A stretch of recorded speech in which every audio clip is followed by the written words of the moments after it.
Therwan Saranai.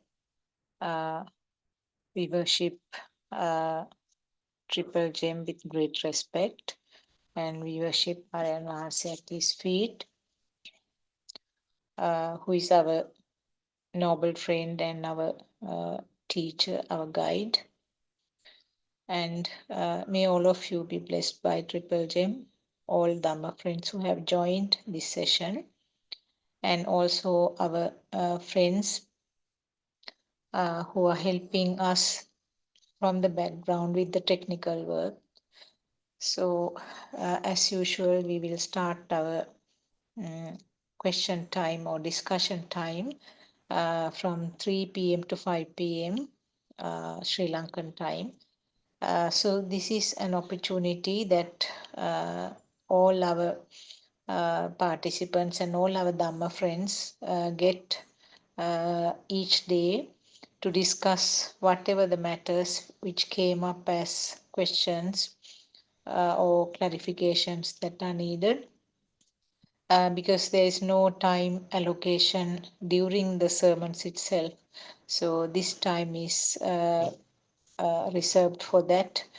So all friends who are listening from the YouTube also welcome to join this discussion forum, because it's important to clarify whatever the little doubts that you might have during these discussions, or even something which may not have been mentioned in the sermons, but some other doubts that you had. So we can kind of get together and discuss those issues. So today there was no book reading. Probably Shani is unable to join. So we can take some topic, something uh, related to the sermons, or something which may be benefiting the people who are listening. Therwan Saranai, our Dhamma friends, Dr. Kokila and Surangika. We can start on some topic, something that is interesting. Therwan Saranai. Therwan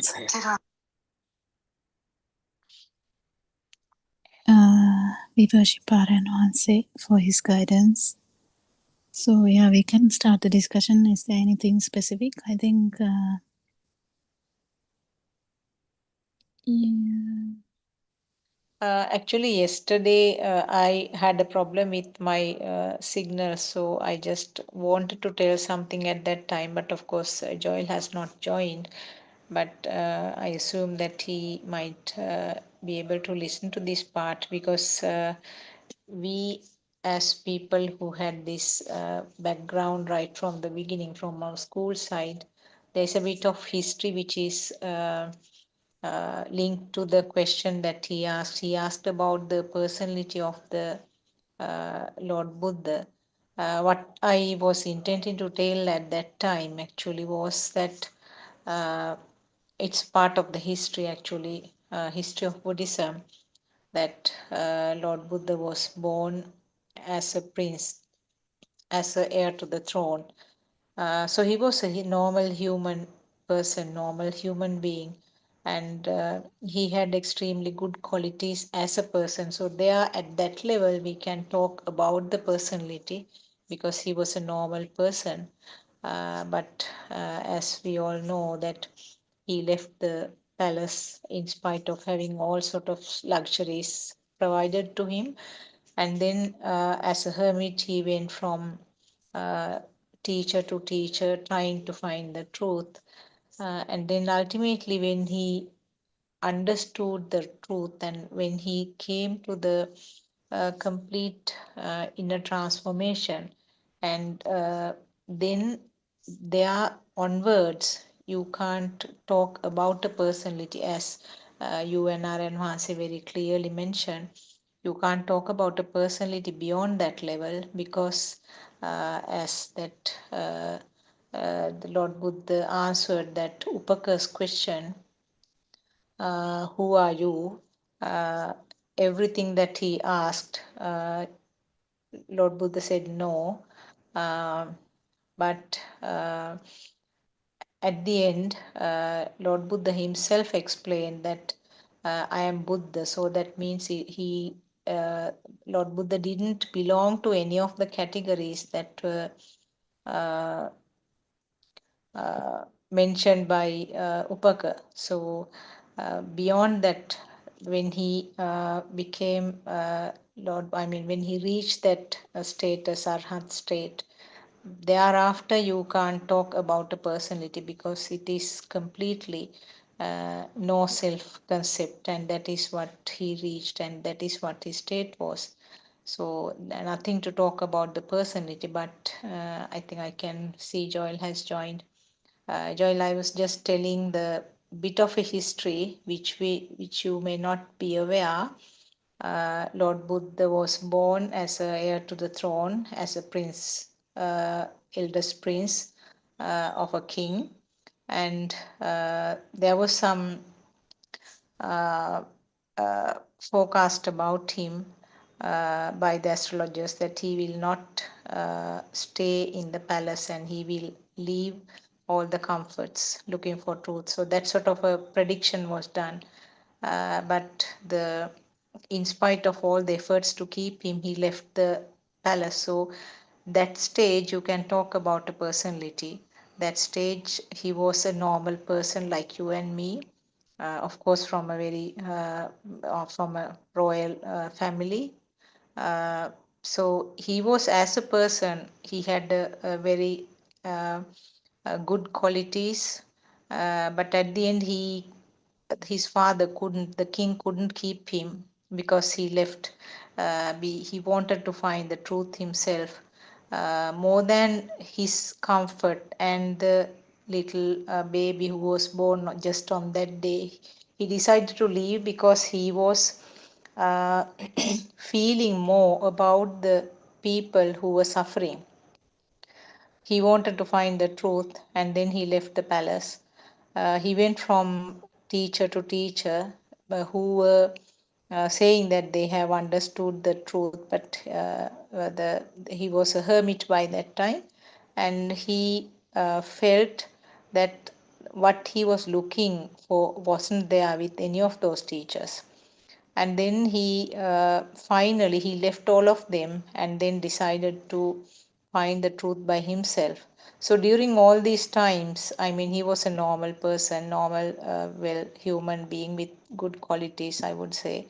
And then thereafter he had to do all his research by himself, and his fight was with his own mind, because you know that mind is the one, or the thoughts are the ones that uh,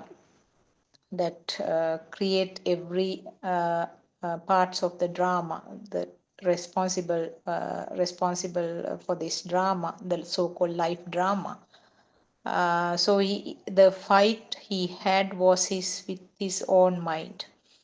There was no teacher for him because no one has understood that truth by that time. So after so many years, and he tried so many ways, all the sort of kind of trials and errors, and then finally he reached this state of Buddha. Beyond that, actually, as Dr. Kokila and Aran Vahasi mentioned, you can't talk about a personality. He was not a normal human being thereafter. There was a person actually who he met uh, just after this attaining this Nibbana state, or this Arhat state. He was impressed by the looks of him, and he asked, "Who are you? Are you a god? Are you a Brahmin? Are you a kind of a spirit, a devil, or a human being?" So many questions were asked, but for everything, Lord Buddha said no. And he gave the specific term, I am Buddha. So it very clearly shows that the Buddha state is something completely different from our assumptions. So in other words, it's a no self state. There is no person there. Of course, the physical body is there. Physical body is the normal, like any other human being. because there were some ailments, and then growing old, all sorts of things were experienced because there was a physical component, but the mind or the thought, he was liberated from that thought or mind. So that status was something extraordinary, completely different from any other levels or any other types. So therefore, you can't talk any. I mean, there's nothing to say about a personality or a person in that situation. This was something just I wanted to add yesterday, actually. Teruvan Saranai, Dr. Kokila, you can add, or you can start with a different topic.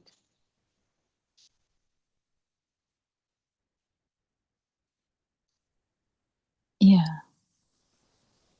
Thank you very much.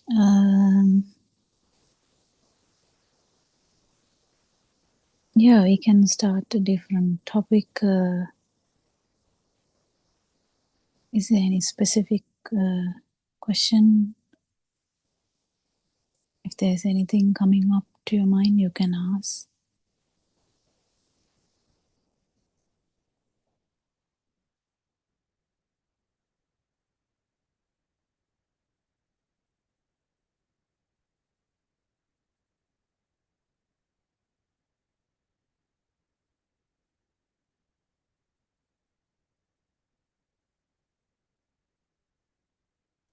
I'm trying to think of a topic. Is there anything that Joel want to know about the things that you were inquiring yesterday?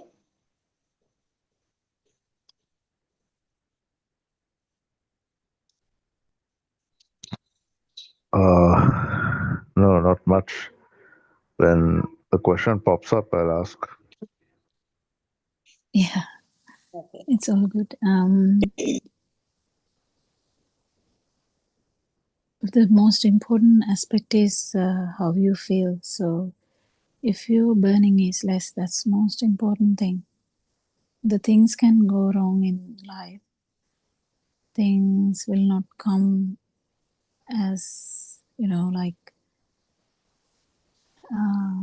as we wish. I mean, we have wishes all the time in the mundane world. We have so much wishes. We wish that we will be heard. We wish that we will be understood. We wish that we will be felt. We wish that we will be loved. We wish that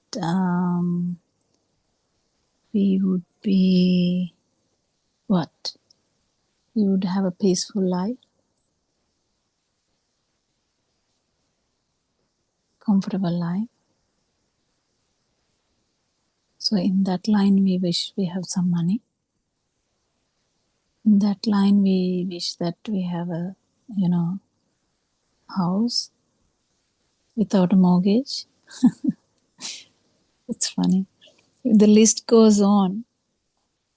I mean, list will never stop actually. So we want something, okay? We want something.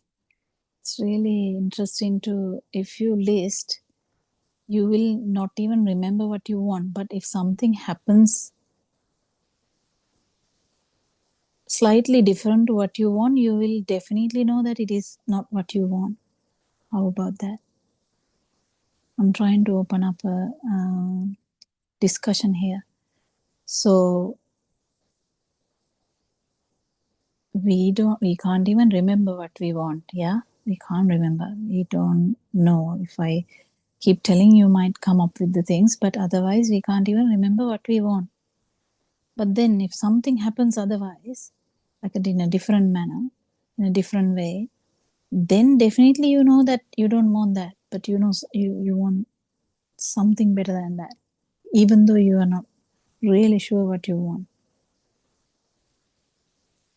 That So pattern changes, isn't it? Sorry.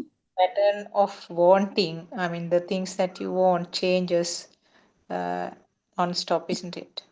yeah, the baby wants, I mean, Yeah. what we wanted as a child, we want to climb up the trees, we want to like maybe the fruits, maybe we want to go to the beach, we want to go to the park, we want to play with things.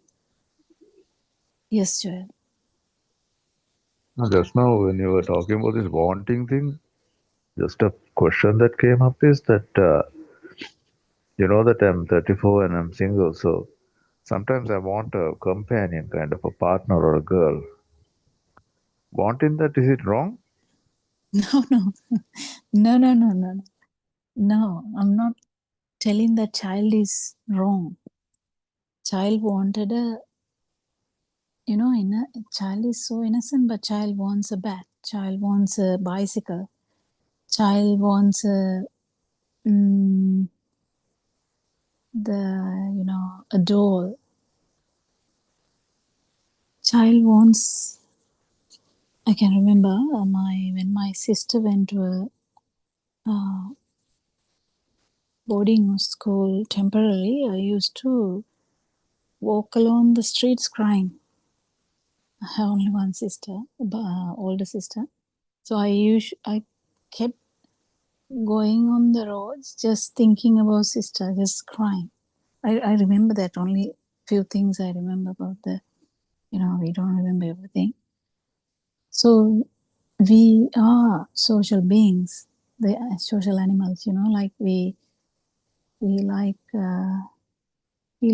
friends, we like companions, we like to be in a group. That's normal. That's normal. That's not what I was trying to actually say. It's not that abnormal. What I was trying to say is that's how this system works. There's a so the like different stuff. Child always wants to go to the playground, not really study. I mean, I wonder if someone is really interested in study, not go to the playground or wander in the beach or there. That's usually it's the other way around. But when you come to actually maybe like year 12 or something, because you become, if someone is exam oriented and has got the idea that I have to pass this exam, then he will not even go for the cricket match or the whatever the thing which is happening in the playground. Even though you can hear your friends playing, you hear that all the the friends have come to the playground and playing cricket or LA or whatever, but you're not going because you are fixated on stuff. So these things keep changing. So as you said, when the hormones start working, we kind of it's with the environment too. Anyway, there would be feelings for a companionship or to have a partner. So that's also normal in that age. There's nothing abnormal in any of these things, but that's how the system works. That's what we should know. That's how the mind works. Mind can't stay alone. That's what we were discussing previously. Mind is really interesting thing. Mind forms due to the self vibration. Mind forms because there is a field. Mind forms because there's a glue thing, or the kind of affinity in the sensory functions. That's why actually they coalesce together and form the mind. Mind can't be formed if you don't have your five senses. There's no mind. You get it? Yeah, there's no mind. You have to have five senses now, to at least four senses to form a mind. But human mind, I'm talking about only humans, because even worm can exist. Worm has a existent field and the alive field. But this in the humans is slightly different, because the existent field and the alive field is superseded or actually covered by the mind. Mind, after formation of the mind, it's mother, father, friend, then slowly it evolves into the, you know, with the body, you start feeling the hormonal changes, you start feeling you know, needs. It's normal, it's how it works. But this understanding of the senses, understanding of the hormones, understanding that there was never a self is what we are talking about. We are not actually trying to suppress anything here. Aranwanse has repeatedly has told this. This Dhamma is basically on truth, and basically on how these sensory functions work, how the mind is formed, how you know, when you say partner,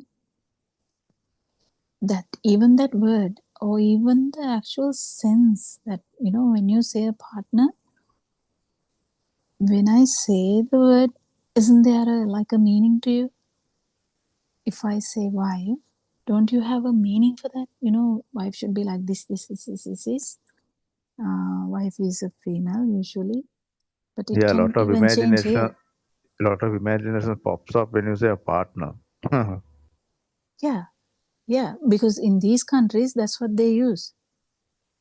So I'm used to ask, because if I ask wife, I'm in trouble, because they say I don't have a, you know, there are gay couples coming and sitting in front of me, and I'm like trying to understand. I make mistakes, so I have changed my vocabulary, because it comes into trouble. So our vocabulary has changed since coming here, and the, you know, it is very tricky, you know, to question without judgment. So it's easy to say a broad category than so if they say this is my partner, we understand, and it's a gay couple, that's fine.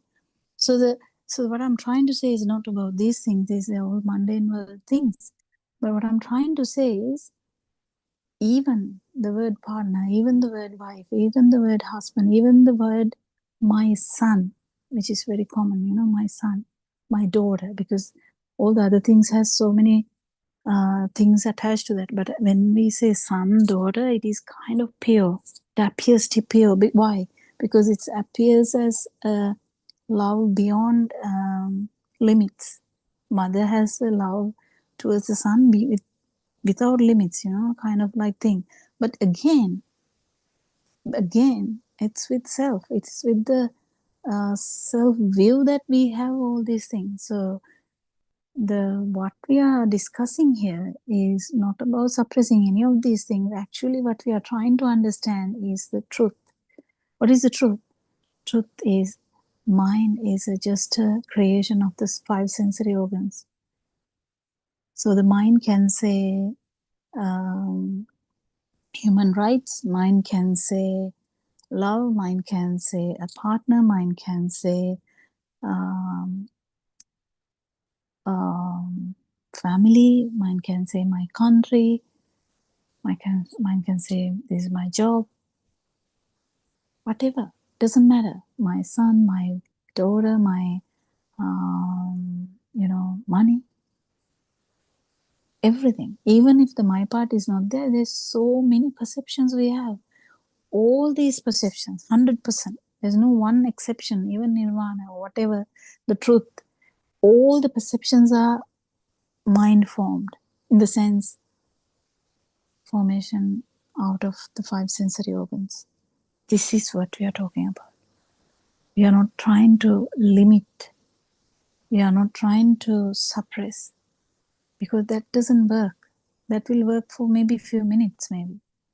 No. Even the concentration meditation, that may work for a few hours, or maybe a day. but you come back from the that routine. Imagine, a lot of young adults go for hikes, trips. Sometimes they take it as, yeah, we should go alone and, do the alone and explore and learn. That's what they think. These are the actually, that's what I heard a few days ago from my son as well. We should go alone to another country and explore. Just go on hiking and stuff like that. So it's quite different generations as well. And the way of thinking is quite different. So what you want is completely different to this vibration to the other vibration. So you can't really compare. So because of the environment you live in, specifically Sri Lanka, everyone is, peeking into your life. So that everyone is used to peek into the other person's life as well as worried about others peeking into your life. And you're trying to fulfill a figure or like a, what do you call it? Like outlook or a personality. You're trying to, there's a good word for that. You're trying to show up something, like you want to show that, when there's a married couple, if everyone is worried about whether they are having kids, now automatically that couple is going to worry about that. Some couples would be like, oh, hell with that. We don't want children. Can you shut up? Kind of that. But whatever, it doesn't matter what the outcome is. It doesn't matter what you like. It doesn't matter what your needs are, which hormones acting, whether it's the eye faculty you enjoy the most, whether it is the touch faculty you're enjoying the most, whether it's the taste faculty you're enjoying the most, whether it's the smell faculty you're enjoying the most, whether it is the ear faculty you're enjoying the most. It doesn't matter. What happens is the life field. What happens is the suffering. There's no end to the suffering, whatever you enjoy, it's kind of a transient thing. But suffering is kind of always there because everything doesn't happen according to our wishes. Having wishes is all right, but it's a mundane thing because when there is a wish, there is a self. But what this Dhamma is not about the suppression, or it's all about understanding how this alive field has come. Alive field has come because of the vibration, the speed vibration of the sensory functions. That is why the alive field is there. On top of that, there's a mind world as well. In the mind world, you have so many perceptions, so many millions, I don't know. If the perceptions are felt as a thing, or the stimuli is felt as a thing, yeah, you're there. That's all we are trying to understand. When you really understand this whole thing, the importance is going to go down.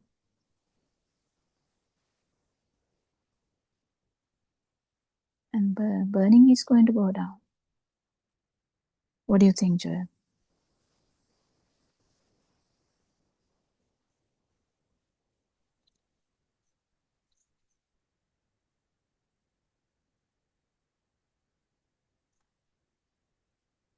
Yeah, understood.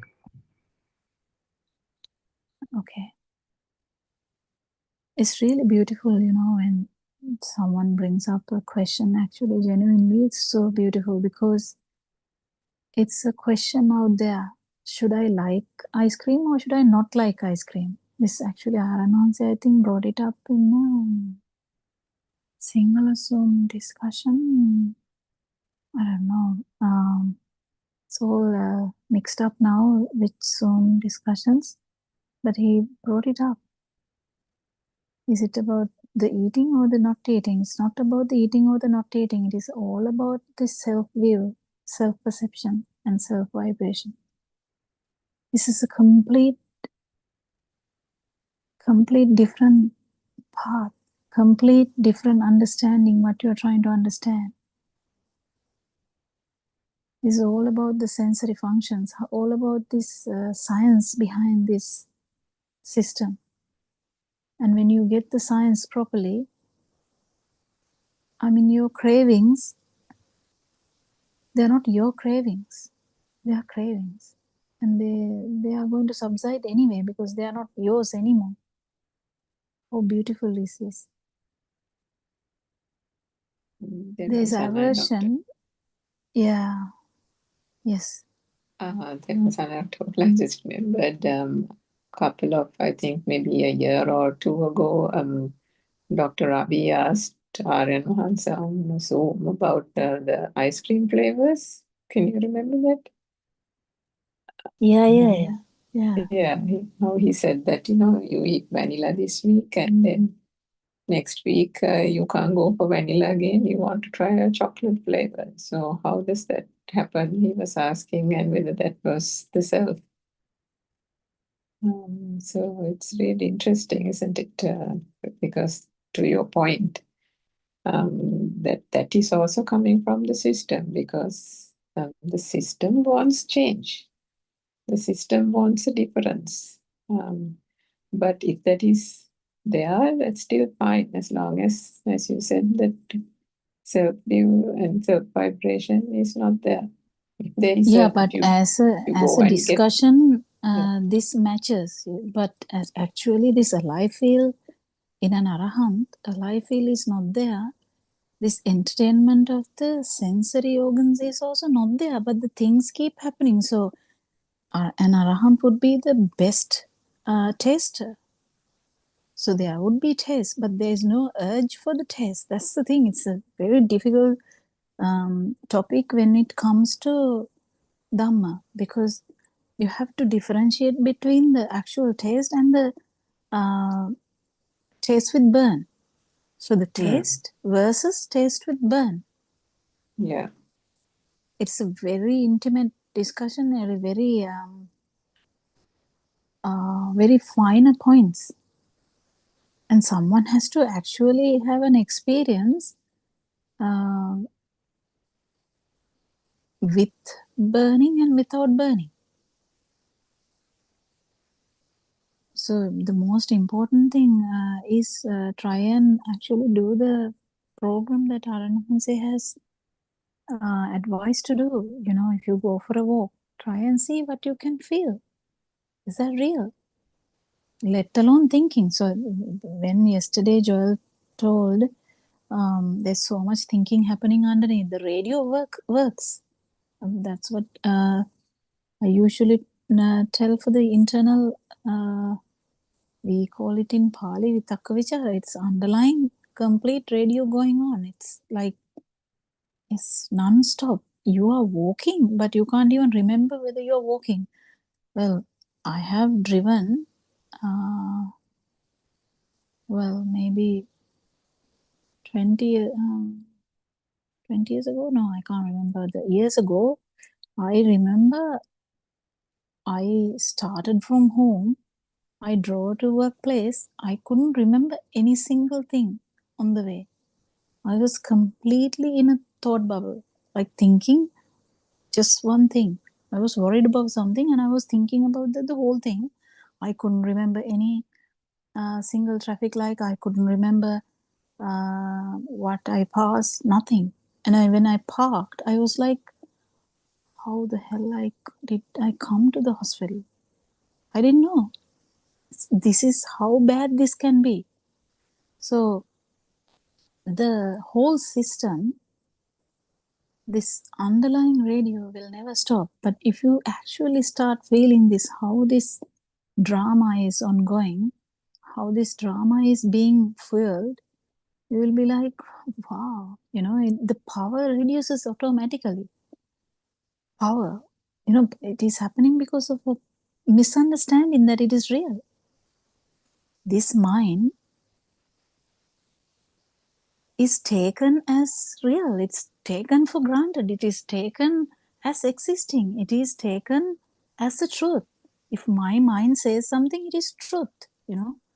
If Joel's mind says something to like Joel takes it as true until proven otherwise.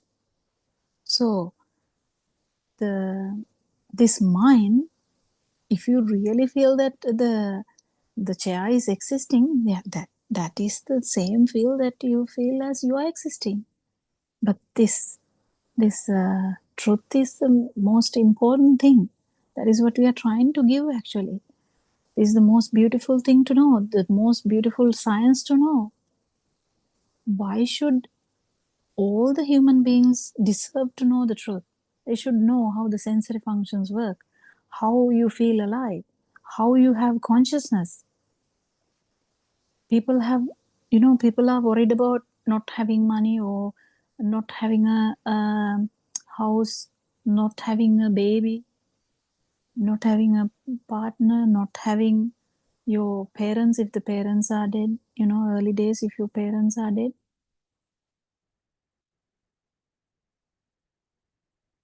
If your friends reject you, there's so much things but then everyone is concentrating on the dream. There's so many things to resolve. So you go on resolving and suddenly you're dead. And where's the resolving bit? It's funny, this, people try to resolve these things so seriously. They come and talk to us. And when we understand that this is what is burning, we try to help, yes. But they are resolving something until the last breath comes. But they are not keen to know the truth. They don't even think about it. Some spiritual guys will think about it. Some neurophysicists will think about it. Some scientists will think about it. How on earth this consciousness is happening? Is there anything underneath that?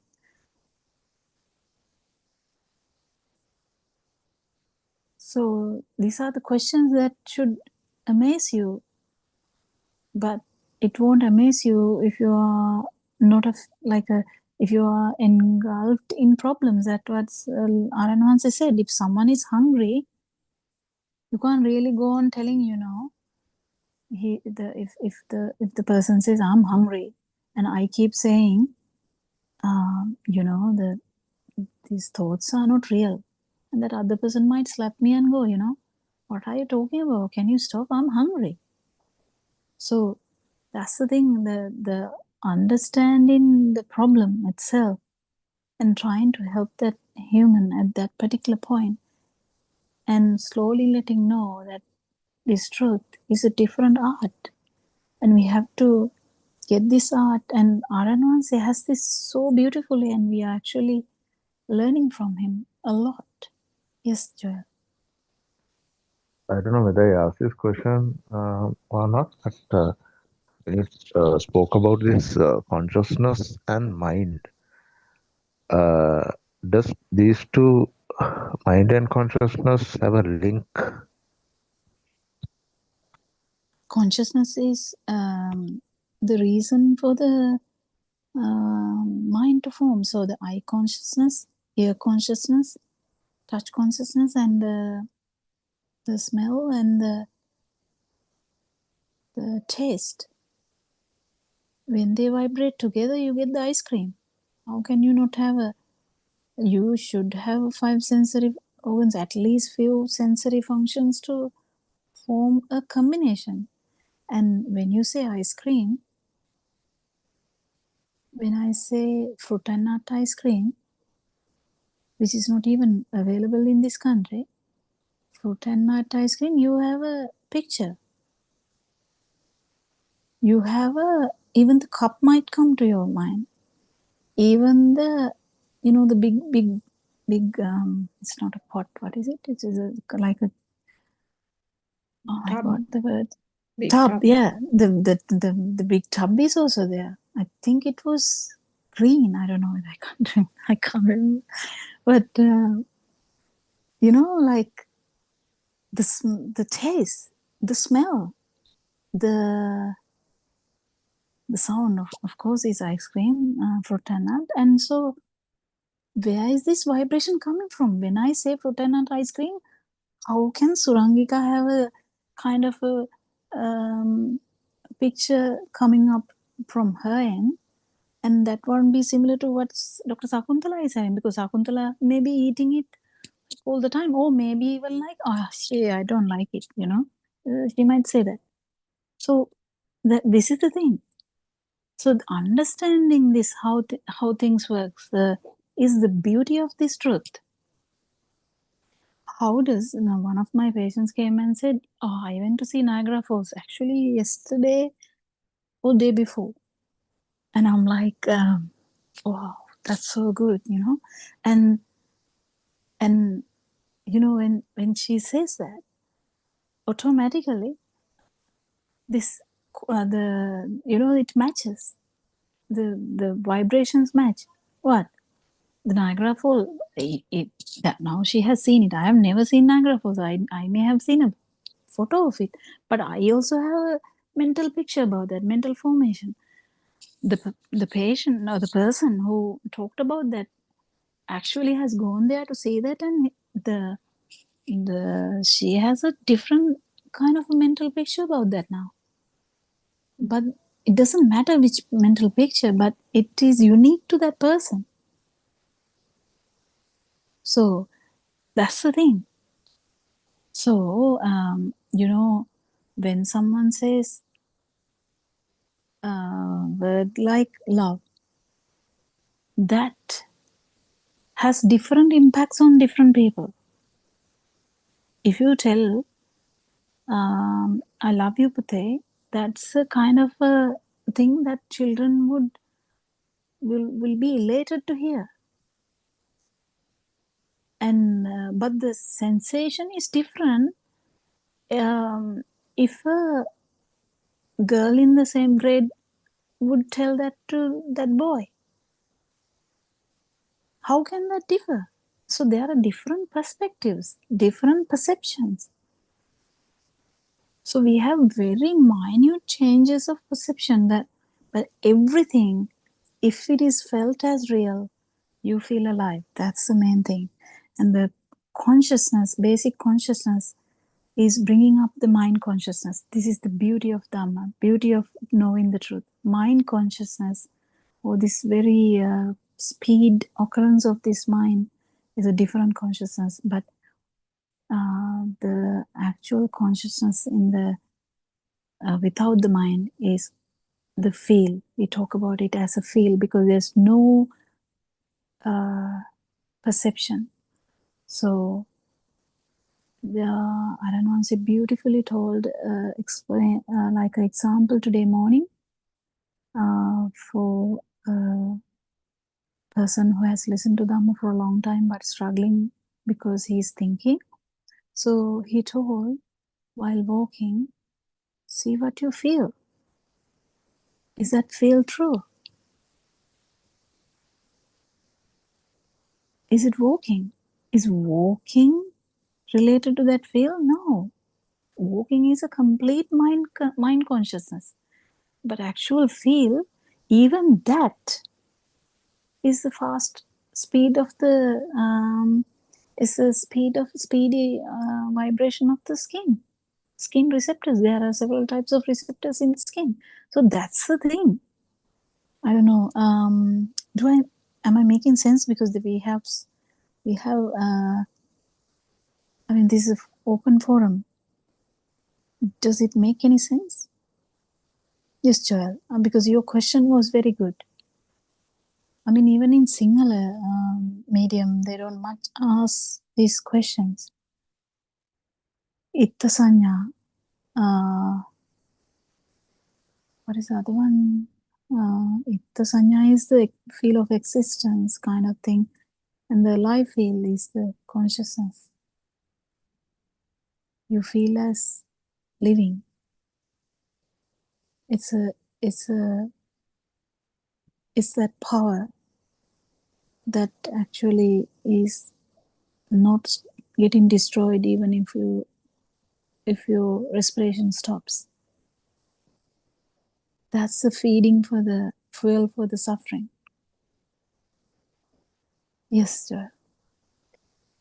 Yes, doctor, it made sense. And another one question, like not question actually, what happened recently was like in Sri Lanka, they brought this some relics of Buddha or something, some burnt thing of Buddha's bones or something, and they have these statues. So how do they get this statue and say this is Buddha and this is how he was? The statue that we all see is somewhat like, okay, this is how he was, but how did he really be? I want to ask. Does anyone know about it? Well, Joel, can I ask you a question? Yep. Okay, now answer me. If you go to China, doesn't Chinese God look different to Indian gods? Mm. So Chinese Buddha also different to Indian Buddha. So Mm. do you think it has any meaning? It's not.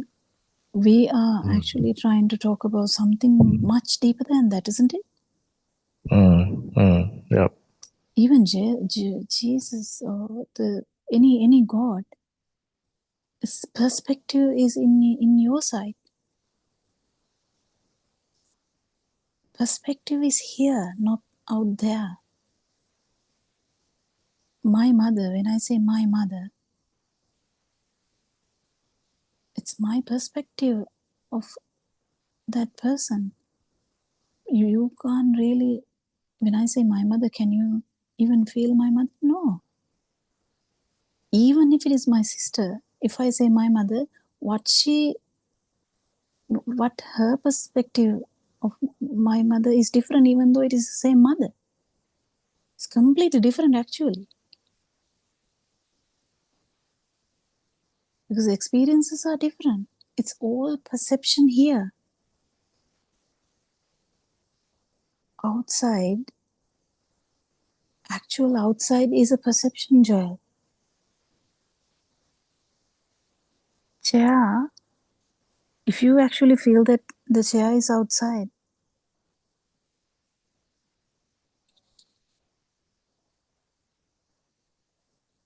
you have to understand this.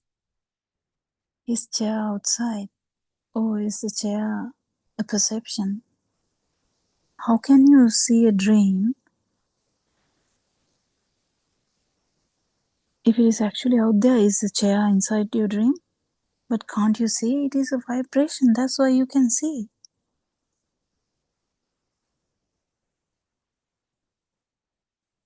If you see a dog coming and biting you, is the dog biting you on the bed? No. But in the dream, it feels as so real that you are shouting because the dog is coming after you. So how come the actual dog is felt as outside? How come that dog is in the dream? So is the dog the perception part? You have to understand very nicely that the perception is given when you are a child. Your mother or grandmother took you to the church and showed you, this is the God. These are the candles. This is what is called church. When we went to the temple, our parents also showed the statue and told, do you know this is Lord Buddha? These are the relics. These are the actual perception is here. We took it as really real. I mean, till I heard this Dhamma about 5 years ago. This is, other Dhamma friends will agree. It was taken as real anyway. It's you go to a classroom, your teacher says, this is apple, and you keep learning that. Can you go back to your childhood? Can you see how you get to know all these things? Now you go to temple and you act as you knew everything. You didn't. So how did this perception happen?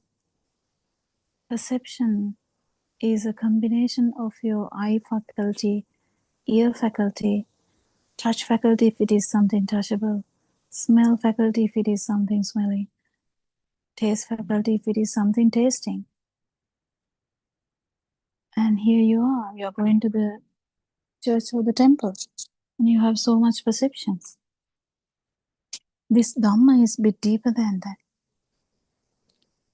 Dhamma is much deeper than normal Buddhism out there. This is about science. This is about truth. This is about perceptions. This is about perception not being true. This is about even the consciousness not being true. It's just a creation of the sensory function.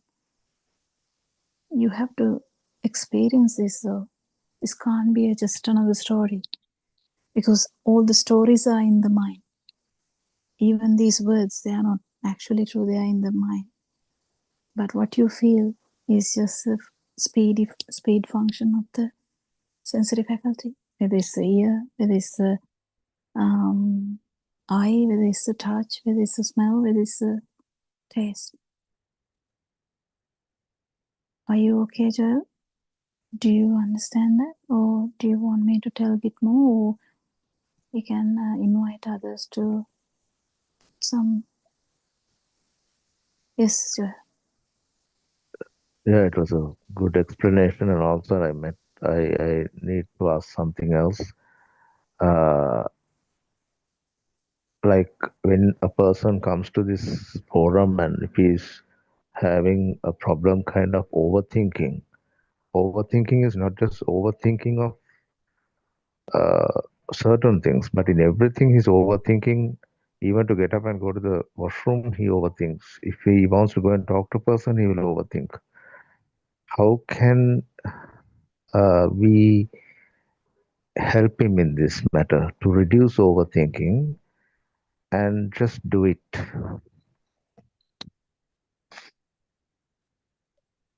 Well,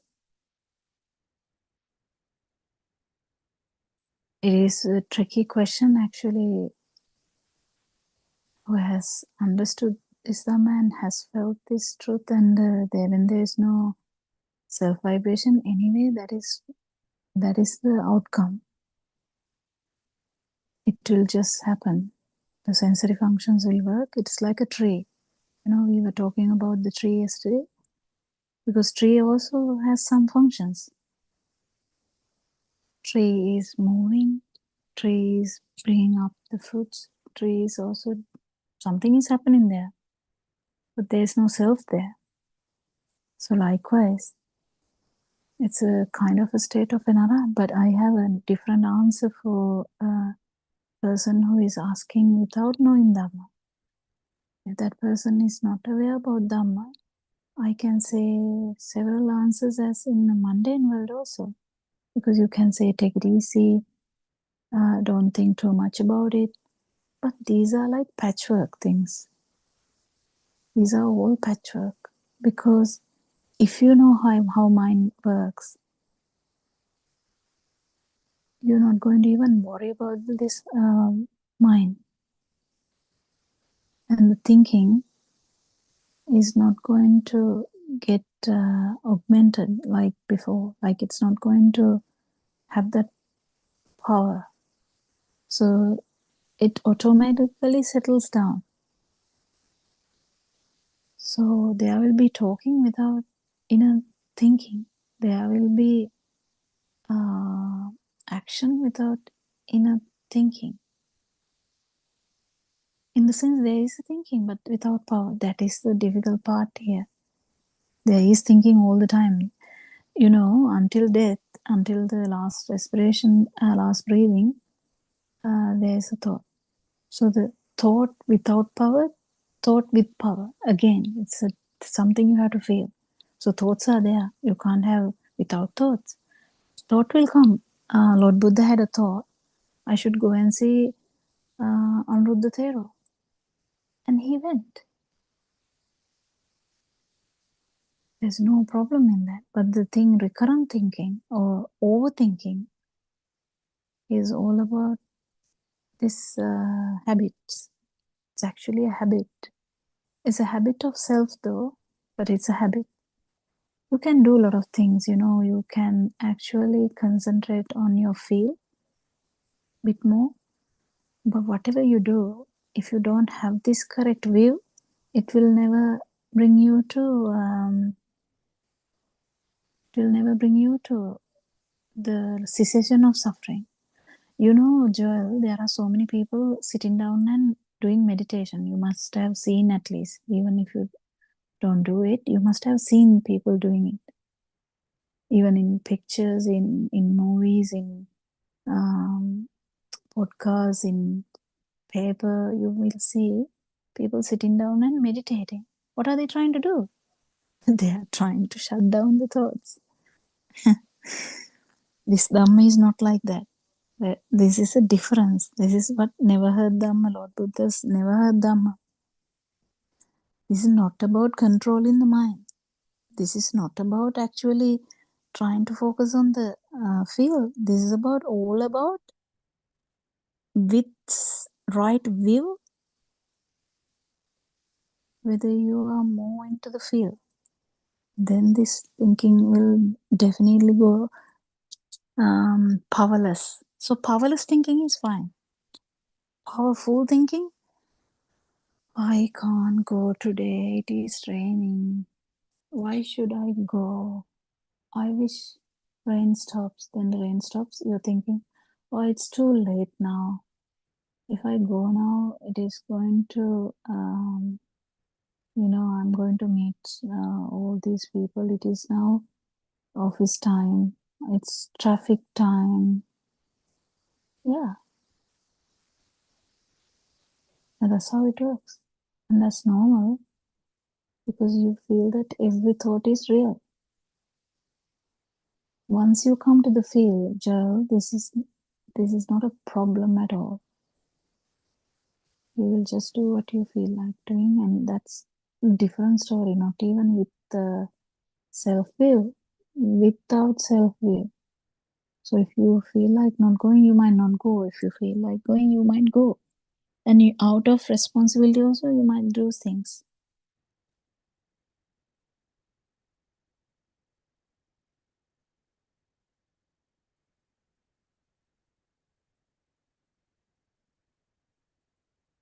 There are so much time restrictions now in when you try to juggle a lot of things in this 24-hour kind of thing.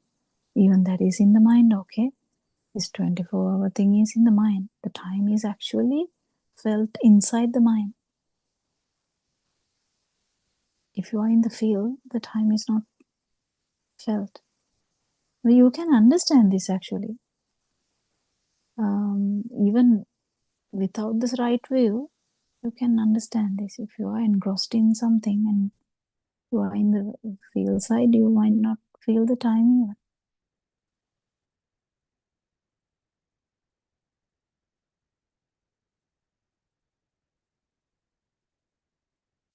So the answer is complicated, isn't it? Yeah, there's no direct answer, but overthinking is just a habit of the mind. When there is power, when there is self-view, all these, when all the things are very important, taken for granted or taken as real, well, every thought matters. If the thought says, oh, I don't want to go now, yeah, and then again there would be like, oh, but I have to go. Yeah, but I can't go. You keep doing that. So all this laziness, they are all our perceptions. You know, this sleep, Narayan Hanse nicely explains this, even the sleep time. It's a perception we have, it's a habit. It's a habit.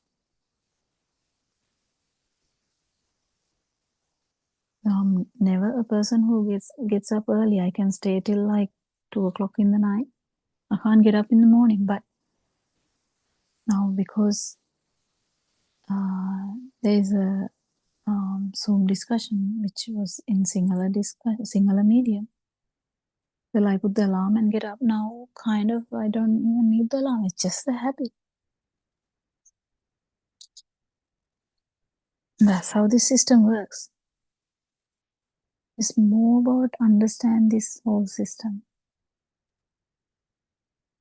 You can incorporate positive thinking also, but that's temporary. For temporary stuff, you can put the positive thinking. But this Dhamma is nothing about positive or negative thinking. This is about thinking is not actually real. Thinking is actually perceptions. Perceptions are like vibrations. It's just how it works. And understanding this system brings down your vibration. And mind you, actually, Joel, this is very important. Actually, I thought about telling that even yesterday, I think. When you understand this Dhamma, you will have an inner happiness so that you will have a kind of a strength for anything. Kind of, it's in the field side though. It will just, you will not need anything to be happy. Because there's inner calmness, inner happiness anyway. Because of the lack of burning. The burning reduces. It's like one way or the other. Burning reduces, the tranquility is more. And when there is tranquility and the super happiness without a self, the system, whatever the habit, if you had the habit of getting up at 5 o'clock and doing the whole, the routine, that routine will happen. It just happens, nothing much. If you think only you have a suffering, oh my God, I have to do this today, I have to do that today. What about not doing it today? What about postponing? Will I get blamed for that? Yeah, all the stories in the mind. Yes, I think I'll hand over to other two because I was talking too much. Yes, Surangika and Dr. Sakuntala can add something.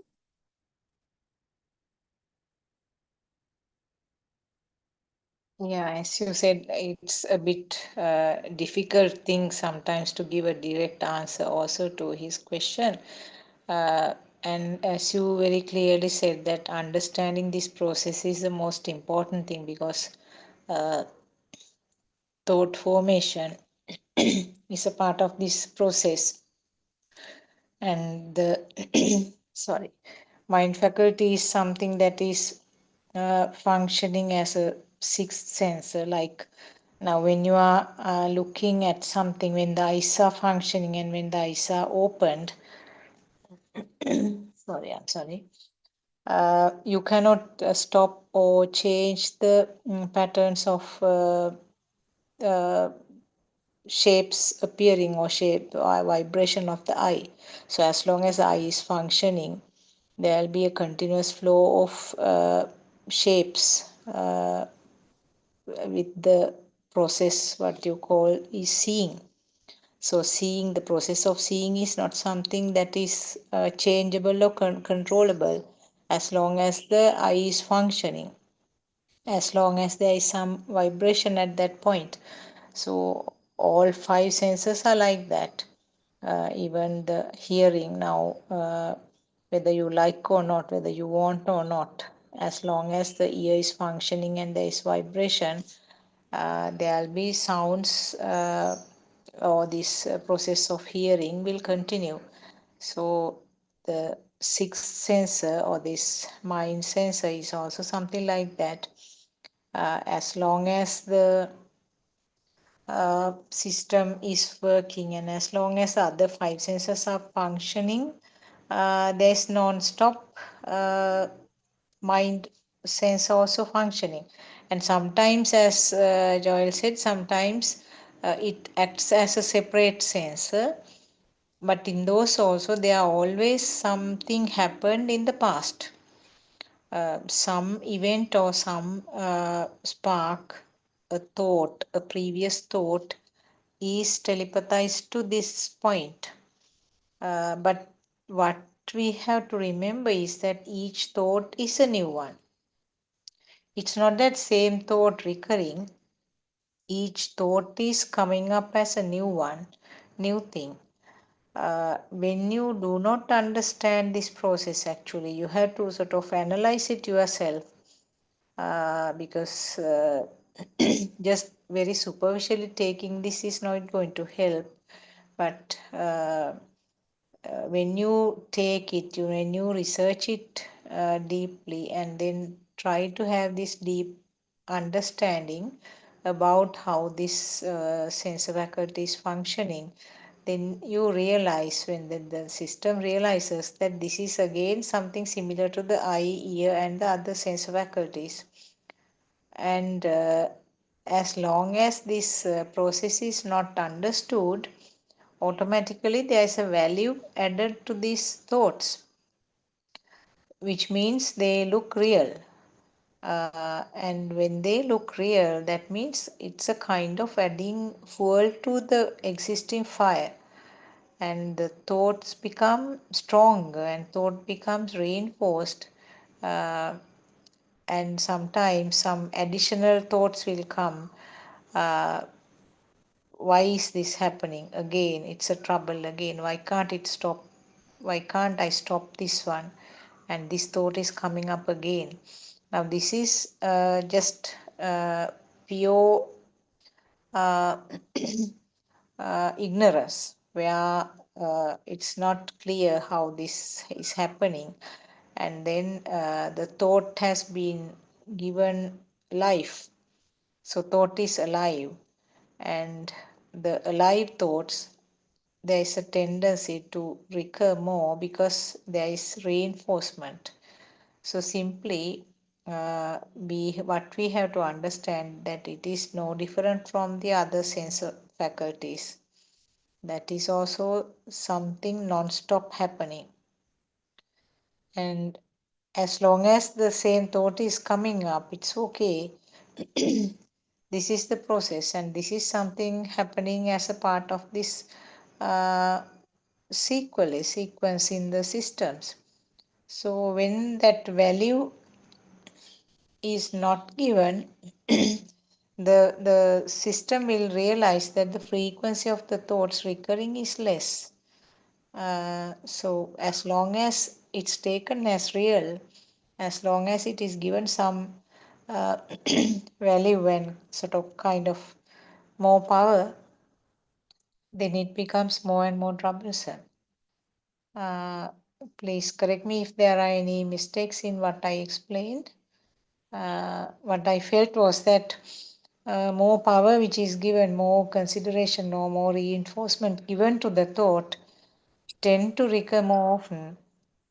Actually, you Yes, brought up a very good thing, May, that telepathy of the memory. So that I don't think we have talked about that, have we? To Joel, I don't think so. may not be, yes. Yeah, that there is no memory. There's actually telepathization of, or the equalization of the, or the synchronization of the same vibration when it happens. So if you are thinking about ice cream, I was talking about the fruit and nut ice cream. When I say that, whatever the vibration that it has, it's a thought. a thought has a specific vibration, so that is the one which is going to telepathize again. So we feel like it is coming from somewhere. It is not actually coming from somewhere. There's no memory. There's no a store, kind of a store. It's just the equalization of the vibration that brings up the same thing, but you feel it as I remember. That's how it works. It's actually good that you brought it up, because at each and every moment it's a new thought, but we feel it as we went to the past experience. So when I said I was crying when my sister went to the boarding school, that the telepathization happens. That's how it works. That's how memory works. It's all kind of scientific view, so kind of truth, kind of how this works. Knowing this, there's no way that you can believe that there is a self doing any of these things. So the basic question Aranwansi asks is your body you?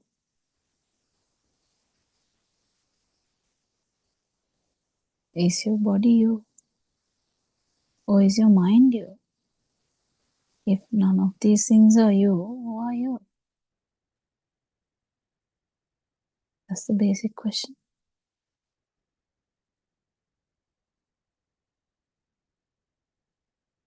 Yeah, when you talked about this telepathization of this, past events, as you said that it's not the memory, there's nothing stored anywhere, but that event or that spark becomes equal to this spark, it's not purely that thought coming up now. There are so many other things around that also coming along with that spark. So it's not one single sort of thought that is coming up now. For example, now if there was somebody who was making some adverse comments about you, I'm just taking a sort of general example. So if there is somebody who is making an adverse comment, uh, now, when you are walking on the road, sometimes you might see a person who looks like him. Not that same person, but just the appearance from the side or from the back looks like that person.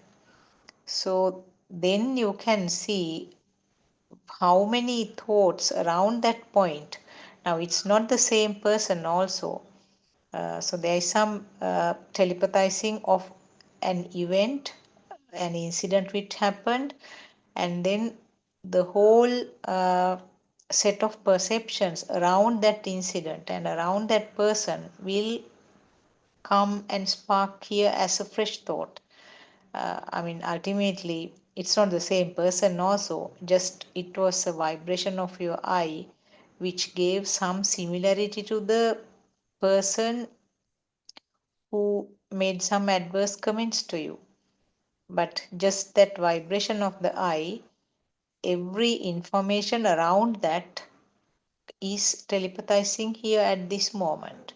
So that is the way that the mind is behaving. That is the what is called the chitta niyamaya, or this nature's law of mind. So that is not something controllable. Only thing is that you have to understand the way of this devil, I would say. So if you know the uh, character of this so-called mind, the ways that the mind is behaving, it's when you talk about this chitta niyamaya, or this it's a kind of a nature's law. There are 4 laws explained by Lord Buddha. This is one of them, and this is the most, I would say, bizarre one to explain also. And the behavioral pattern is so bizarre. There's nothing that you can do but only know and understand the behavior of this mind. And as long as the senses are functioning, there's no way of changing or stopping.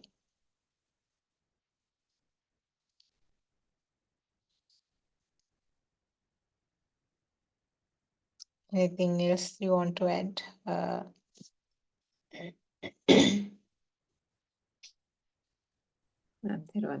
mean, even if you think about the mind, the changing of the mind.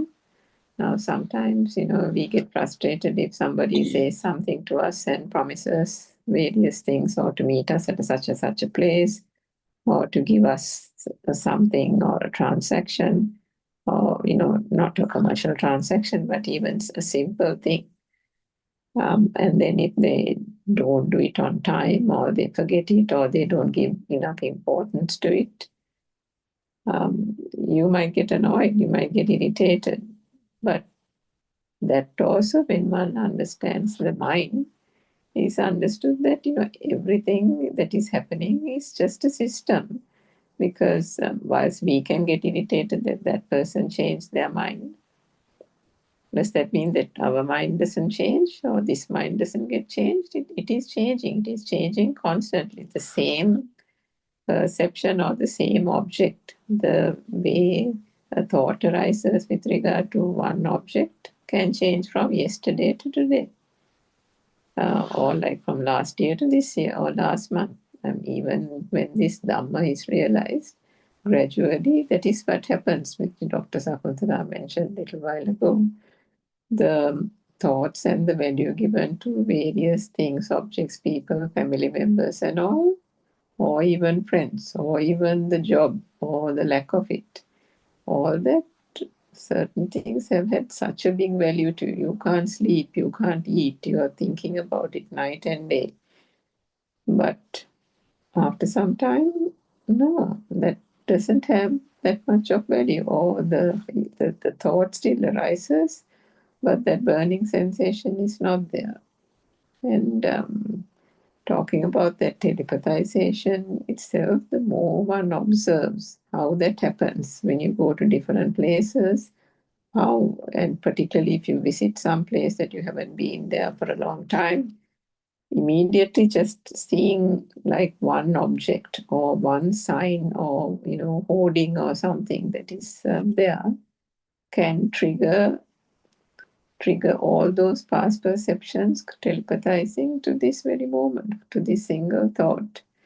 And everything about that particular town that you didn't visit for a long time, the friends that you had there, maybe the catch-ups that you had with those friends long time ago, or some kind of unhappy relationship, or something or the other, telepathizes in that very moment. And I think I mentioned in this Zoom, sometimes once or twice a quarter I go to Sydney, and I can't be, every like 3 months I go and have to catch the trains in Sydney. But in between going, I can't even remember those names of those train stations, or which train to take, or whatever it is. And when I do go there and get off the flight and then go down the ramp to take the train, everything telepathizes. Moment one, I don't see the trains. There is no seeing of the train. There is not even seeing of a board, on the notice board. But just going down the escalator in that particular building, in that particular way, that I have been used to going down the escalator to get to the train station, is enough for the perception to match with the past perception and trigger what has to be done next. And then that thought arises, which train to catch, that thought arises, and then accordingly the body moves and the bodily functions work. And then the next step telepathizes. So if one can observe just these simple things, I mean, even if if you're using a common bathroom in the house, And there are a couple of toothbrushes in the bathroom kept on the sink, on the wash basin. You don't reach out to say your mother's toothbrush or somebody, right? You just automatically, the hand is going to your toothbrush, the toothbrush you use. Same with towels and stuff. Now say you have all your clothes are put out to the clothesline, and you take them in, and then you might sort out the clothes, but then you take the clothes that you wear into the room, right? And you put them into your cupboard. You're not taking other family members' stuff into your drawers. So even those little things we do them so automatically by kind of reflect action. But all that gives a lesson in Dhamma. And these mental pictures that we have talked about in these Zoom discussions about the mere walking, the mere, when the doorbell rings, automatically there is a walking towards the door. And then if you have to make a cup of tea, automatically the hand is going to put the kettle on, or, fill water from the tap. So these are things, the baby didn't know any of these things. There was no concept whatsoever of any of these things. Even that mental picture of the putting the kettle on the fire, making a cup of tea, walking to the door, actually understanding that was the doorbell ringing as opposed to some other noise. All that wasn't that learned. So all are perceptions, and these perceptions are what we have to understand as not real. But the beauty of the Dhamma is all these things are still done as part of this life. Is there any problem with any of that? No, there isn't, because the underlying, if that burning sensation is not there, and there is no value given to any of these thoughts, because the rationale, the construct is well understood, that this is nothing but a construct, then things happen as normally. And one still gets about, one still goes to the job, one still goes and gets the vegetables and comes home, does the chores, sweeps the garden. And that is why I think Aryan has said so many times that when the Dhamma is realized, nothing is going to turn upside down. The life is really very normal. But, and I think people, ourselves included, used to think this nirvana or state of arahathood and nirvana and all that is like this lofty spot where it's such a beautiful place, and everything is in a different world, and that kind of different people would have had different perceptions even of nirvana, but definitely some kind of out of body experience. But ultimately all that gets lost, all that is non-existent here is that self-vibration, the feel of being alive, and that self-vibration of being attached, and the suffering that brings is the thing that dissolves. So it's a gradual understanding, but it's something that one can step into slowly and do. I think there is no hurry for it, but something that can be gradually realized. Yeah.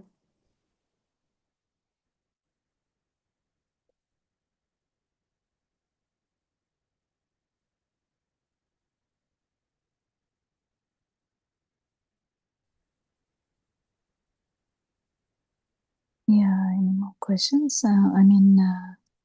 This burning part is very important. It's in the field side, so you can't really talk about that, because when the Aranwan says the greatest example is salt is a perception, but actual what you feel, you can't really tell that to anyone. So the field is different, perception is different, and the feel, the alive feel or the existent feel is burning. So the taste without burning is completely evident to only that person. That is where the challenge is as well, because it's not in this thinking plane. Thinking plane is anyway nullified. Thinking plane has no power at all. And when it comes to the feel also, it's just the sensory function only. But when you feel this, there's no burning, but the beauty is you still feel things like the touch, the temperature, the smell, the taste, the hearing, the vision. Vision would be like a photo. It's working. You know what it is, but there's no big meaning or big burning with that. So the entertainment of the sensual organs are not there. This is very critical, because there can be misunderstanding that everything is normal. Everything is not normal. But specifically, there is no burning with the. So in the Pali, Lord Buddha said, rasa patisangvedi, rasa raga no patisangvedi. So the taste is there. The entertainment of the taste is not there. So it's very tricky. Yes, Chair. Yeah, like suddenly a question came up, like this five sensory and the sixth sense of the mind, everything is working and there's a thought. So suddenly a thought came up, kind of, which sensor or else all six sensors are created and you get this mood, because people are being given That's in the tablets for mind mood. sensor. That's in the mind. Okay.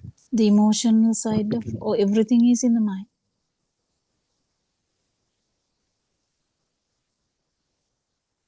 Yeah. The sad kind of feeling, the happy kind of feeling,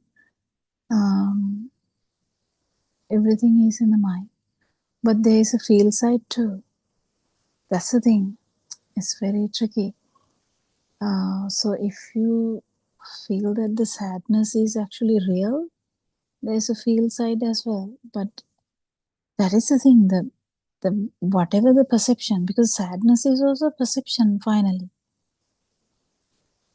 Jealousy, even though we talk about it's something you feel, yeah, but then there's a perception also.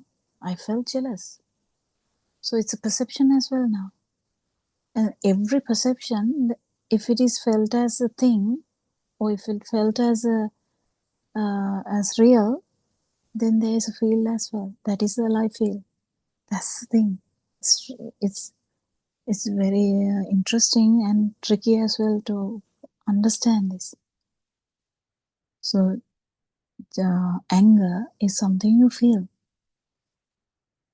Anger is specifically in the self, with the self-perception, not like the sadness and the happiness. Sadness and happiness is usually felt by the baby in the cot as well, where there is no mind. Mind hasn't formed it, so there is no self-perception or the self-view. But the life feel is there in the baby in the cot, the small baby, just born kind of. The life feel is there. That means there is a feel that the vibratory nature of the sensual organs. But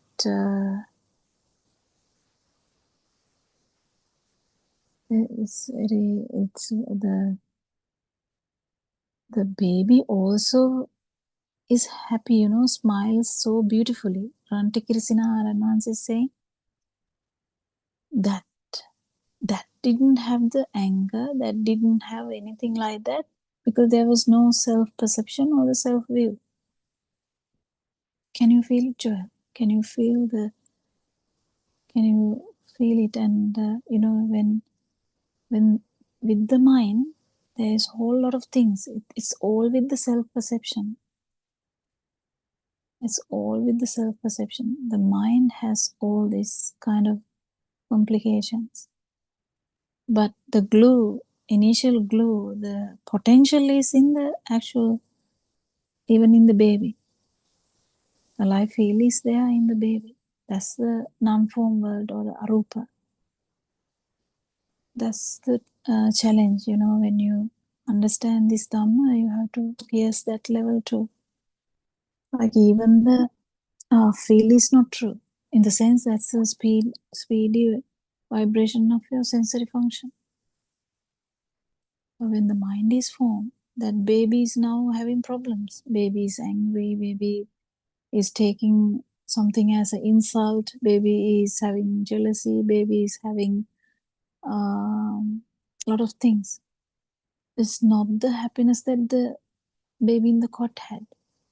It's not, when the tummy is hurting, the baby is crying. It's not because baby is angry, it is a feel.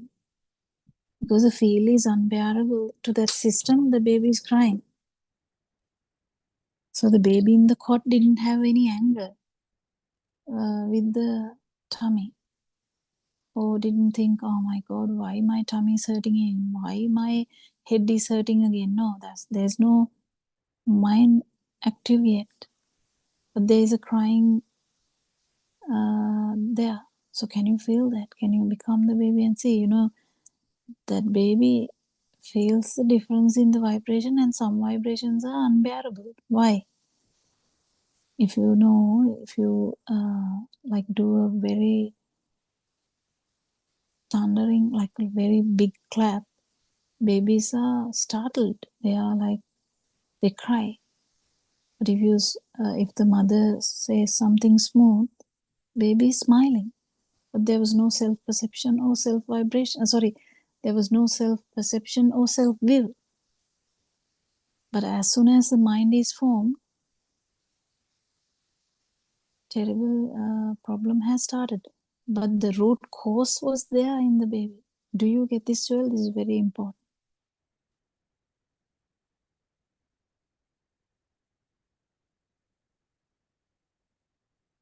Oh, yes, doctor, I got it. I was just thinking, like, when did I open my eye when I was a baby? So that was so peaceful. And this day I started to get things into my mind, the problem starts. And also I thought, what an ignorant life I have lived, and ignoring all these things and It's all of getting us. into our problems. Yeah. We all of us go through this ignorant life. Yes. Yeah. Yeah, it's all of us. And the beauty of Dhamma is you just you have a different way of looking at this. It's a different way of looking, and that's the no self anger that we talk about it every day. And the more we talk about it, it's so beautiful, and it actually calms you down. Your burning keeps getting towards zero. Yeah, this is very beautiful. Surangika, yes. Yes, Dr. Pumila, I just want to check, when we say that, I think Dr. Sakuntala said it at the beginning also, Upata means the birth happens in that very moment, and the eye faculty occurs. But that is only when a thing mother. becomes a thing. Yeah, that is kind of the start of the mind through the eye. And with the self-vibration, right? Self-vibration is anyway there in the baby. The life feel is there in the baby. That's the challenge, Piercing that level is the challenge, the arupa. The self-vibration is there in the baby. As soon as the first thought arises, if we take it as an example, we'll take it as the example, maybe, mother, it's okay. If that is the first formation of the thought that which felt as real, immediately the self-perception is there. If mother is there, I'm here. It's just a duality which starts. Duality is not there in the field. Duality is only in the mind. Time Yes, is so in the that mind. Duality is in the mind. Aseopata there means at the point where not is beyond the eye consciousness, right? Yeah. Where the self vibration is there, which means it's only at the point where even a little bit of the mind has occurred. Yeah, because the little baby, in the little baby level, you can't identify the defilement. So you can't actually become even Sotapanna until your mind forms. So the mind has to fully form to understand the defilements, understand the self view, understand the self perception, and then only you have to pierce the whole thought to the level of the non-vibration. Yeah, I was just thinking of, remember, I think Sudharma had asked that question one day in the Zoom, and Aramas had said about, no, even the baby has a self vibration in the warmth of Baby has a in the self warmth of vibration. the mother and all that kind of thing. So the mind is not formed, but the self vibration is there. So when you say That's the feel, that's the non-form world, yeah. The non-form. So at that point, it is in that form, at least even the self-vibration is present, which is why I say Upada becomes true from a Buddha's word point of view, isn't it? And then that holds true to at any point from that baby right up to actually Arahathood. No, but the Upata can't be, Upata means the birth can't be extrapolated in the field level. The duality starts in the mind level. But the self-vibration is there, isn't it? Yeah, that's actually the the reason. That's the fuel. That's the electricity that Aranwansi was talking about. That's the fuel for the this problem, the mind formation. The fuel is there. If the baby dies, just imagine a 6-weeker die, the vibration will immediately telepathize somewhere else. Yeah, so the self-vibration is there, but the self-perception is what is not there because Not the there, mind yeah, has not formed. There. Yeah, not there. Yeah. But I'm just when trying you to... become a Sotapanna, fruition of Sotapanna level, you have to actually pierce the whole 3 levels to feel the non-vibration for a fraction of a second. That's so the why eye faculty becomes a thing only at the point where the mind formation occurs. self-perception. Yeah. The eye faculty. Yeah, that the is why consciousness. Lord Buddha is talking about single vibration. Even Aranwansi is talking about the single vibration. After Anagami, it is a single vibration. That's why it's only in the field side then. It's about whether you feel or not.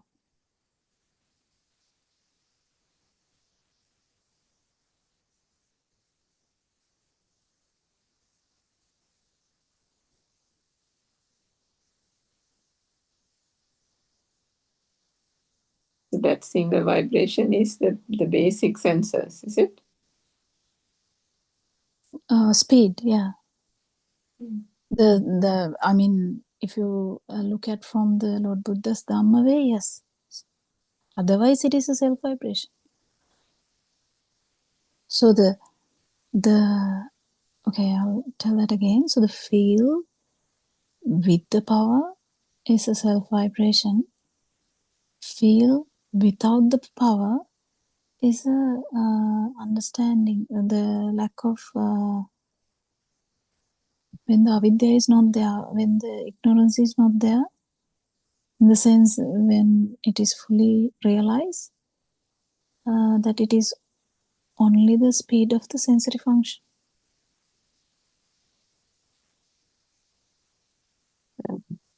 So Or it's just understanding that it is only the sensory function. That's the third thing, actually. Third level of the Renance's program. so but at Anagami stage is that single vibration. Yes, only the feel. And what's the difference then between Anagami and Arahat? Because the Anagami still feels self vibration. The alive feel is there. In an Arahant, there's no alive feel.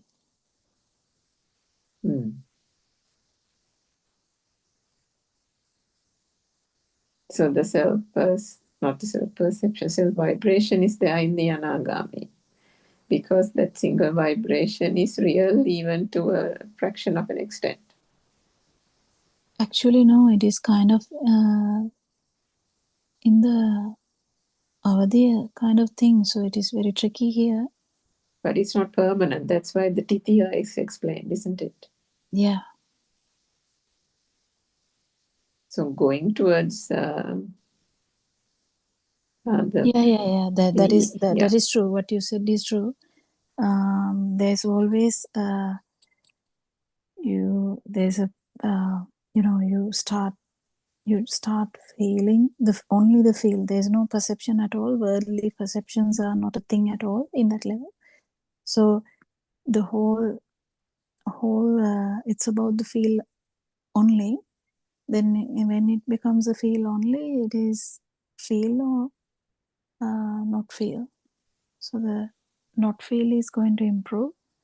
Feel is going to go down. This is only talking about, not about the seeing. Seeing will continue. This is about the power, the additional power we are talking about. It's very tricky. That's the thing. Someone if has not pierced all these 3 levels in one fraction of a second, then they will never know what's the difference between the feel without power and feel with power. That's the example that Lord Buddha is giving. අසලෝමයක් සියක් කඩකට විදීද එයත් සුකර විය හැකි මේ සුකර නෙවෙයි. That thing. Even horses thread, thing that it can be broken into 100 by a arrow. That can be also done, but this is rare because that is the rarest part is the because otherwise you start to like the feel.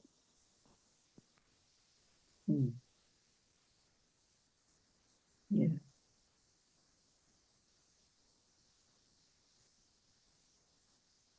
If you don't know, there's another level. That's where the importance of talking about the consciousness comes. If you don't talk about it, it will never come up. A lot of sermons are out there. They don't talk about the consciousness is actually a product of the sensory organ function. They know, but they may know, but they don't know for sure that what the non-vibration is, so they can't talk about it. So that's the most important thing, the feel side. And then when you feel, then you have to feel the power, and then at least a fraction of a second you should feel the sensory function without the power. That's the anidasana vinyana, or the patitta novana vinyana, patittata vinyana. That is I don't know how to say that in English. That is the consciousness of the sensory function without that power. If you have felt it, it's good, then only the Ananda Thero knew that he hasn't attained the arahantship, because he still feels alive. So there's a slight difference in these fields which can't be explained. That is a problem. We are just trying to put some words there that is useless. But because this is something you have to feel. And that's what Aranwansi is saying. Don't try to think about that. Just understand Dhamma and do the program. When you come to the third one, so the first one for Joel's benefit, I'll continue to tell that. So the first one is everything outside is a perception. Whether it's a chair, whether it's whatever the word, whatever we felt as a thing, it's a perception in our mind. Even if you talk about stand up, walk, sit down, they are perceptions.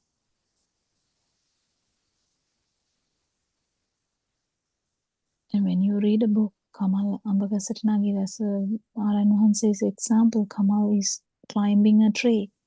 When I say this, you get specifically a boy, because Kamal sounds like a boy. You can visualize a boy climbing a tree. That's how the mind works. This is what it is. But you see, if you're actually reading it without making any noise also, there's this picture coming. You're just reading without any making a noise, still that picture is coming. So actually this, the sound actually didn't have anything in that. It's just a perception. So even the sound perception is not true. That is also in the perception level. But what actually is there is a vibration of the ear. That's a fast vibration of the ear. That power, if you really understand that properly, there will be a moment, you can't get this by thinking, there will be a moment without that power.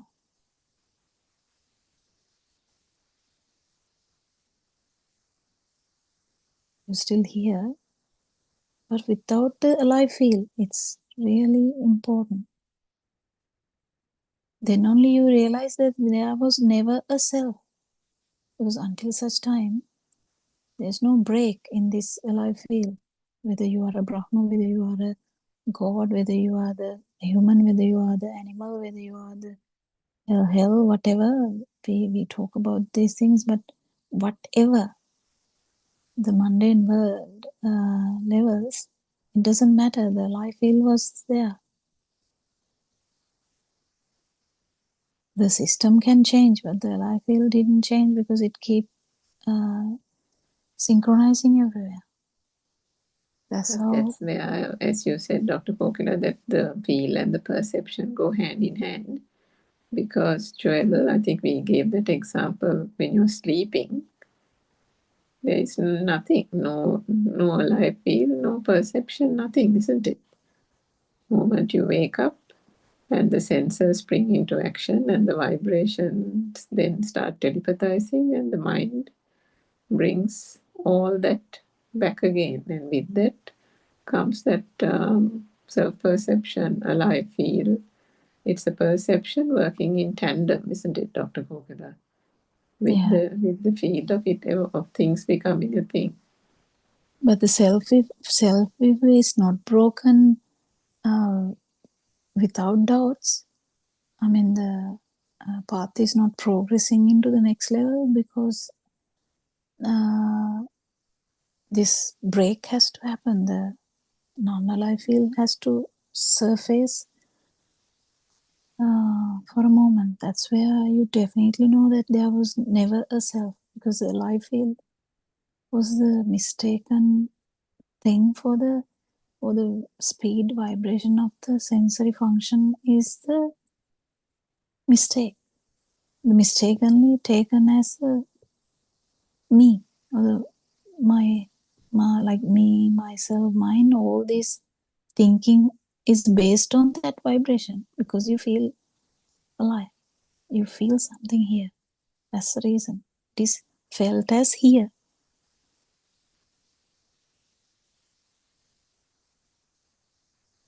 But as soon as it changes,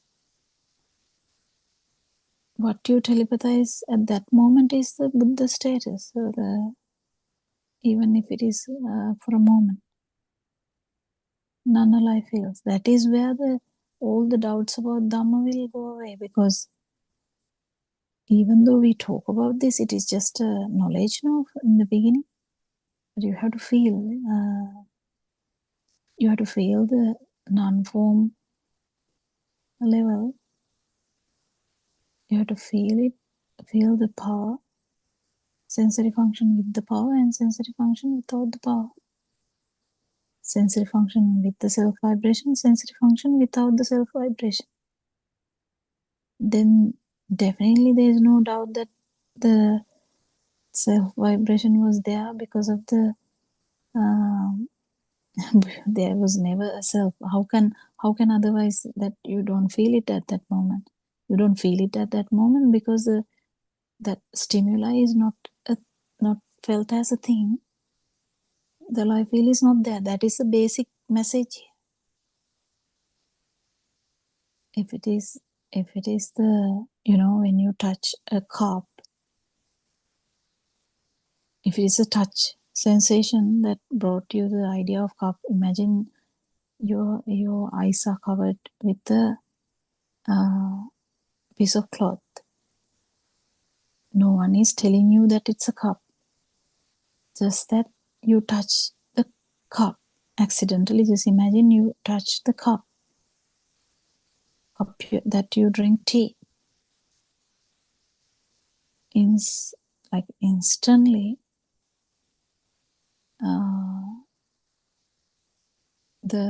what comes up is a cup.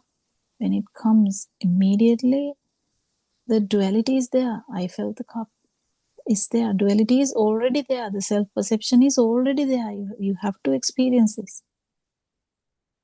But then, just randomly, if you feel it without the mind, or there's no involvement of in the sense the mind is not felt as a thing, because the whole truth about the outside not being true. There was never a cup, it's just a perception. Then definitely you might completely go to the feel level. If you go to the feel level, then the third one should come. What is the third one? Is the feel is a sensory function. That's all. Whatever it is, a sensory function. It's a touch sensation. It's just a sensory function. How on earth we imagine that it was a cup? It's just the mind sensor which told us it's a cup. But if the mind sensor is pierced, if the mind bubble is pierced, it might directly feel it. And then the understanding should come. I mean, it's a prajna, or the wisdom. That is the sensory function only. That's the third one. And then definitely it is the non-alive feel. And there's no self.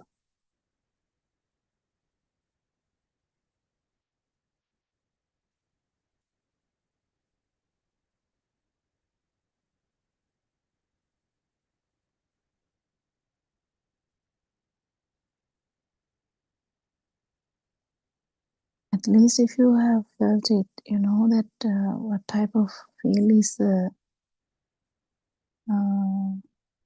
unalive feel, then you continue to, that is the most important thing. You understand that there was never a self. What was there was just the stimuli. Whether it's the cup, whether it's the fork, whether it's the ice cream, whether it's rise and carry, whatever. Doesn't matter.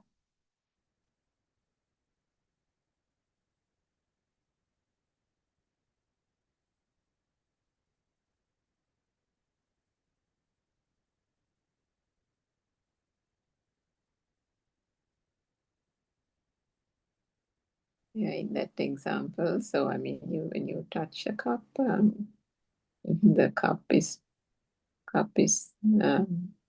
still a cup, but is it a cup? It's not a cup, isn't it? Yeah, but the thing, main important experience is nothing to do with thinking, because thinking part is pierce in the non-form part. So the non-manifest, the apaditta vijnana, I think it's called something like non-manifestating consciousness, is the feel of that Feel thing without becoming not a power. thing. Feel without power. Mm.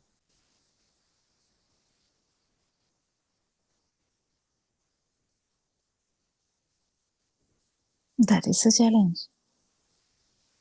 That is a challenge. So the important aspect is, if you understand this Dhamma through this experience, you know that there was never a self. But when the because even though it is felt as, for a moment, you're back in the scene again, back in the mind again. So then you really understand. Yeah. It's alive feel is there when the stimuli is taken for granted, if the stimuli is felt as a thing. So that is the basic understanding. So if the chair is felt as a thing, that is what gives you the idea of duality, or the feel that you are there.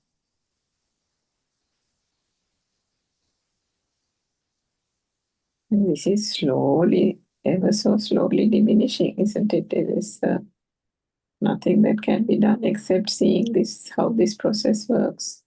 Yeah. Yeah. So for Joel's thing, third one is, so the first one is out, the RNOS's program. First one is outside is not actually there, it's a perception in the mind. Second one is the perception is actually not true, it's a vibration. Third one is this is a sensory function only. Fourth one is there is no self. Yes, Joel. Yeah, like tomorrow, I think we don't have time now. Tomorrow, can you just explain me that 4 stages which Dr. Sakuntala said in the beginning?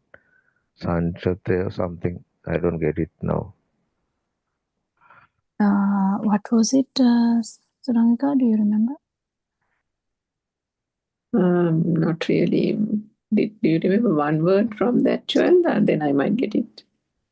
I can't get that singular word, that Pali word or singular word. Sanchite, something like that. I can only remember that. 4 stages in Buddhism, a kind of thing, something or something, I don't know. To get into the Arahant state or something. Are there any stages to go into that? There's various ways of explaining it. There are, the stream enterer and various kind of stages. But in this Dhamma that is explained, nobody really talks about stages as such. Maybe she meant something else. We can talk about it tomorrow. Ah, Yeah, yes, we can ask thank you. actually, because stream enterer, one center or something, once enter or no, once returner, no returner, and an arahant is just Aranvasi doesn't actually stress on these things, because from the beginning what happens is reduction of this self vibration. As soon as you hear this Dhamma, you become a stream enterer anyway, and it's the difficult part is the fruition part, whether you actually feel it, and then you become the path again in the second stage. But Aranwanse actually doesn't anyone to like keep track with these things, because it makes a self again, like, you know, I'm so and so, I'm you know, that's how the ego is. So what he thinks is, like, what he feels is, it's going to increase the ego. So he only concentrates whether we are actually feeling this ego or not, feeling the self or not, and whether we are feeling that it is slowly reducing, and at least once whether we have felt without that feel, in the sense without the self vibration. That is all he's keen about. Because if we think about a state, it's like becoming a doctor, becoming a teacher, becoming an engineer, becoming a monk, whatever, you know, it's kind of a status. So even in this Dhamma, to our mundane world mind, this becomes like a fuel again, because you're trying to become something. That's why it is discouraged. Do you get it, Joel? But we'll talk about it tomorrow. Oh, yes, doctor. Thank you. Thank you so much. All good. So we'll stop this discussion for today. Thank you very much, everyone. We worship Aranwanse for his noble guidance. May Triple Gem bless you all. Thank you. Everyone Sanai, Dr. Kokila, and everyone Sanai, Dhamma friends.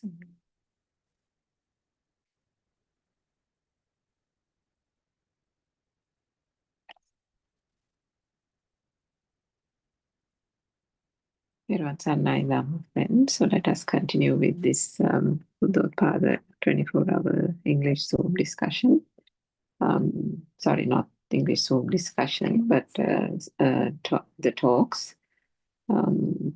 What just concluded was a discussion between 3 and 5 Sri Lanka time, 3 and 5 p.m. Sri Lanka time, but right through for the 24 hours, this Zoom session continues, and in every and in intervals of 1 hour, you will find different speakers explaining this pure truth, the true Dhamma that has been that was realized by Lord Buddha 2,500 years ago, and what is being imparted to the world by Buddothpada and Mahansa. And that has been done over the last 5 years. There are various channels in which you can find this Dhamma, either in the form of books or talks, in the form of Sutra Desana, that is based on the Tripitaka in the Pali Canon.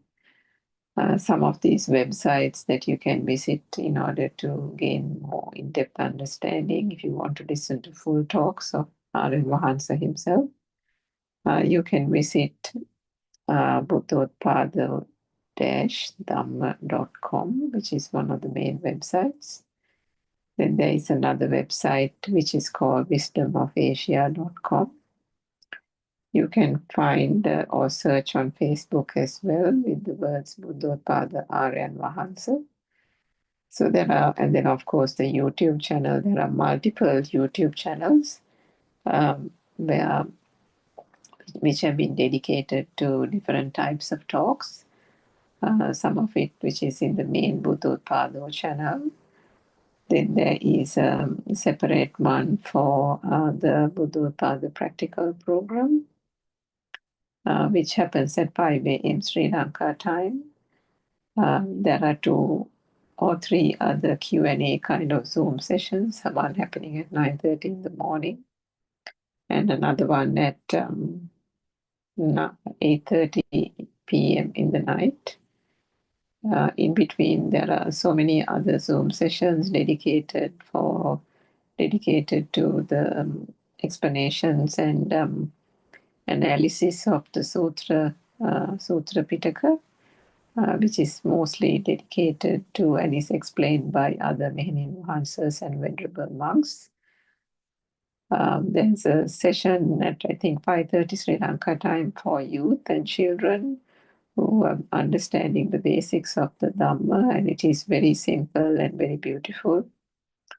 So there is always the opportunity to tune into any one of these channels, which are all aired on YouTube as well. And then, of course, this English channel where for 24 hours it is now going on for the last couple of weeks in the English language with the intention. And this is our noble teacher's vision to impart this Dhamma and share this message of pure truth with all the English-speaking listeners out there in the world. So this pure truth is something that is such an important message to all human beings, irrespective of religion, irrespective of caste, creed, nationality, culture, wherever you come from whatever walk of life. This is something that one needs to gain an understanding of in order to alleviate this suffering. So there's a frequent misunderstanding that Buddhism or the Buddha's words is just another religion. It's not. So I suppose with the old teachings and the traditions, it could have been treated like that, not only in Sri Lanka, but in other countries which are, kind of typically categorized as Buddhist countries. But this is just simply the pure truth about the suffering, the cause of suffering, and how to end that suffering, or the end of suffering and the path to end that suffering. So the suffering word also has been given like very conventional connotations and meanings as well. When one thinks of suffering, one just thinks about pain and sorrow and death and illness and so on. Yeah, true, in a certain sense, that can be taken as true, because in the very basic mundane level sense, those also bring sorrow, isn't it? Those also end up in suffering. No one likes to die. No one likes to get ill. No one likes to, meet with a tragic accident. No one likes to have or see a loved one departing. So these things do bring sorrow and suffering. But that is in a very conventional sense of the words. The pure truth that the Buddha imparted talks about suffering in a whole different light, in a far more profound manner. The suffering that the Buddha said was purely because of this illusion that arises called the mind. And this whole self-perception that gets born out of this mind illusion.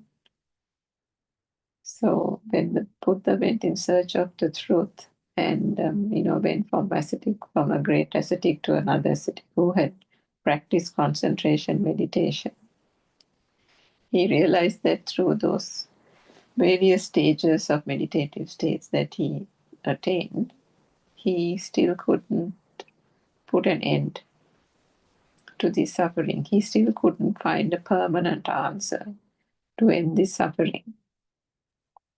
Because what is suffering? The defilements of anger, greed, aversion, All these things are bringing suffering.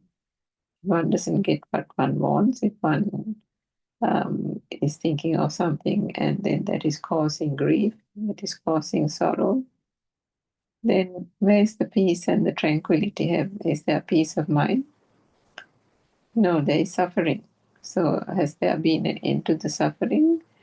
No. So despite engaging in concentration meditation alone, the Buddha realized, or he was Siddhartha Gautama at that time, the prince in search of the truth, that that was not getting him the salvation and the path to end suffering.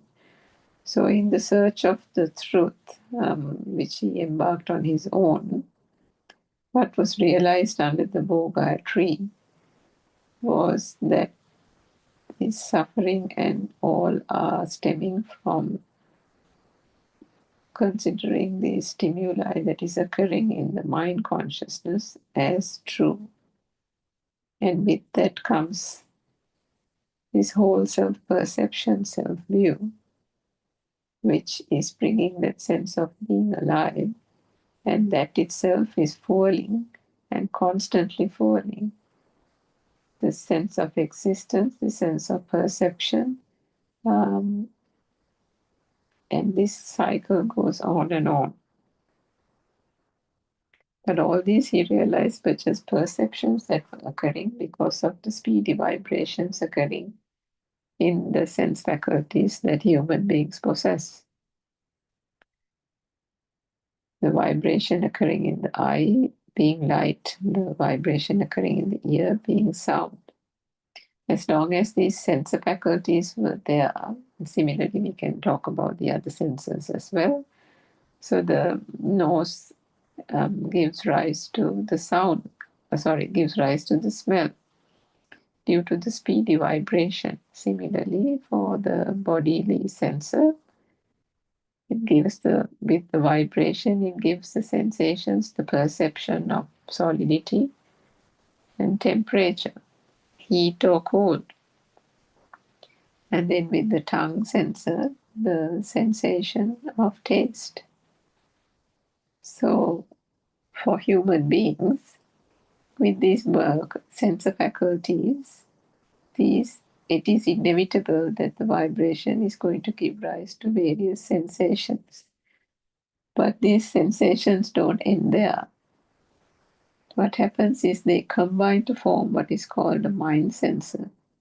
And the interpretation happens there. The object or the stimuli is then what gets manifested to the sense faculties gets taken as an object, taken as a person by the mind interpretation, which is another vibration. The combination of the earlier basic vibrations of light, sound, touch, taste, and smell then become, for example, the ice cream that we just spoke of.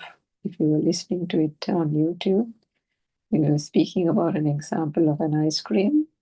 So it is these basic sensations that then combine to form the thought of an ice cream, combine to form the thought of a car, combine to form the thought of a house, family, school, job, mortgage, and so on.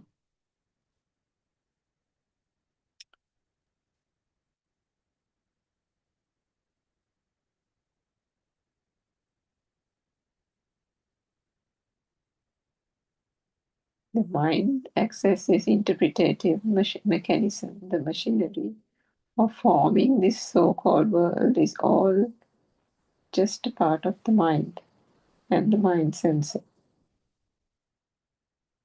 The cause and effect Dhamma that the Buddha discovered was all about how these sense faculties gives rise to a false sense of self-will, I or ego. And it is that, as long as that is propagated, as long as one holds on to the illusion of a self and an external world, that's where the suffering arises. in that one thought. And these thoughts are all just arising and ceasing, because that is a natural part of this mind phenomena of the mind. Just like the vibrations occurring at speed gives rise to manifestations of light in the eye sensor, sound in the ear sensor, taste in the tongue sensor, tactile sensations in the body sensor, and the nose, the smell sensor, smell in the nose sensor. Just like those are formed together, again, it is as a process, as a natural mechanism. These combine to form various objects. But how is that done? The ice cream, how did those sensor faculties and the sensations arising from those become an ice cream? That has been taught to us at some point in our lives. These concepts have been coined together, labeled and given a name, and then those are constantly reinforced, and then they have started to become real. They have started to exist outside. The whole process of actually how these things actually happen only in the mind, but the deception here is that they are projected outside, and then these objects and persons are considered to be real and existing outside. So the existent feeling, the belief that these things are there outside in the real world, gives way to an existent feel. So one would have the feeling that you were born to parents, you grew up in this neighborhood, you went to this school, you went to this university, you had these type of friends, you had these one or two siblings, your parents did this kind of jobs. All these kind of things makes up this life that you call, your life. But if you think back on every one of those aspects that has a name and a sound associated with it, weren't all of those just learned at some point in time? Did the baby in the cot have even a notion or a concept of school, of neighborhood, of friends? Nothing whatsoever. The baby we consider as having a radiant mind. And when we say radiant mind, it means that the basic sensations, the vibrations and the sensations occurring via the sense faculties are still prevalent, and they do happen.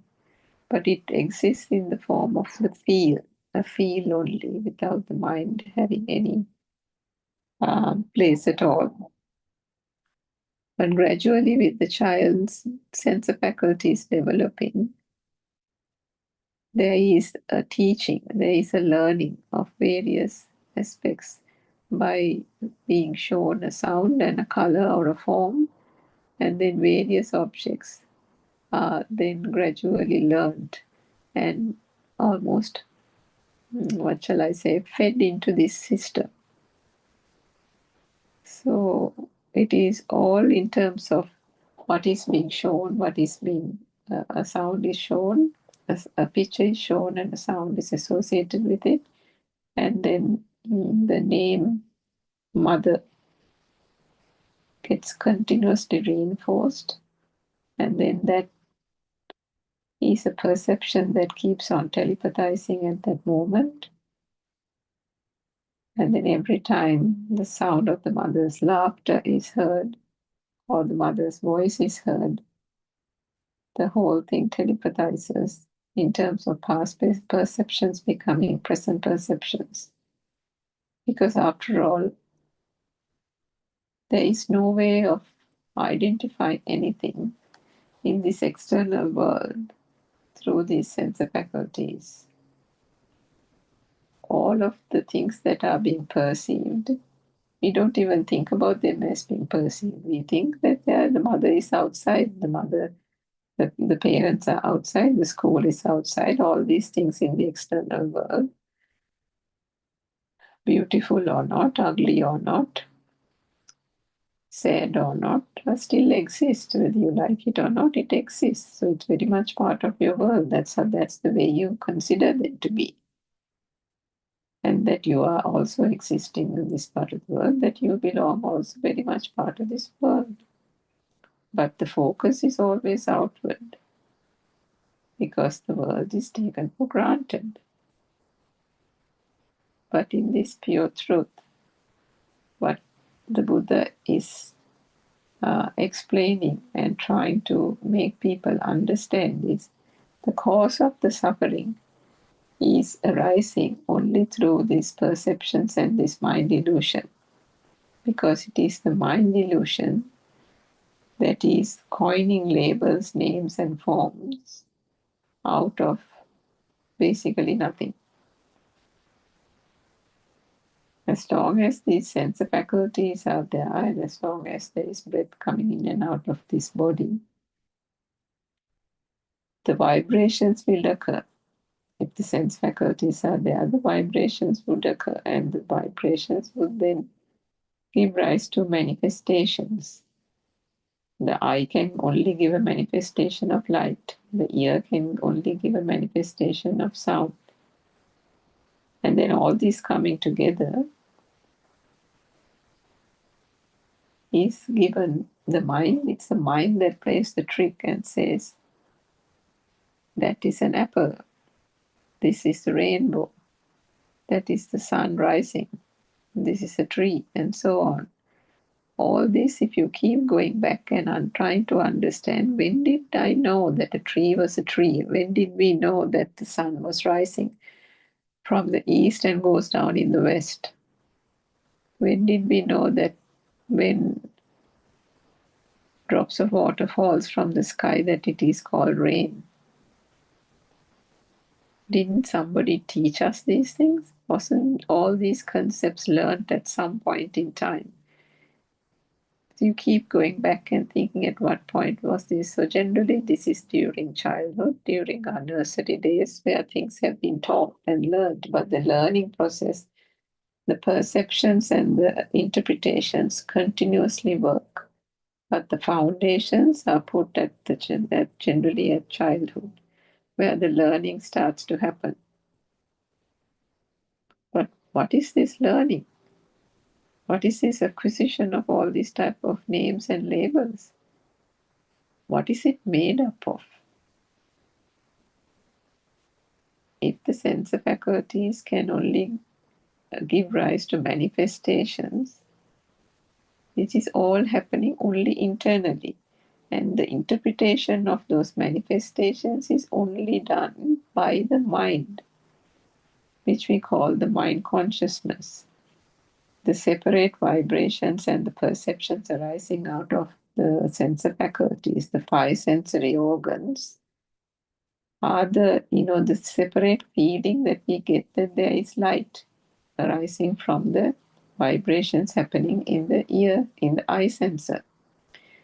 Similarly, when we talk about the sound consciousness, it is the feeling that is that one gets that sound exists. But sound also, the manifestation of sound only occurs if there is the vibration in the eardrum. If by any chance there is a problem in the eardrum and the eardrum is not working, for example, for deaf people, then there is no vibration. And then there is no sound.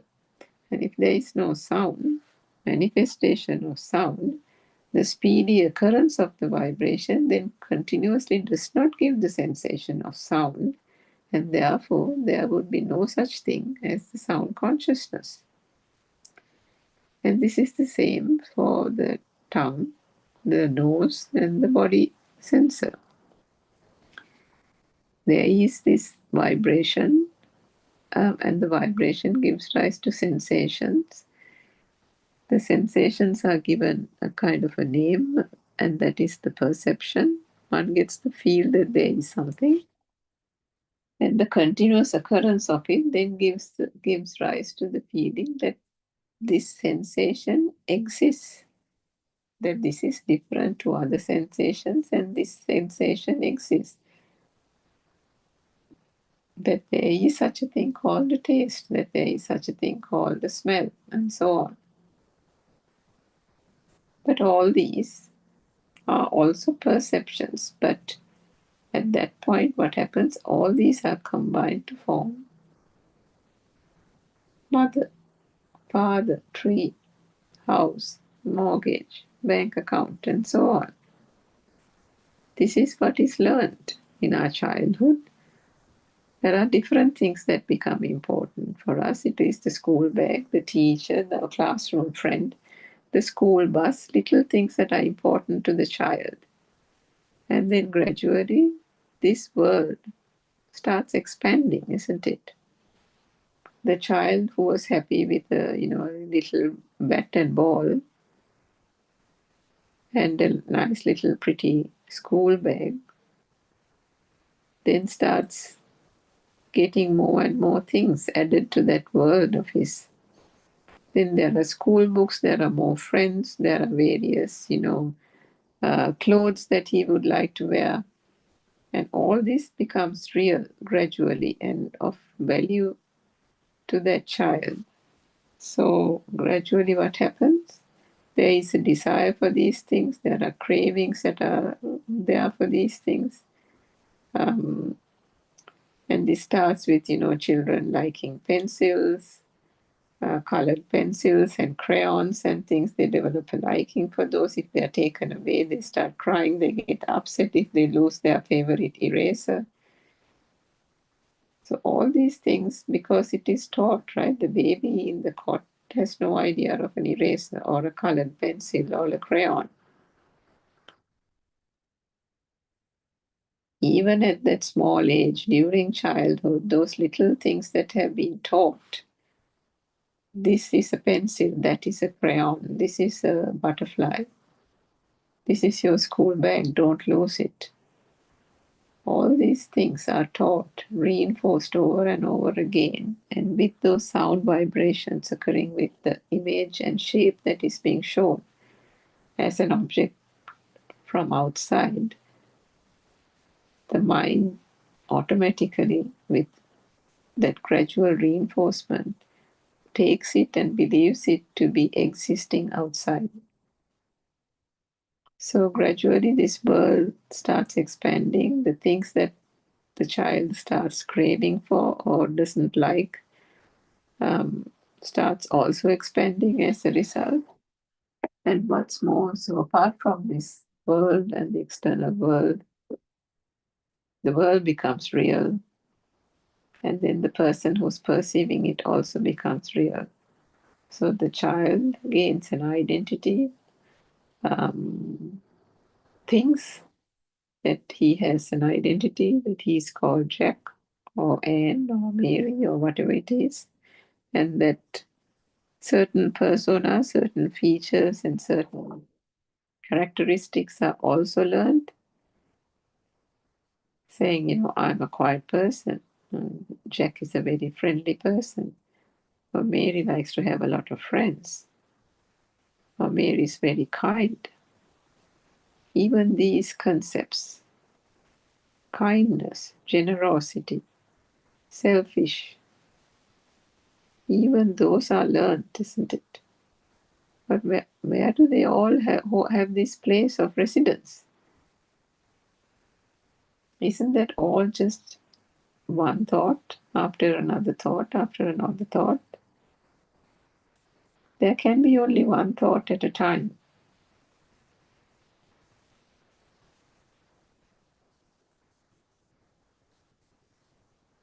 A common notion that those without any access to the true Dhamma, that such people believe is that, for example, if you look around the room that you are currently in, and then you turn your head to one side and say you see a lampshade. And you turn your head to the other side and say, for example, you see the window. Then if you turn your head back again to the side that you had turned earlier, you'll see the lampshade. But what happens? Let's go a little further. So if you look beyond the window, you might say you see a tree. You might see the road. You might see, the gate of your house. Then you look back inside the room and you turn your head again and you might say, I see the lampshade. But what happens with the mundane world and the way the external world and the reality happens to people and the beliefs that they have due to illusion, due to delusion? They think that the first time they saw the lampshade and they looked and turned away and saw the window, and then they looked back and saw the lampshade, and they think that it was the lampshade that they saw earlier that they are seeing again. The lampshade was always there. They turn their head back again. They see the window again.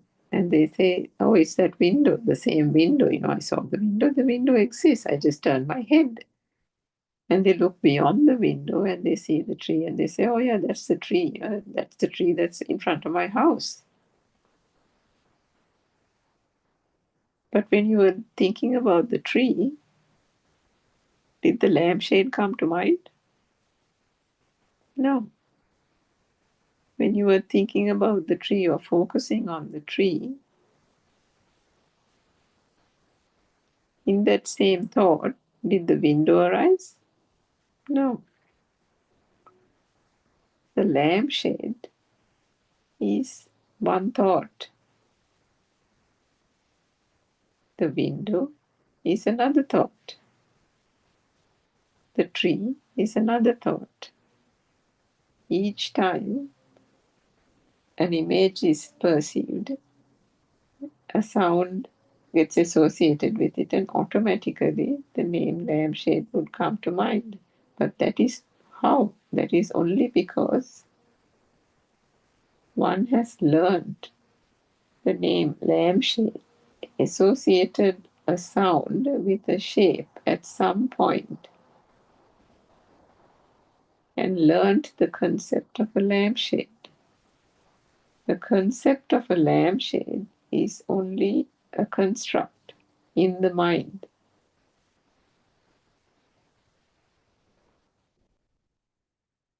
And it is getting constructed then and there.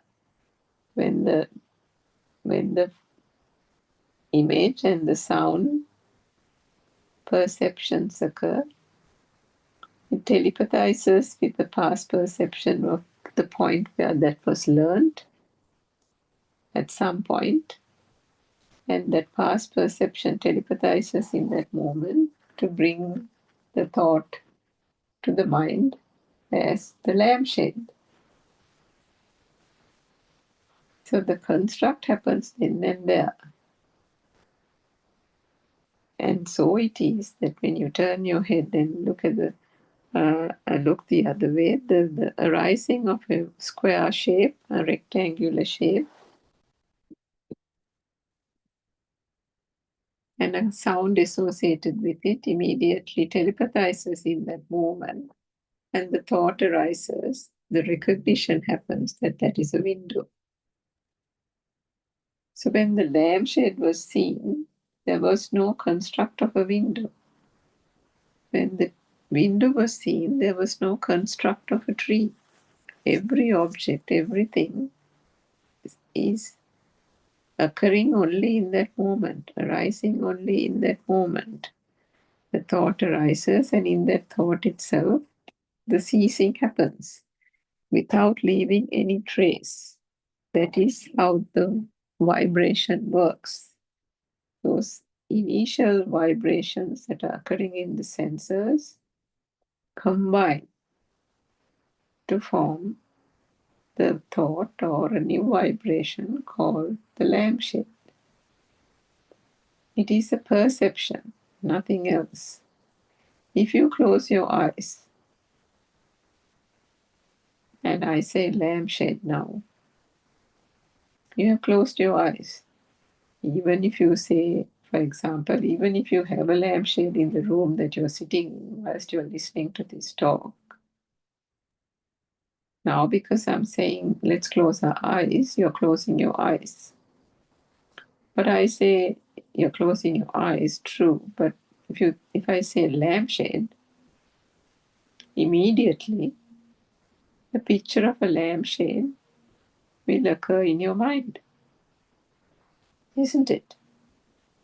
And whatever the color or the shape of the lampshade that you had once looked upon, even if it was like a couple of minutes ago, or from another perception that had earlier occurred, that whatever that lampshade would flash in the mind. Now, when we mention the word lampshade, and in that thought or perception, there is the color of the lampshade, there is the shape of the lampshade, the sound of the words lampshade also reverberates. Perhaps that where the lampshade is kept on a particular table or a stool, even that might come to the mind. All this is there, isn't it? And if the lampshade was kept on, the feeling of warmth emanating from the bulb or the bulb also can be felt. But there is no lampshade in sight. This is all occurring in the mind, in the thought, isn't it? Didn't that whole lampshade get constructed in the mind?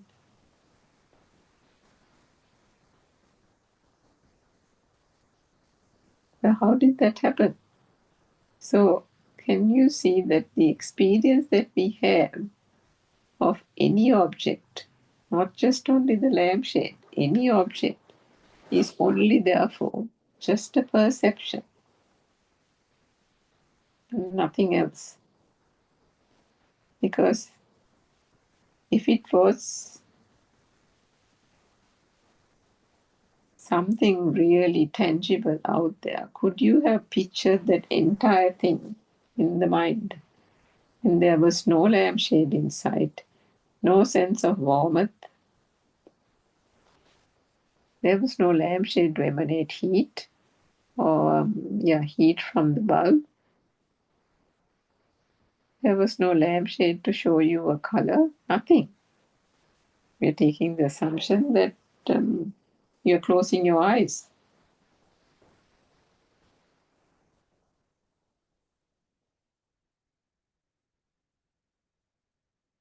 Let's say we think about something that is not in the room. Say you're in the lounge and you're thinking about something in the kitchen, say your favorite cup. So your eyes are still open. It's not as if you can't see things. You can see whatever the things that you are seeing in the lounge. But we are thinking about your favorite cup right now. And immediately the color of the cup, the shape of the cup, whether it's one of those big tall mugs with a nice handle, the fact that you drink your cup of tea every day with that mug or cup, where you got it from, perhaps, if you can remember that. All these things come to mind. So the texture of the cup, the solidity of the cup also is felt. Isn't that incredible? How can the feeling of solidity of the cup arise when you are not even touching the cup? You are not even seeing the cup, and you can picture the color of the cup, the shape of the cup.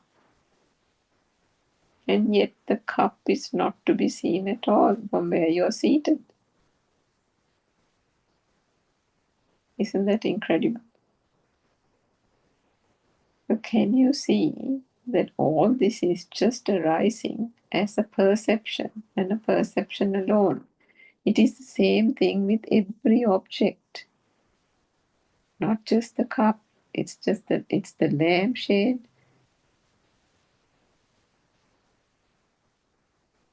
it's the food that you eat, the things in the fridge, the apple, the orange, the bed in the bedroom. Immediately, if we say bed, you will picture your bed. The sheets, the color of the pillowcase, if it was a flowered floral print, that would come to mind. That it is floral will come to mind. The color of it, the comfort of the mattress, the sheets that are on it, what color the sheets are. All this will come to mind if I say your bed. So can you see in that thought there is the color, the light arising from the eye consciousness. With the word bed, the sound of bed reverberates and the sound consciousness occurs there. And then, for example, if your mattress is one of those creaking mattresses, when you get onto the bed, even the sound of that mattress creaking will occur in this thought. You're not even on the bed. You are still seated in the lounge. And yet, when we mention the word bed, the creaking of the mattress, the texture of the mattress, the softness of the pillow, the color of the pillowcase, the color of the sheets, whether it is a queen-size bed, whether it is a single bed, all that comes to mind, all in one thought. So there was no bed in the thought, there was no pillow in the thought, there's nothing physical in that thought. It is just a perception, isn't it? So how did one get the notion of solidity of the bed, the comfort, the texture of the bed in that mind, in that perception? This is where the biggest trick, the biggest delusion happens. The mind makes it all to be believed as real. And it uses, and there's a combination of those other sensor faculties and the sensations that arise out of it, like the sound, the color image, not even the color, just the light, the touch sensations from the bodily sensations. These are then combined in varying forms. It can be 2 sensor sensations arising from the sensor faculties. It can be 3, it can be all 5, depending on the stimuli. These are combined to form a perception called your bed, a perception called the bed, or general perception can be about a bed. And then there can be another perception about particularly your bed, particularly your cup, particularly, your plate, your car, your mortgage, your house, your family, your children, and so on. This is the way the mind plays tricks and conceives objects, produces these various names and labels, and creates this whole world and worldly objects, which are then taken to be real and true. And this whole sense of existent feel comes about because of this belief that these things actually exist outside. Whereas what happens really here, that the Buddha exposed, is that this world as we call it, he said, is only occurring in these senses. If one understands these 6 senses, that paves the way to find out the end to suffering. Because this whole world is an illusion, he said. And he invited people to come and see, to come and investigate. It is not something that he said that you have to believe in, because it is not a religion. This is pure truth, pure Dhamma. And when he said that, the cause of suffering was this vibration, this is cause and effect Dhamma. The whole thing starts from a vibration occurring in these sense faculties, which gives rise to these sensations, which gives rise to then a perception, which gives rise to what is perception? Mother, father, family, mortgage, house, all this. In other words, the world. This is again through the mind consciousness. It's a projection that happens outside. It's an internal creation, but it is projected outside. That gives rise to the sense of existence, the feel of existence, which is common to all living species. Every species would have some kind of sensor, not necessarily the same human sensors, but some kind of sensor or sensors. And what happens? The world that gets manifested to that creature, that living being or species, is quite different to the world that gets manifested to a human being. If we take the common examples of a bat that uses almost radar-like vision to get about in the night. Now, is that world, do you think, is that world the same as that of human beings?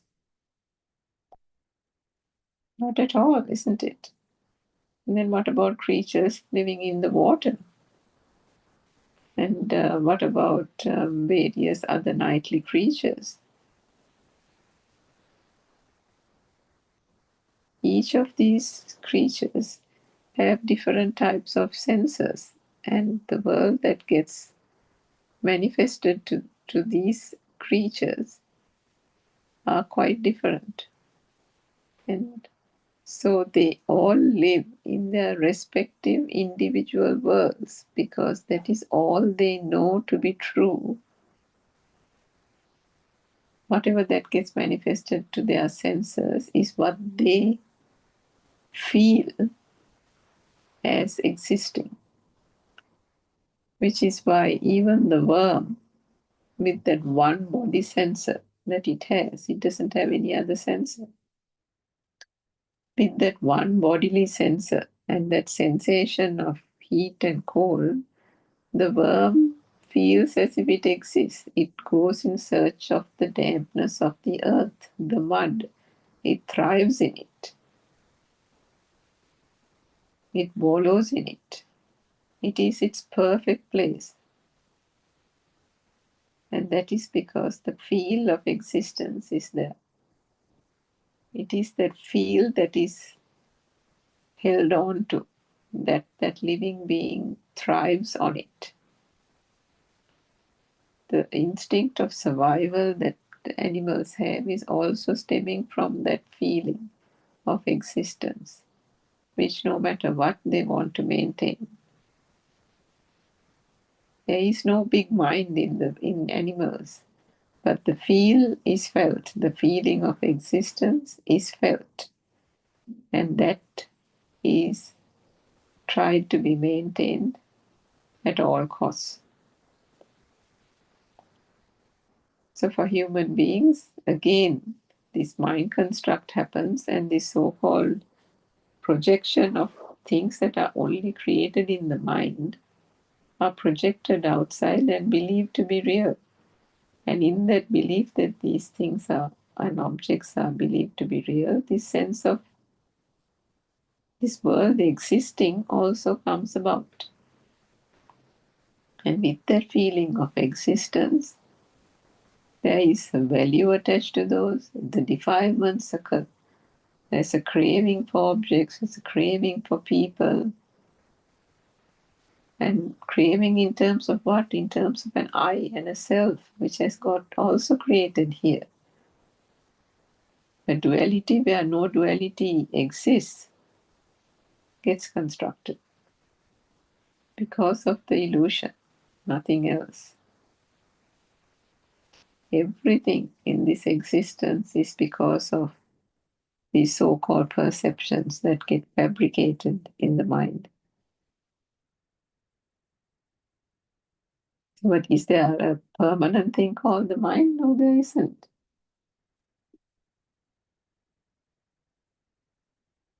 As we said before, these are a series of thoughts occurring through vibrations, and every thought is a vibration. Every thought is a combination of vibrations of the sense faculties coming together.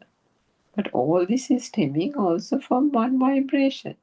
It is this one vibration that is having different permutations, almost like 5 different channels. The sensory organs act in 5 different ways to give different manifestations, but arising out of what? One vibration.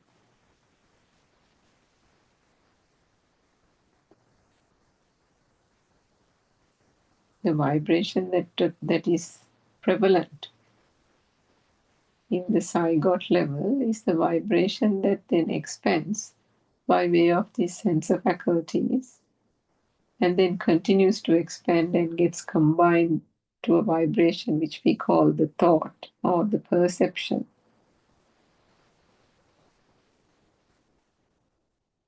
That then gives rise to this external world.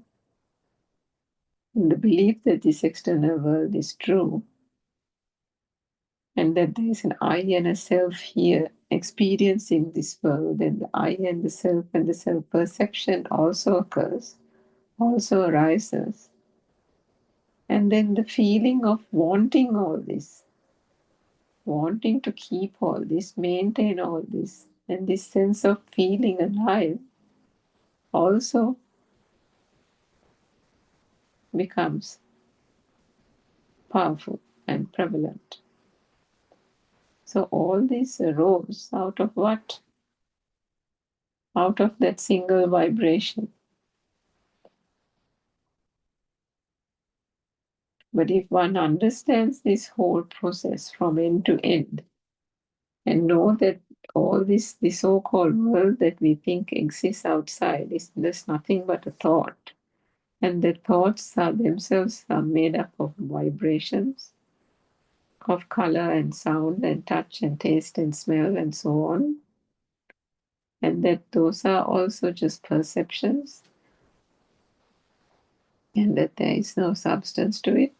They are also rooted in a vibration, and because of the vibrations occurring at speed only, that one gets the feeling of light, feeling of sound, and therefore the feeling that there is a mother, there is a father, and there is I here and a self here. The feeling does not occur if there is no speedy vibration.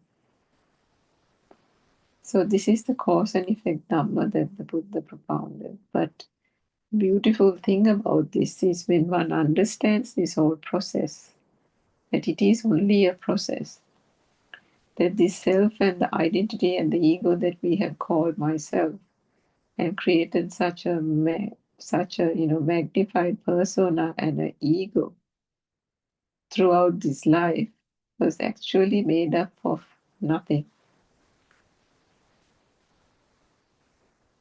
Absolutely nothing. It is a concept that has been propagated in the mind out of pure ignorance.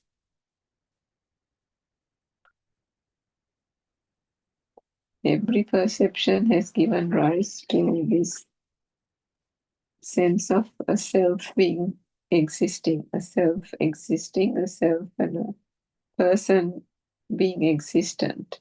And every stimuli is then taken in relation to this person. So if ever something becomes real and becomes of value, that is only in relation to the I. only in relation to the me. And therefore, when the stimuli is either lost, say the mother passes away, or your child meets with an accident, suddenly the stimuli that was considered to be real is now gone, isn't it? So because there has been the duality created between the stimuli and the so-called self, the two cannot be disconnected in this whole so-called mind bubble. If the stimuli is real, then the I and the self is also real. So because of that, the suffering occurs. If one understands that these worldly objects are not something that is outside, but are only a mind creation, where does the suffering occur then? Because the mother is the mother outside, or is the mother something that was constructed in the mind? Only a thought. So is a thought real? We know that the thought is also a vibration.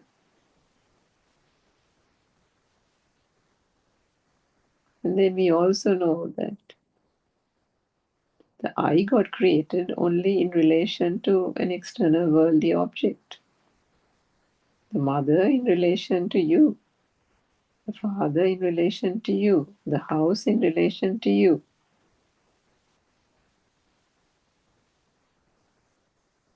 So in other words, if a stimuli becomes real, then you are the stimuli. There is an identification with that stimuli. And where there is an identification with that stimuli, the stimuli is real, it is of value, no matter whether it is giving rise to the feeling, to a desire or to an aversion, depending on how that perception has gained momentum. It can even be something that is disliked or liked. So the defilements can occur in whatever form. But nevertheless, if the belief that that object is real, then the suffering occurs in either way. An object which there is a craving for, if it's lost, there is suffering. If it is a stimuli like your mother, and then she dies, then there is suffering. But if you have had some issue with a neighbor for a long time, and finally after 5-10 years you decided to move house, man, aren't you happy? You think, my goodness, finally some peace of mind. I don't have to be quarreling all the time. But then again, didn't the neighbor become real to you?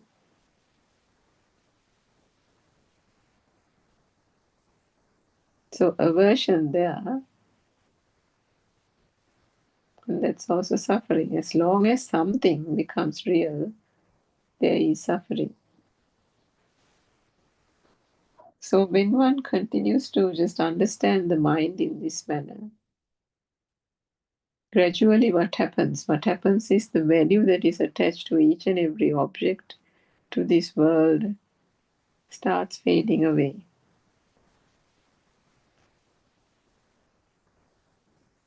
And the things that really brought suffering, really brought pain of mind, worry and stress, gradually starts fading away.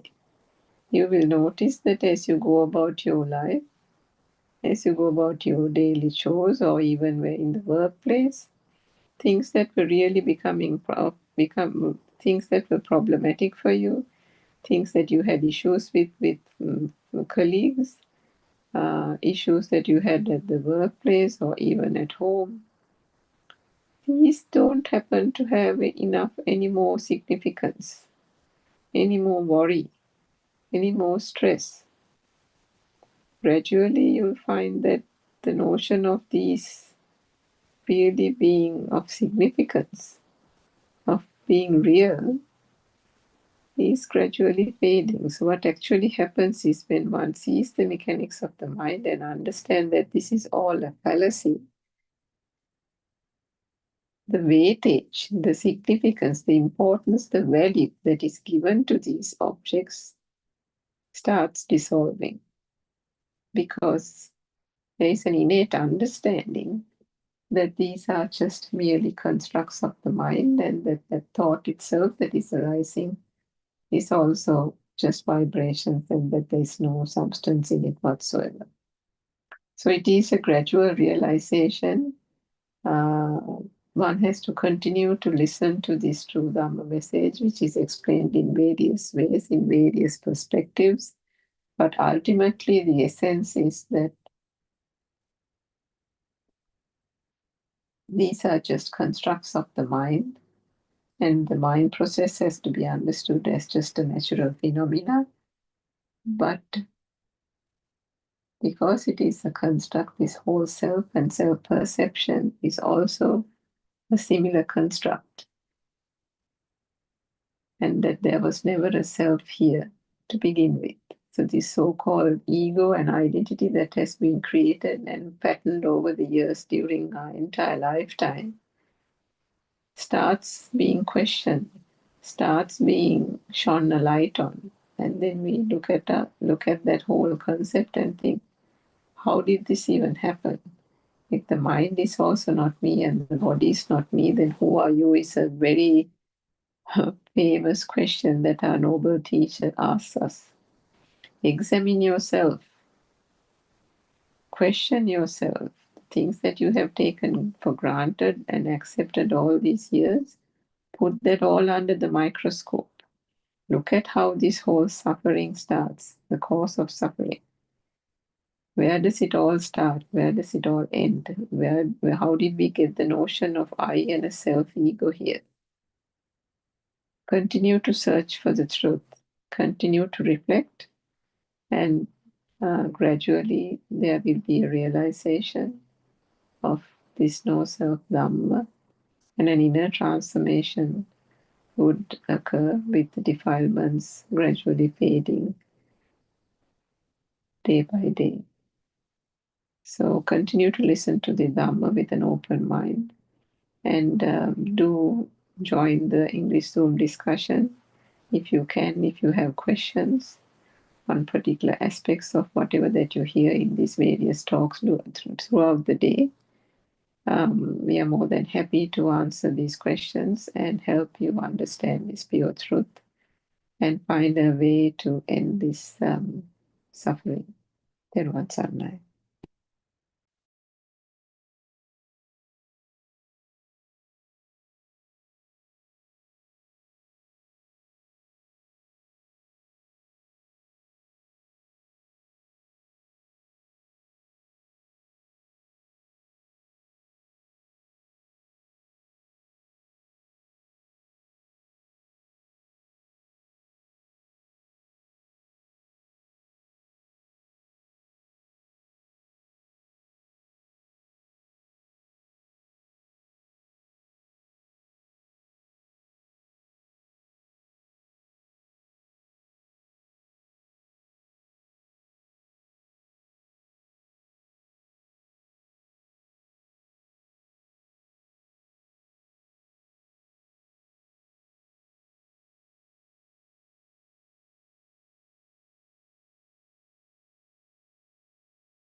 Therwan Saranai. Thank you very much, sister.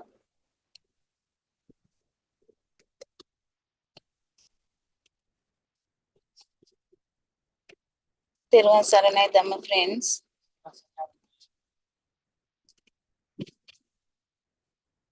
Now I'm going to start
Teruvan Saranai. Thank you, sister. Thank you, sister. Dear Dhamma friends, now I'm going to start this Dhamma discussion through Buddothpado PeoTV from 6 to 7 p.m.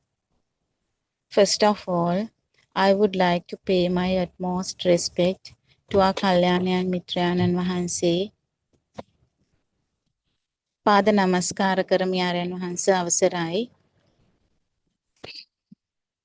Teruvan Saranai.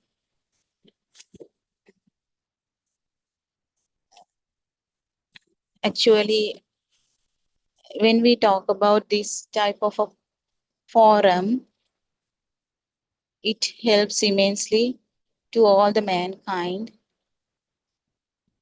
to learn this Dhamma, this pure Dhamma, through Dhamma, to all the mankind in the world.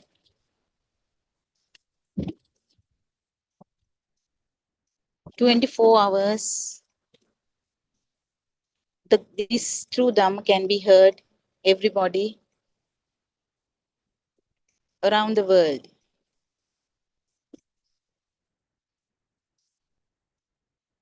Through PeoTV, Buddothpado TV, Buddothpado PeoTV, and also different types of Zoom discussions,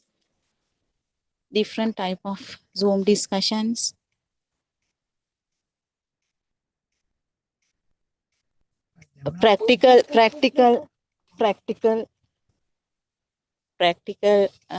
programs, and also different type of discussions. You may hear all these 24 hours. So, which is very rarely we get this opportunity. Actually, those who are doing the discussions, they can improve themselves. And also those who are listening these sermons, they also can come to this path of Nirvana every day. Gradually, everybody is walking towards this path of Nibbana. So there are no other paths. This is the one and only path. As we have chosen the right path, we want others also to choose this right path. That is why you all are doing this great service to this mankind as our Kalyana Mitrayanan Vahansi advised. So when we talk about the friends behind the screen, I mean behind us, that means the technical. So we must be very grateful for their endless effort for making this a reality, for supporting this Buddothpado, very silent, noble service they do. Whether it is night or day, they don't consider. So because of them, we all can hear, we all can see, we all can participate in all these things. So they are very vigilant on these things. So we must be very thankful, and we must pay our respect to those who are behind this, for making this reality. And also, this is true Dhamma, and we are fortunate to find it somehow. We have found it now. So going through that path is our way now. It has become our path now, and there are no other paths. We can't see any other path because Buddothpado has given us the correct path. Although it looks very simple, it's not that simple actually. Once who acquire this Dhamma, they can actually live in this society with very peace and very calm mind. That is what the speciality. So this Nirvana is something not something that we can find once we find our death. That is not. Earlier it was so for us, as it was so we thought of going to the heaven or hell. We were thinking about the deeds, the good deeds we were doing. Earlier it was so. Now what happened? It completely changed our lives. So not knowing what to do while we were going here and there, fortunately we found this Dhamma.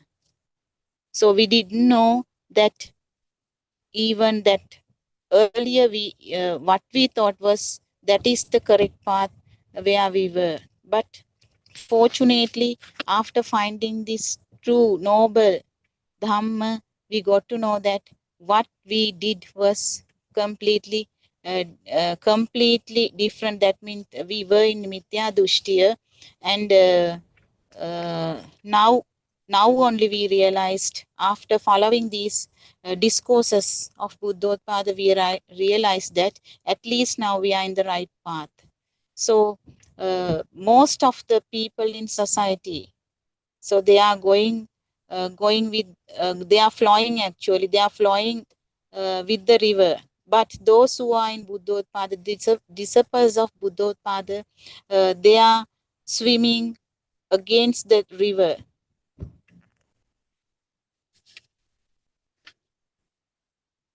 Patisotaya. That is what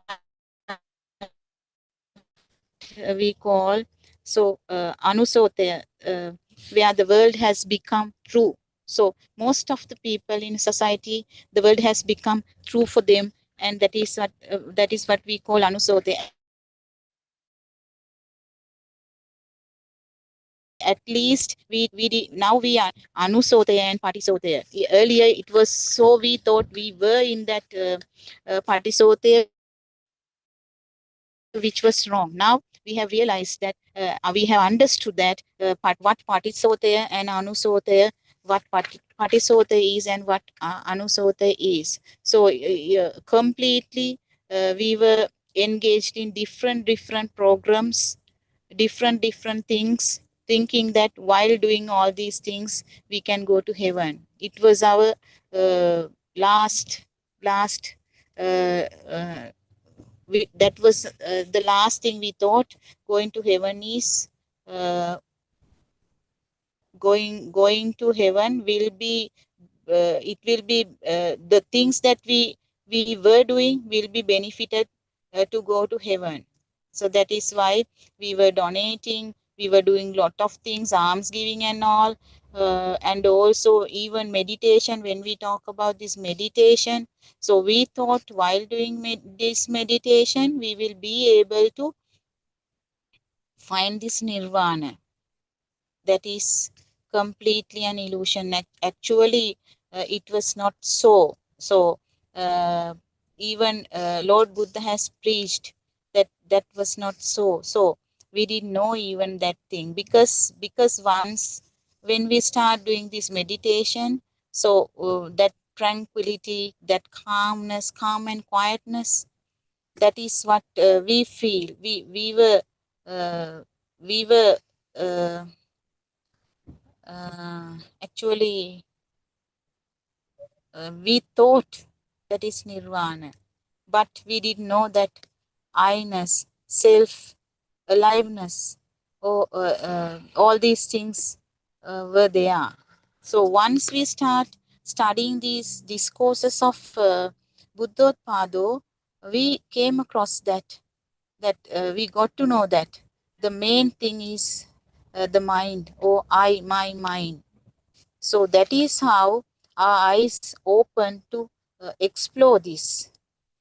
That is the practical side, that amazing, that actually the foundation of this, the practical side clearly shows us how we should practice this.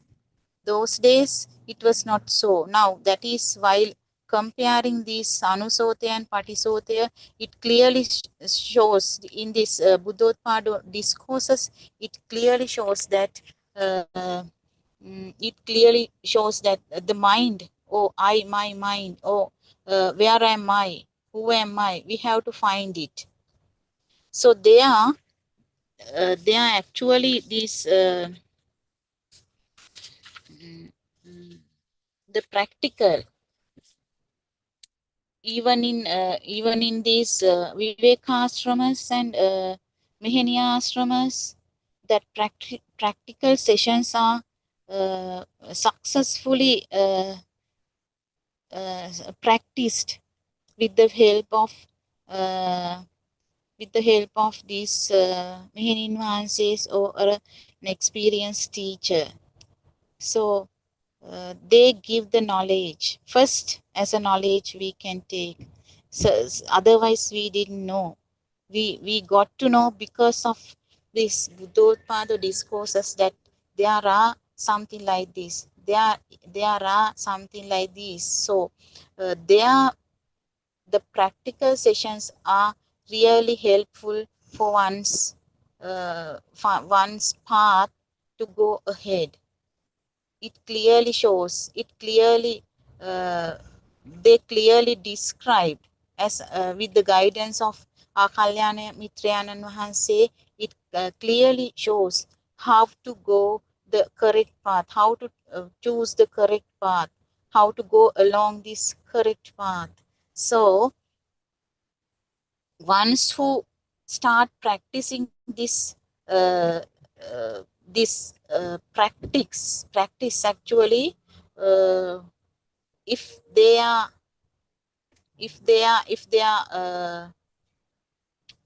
capable of getting this technique, the technique is there actually. If they are capable of getting this technique, sometimes they easily grasp it. Sometimes for some it takes time. It takes time. That's why while talking to our Kalyana Mitrayanan Mahanse, some disciples of Kalyana Mitrayanan Mahanse say, I have been listening to this Dhamma for about 3-4 years. Some say within 1 year. Some say 2-3 months. Some have realized it within a short period of time. Sometimes some have realized it with a long period of time. It depends. It depends on the way they take it, the way they grasp it. It depends. Anyway, they have experienced it. Most of them are experiencing it day by day. That is what we can see through these Zooms and all these Zooms. The people, the disciples of Buddothpado, they say that, they explain that, they feel it. Though most probably at last it comes to this feeling. So they say that they feel it. They feel it, and also day-to-day activities, day-to-day work, day-to-day they experience it. So that is the most important thing. The suffering is the most important thing everybody is having, because although we have wealth, health, mental health and everything, we are suffering because we are not satisfied with anything. That is the most important thing. We do not satisfied with anything. Nobody is satisfying with anything. If you have a car, you are trying to buy the next brand, the next best brand. If you have a bicycle, you are trying to buy a car. If you have the car, you are trying to buy the best car. So then you go to the next. You cling. That is craving. So you cling to the things. It is normally, it is the way of the mankind. It is the way of the human being. Our mind is like that. The nature of the mind is that, because it wants something to be attached always. That is the nature of our mind. It can't stand alone. So trying to find something, trying to find something is also the problem we all are having. That is the most important thing. It does not like to stand alone. It wants something. Most probably if you are satisfied with something, what you get now, next day you want something else. If you are suffering with something else, next day you are thinking that now it is okay, but something else is there. That is the nature of the mind. If we do not understand this nature of mind, we will be in trouble. So some understand this, but some they don't understand this. They don't want this. They think this is the way, and they just go with that, going with the trend, going with what is happening. But some they understand this, and they try to stop this. We can't stop the thoughts. Actually, we can't stop the thoughts. The realization, but we can realize this is what happening. While listening to these discourses, actually these noble discourses, the golden discourses, what Aryan Maharaj has preached, they are really helpful to our day-to-day life. It helps us to less sufferings. It helps us to, day by day, it helps us to make this mind more clear and clearer. So once you understand the value of these discourses, you never try to stop listening to these things. And also you are also trying to give this to somebody, although you have not realized it thoroughly mean up to some extent at least, but you know this is the truth, this is the normal truth, then you are trying to give it to somebody else. That is what these disciples of this Buddothpado, most of them do. So they know this is the truth, and they want to give this something, this type of things to somebody else. So they do it actually.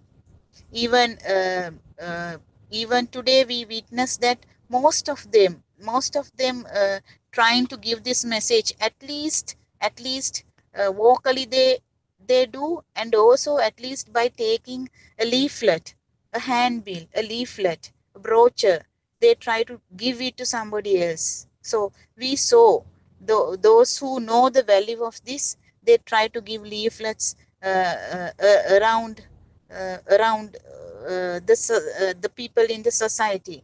Please read this. We witnessed that. We saw that some people, some disciples of this Buddothpado, they try to distribute the leaflets among the society. By giving this message, others also will give, others also will stop suffering, like we are on the path. So this is the most important thing that we can do. We can preach, we can talk like this, we can talk like this, we can give the message, to the others by giving discussions like this, by talking, by preaching like this. So we can give the message, as well as we can give this message by giving a leaflet to somebody else. So it will stop somebody's suffering, no doubt. As we stop our suffering, we can help somebody to stop somebody else's suffering, which is very great help, helping mankind, humanity. So that is really we witness these days. Most of our friends, Dhamma friends, they do this. So which is a really grateful help to this mankind. Distribution of Dhamma, what we learn or what we have already learned. So if we have felt it, we can give it to the others. So that is what we can do. So everywhere we see now, it is becoming more and more expanded. So definitely it will be on the top of the world one fine day. So because the publicity that we can give it it will be it will be expanded. This message will be given to the society. So that is what everybody's expectation, because eradicating this suffering through Dhamma. This is not a personal thing. This is something, something that we can give to the society. This is true Dhamma. We are not forcing anybody, take this and do this and that and all. Not. You experience it by yourselves, by listening to these sermons. Experience it. So there are no forcing things are not done here. So you take this just like we do. You take this, you listen to this, and try to understand this. Once you understand this, you will see the sufferings, the sufferings, the agony, all these things becoming less and least and least. That is what it goes. So it will become the least. At last it will become zero. You once you start feeling this, once you start feeling this, you will feel happy. That is the beauty of this beautiful Dhamma. So to understand this Dhamma, what you have to do is the practical. It is clearly shown that the practical that you can get from these all these things about these six senses. The six senses are the most important thing that we should study. The six senses, the birth of eye, the sight, birth of ear, hearing, smell, taste, touch, and mind consciousness. That is what Sita thought or Aramuna is created as a thing. So this is what somebody will have to study. First, we have to take it as some kind of what do you call it, knowledge, because we didn't know. We didn't know that. Although Aryan Mahanse started, Aryan Mahanse has started telling it, until then, we didn't know that. So we have to take it as knowledge. First, we have to take it as knowledge. So, but at every moment, this thought comes, it is coming, and it is disappearing. So that is what the main thing. So the outer world, this out world, we feel that this the mundane world, it is existing. So for those who have not realized that, so they always think that this mundane world, it is real. The world has become real. That is the most important thing, which we did not know. Once you realize that, they realize that this is, all these things are only thoughts. So that awareness, awaking to the moment, so it is very clearly shows in the path of this Buddothpado discourses, which is the most important thing for us. So what we have to do is we have to listen to all these discourses, and by listening we can gather knowledge, but we have to experience it. We have to have that right awareness on these discourses, and also we have to practice it into our day-to-day lives. If not, it will be only knowledge. We can preach, we can tell, it will be only a lecture. So not like that. You have to practice it by day-to-day life. You have to experience it. That is the most important thing. From those days, what we did was we gathered knowledge. We went to listen to these sermons in different monks, maybe different places we went. So that is the difference between this. So we listen to them, and thinking that this is happening and all, and we came back home and we forget. But here, this is not what the Buddothpado Sri Saddharmi, that is not what. The practical is going on, thoroughly on the practical.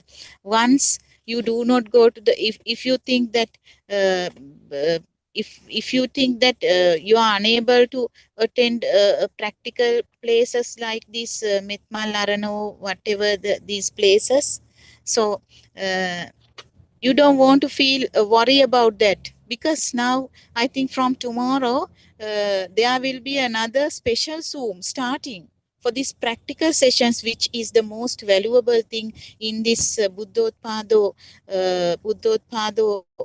sessions. The most practical, the where you do not find anywhere else, rather than in meditation centers all over the world, where we do not find these noble truth or the correct path.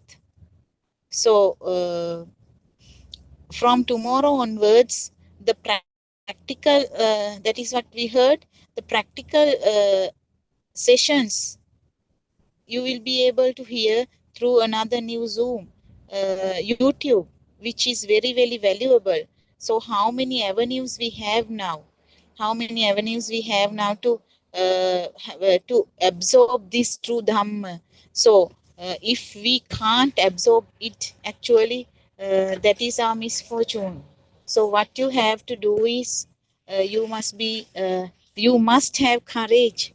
You must have, first thing, you must have that courage to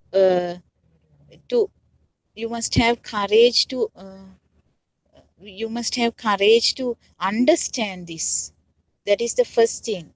So make this thing as the first thing in order to acquire any other thing. Once you realize this to Dhamma, the rest will be all right, no doubt. So once you experience this through Dhamma, the problems will not be any problem in your life. Once you understand this to Dhamma, everything will be all right for you, for everyone. So it will be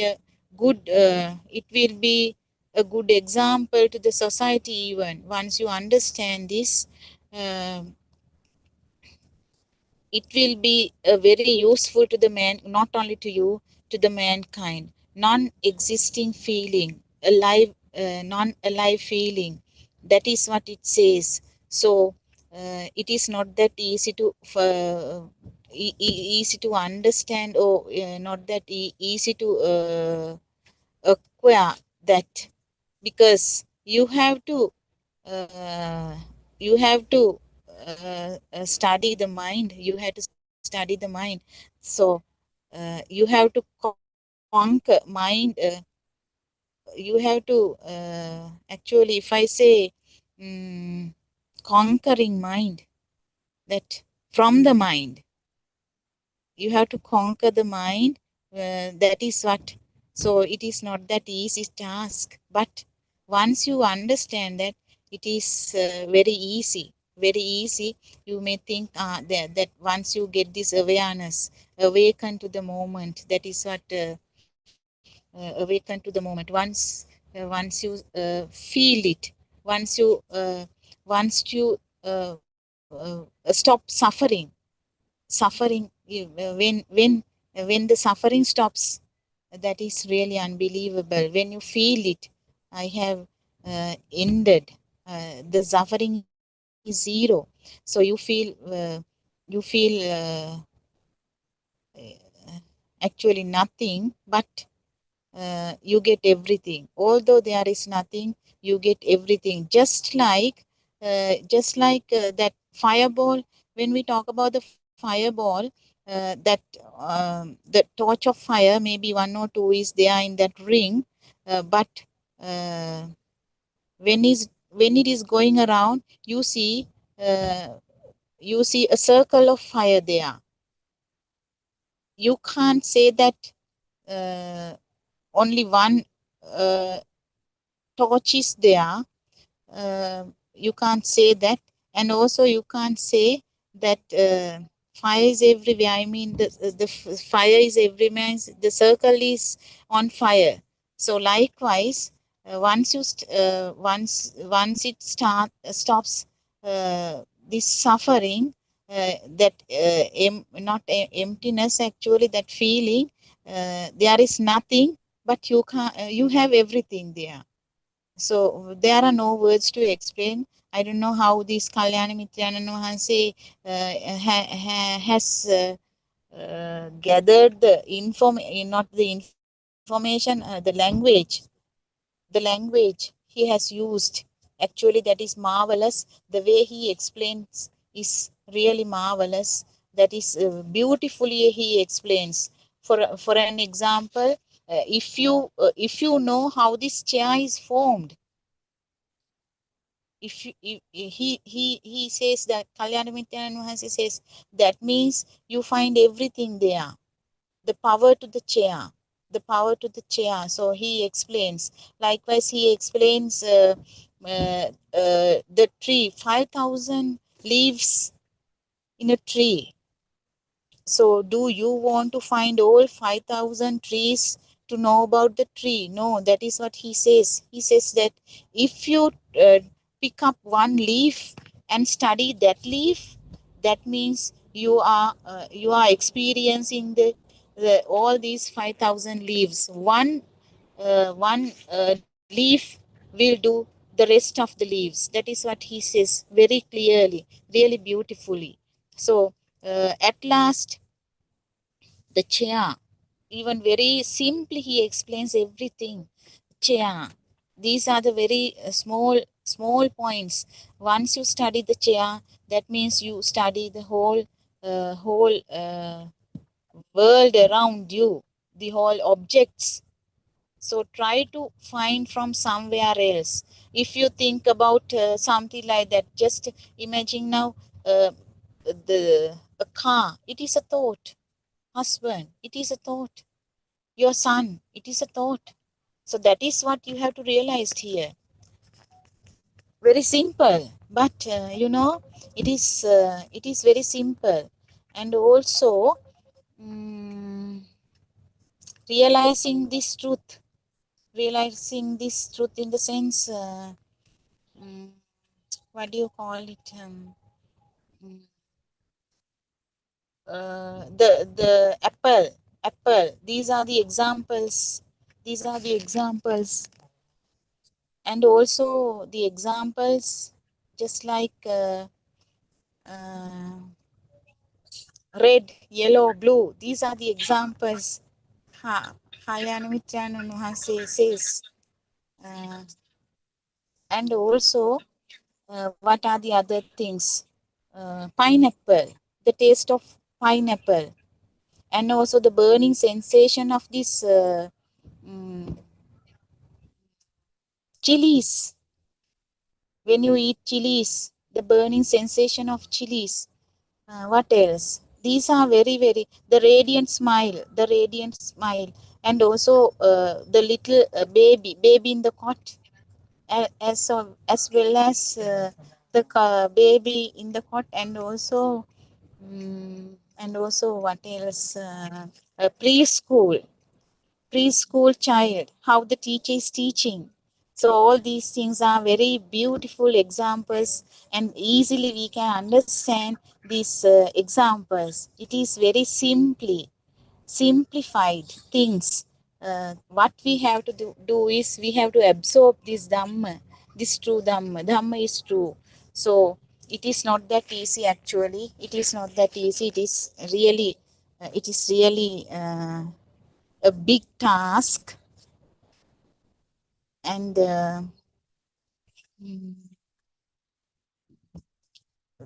how the chair is formed. So you have to understand these things. If you can understand these things, that means the whole practical knowledge is there. So actually, by listening to these discourses, and also going to these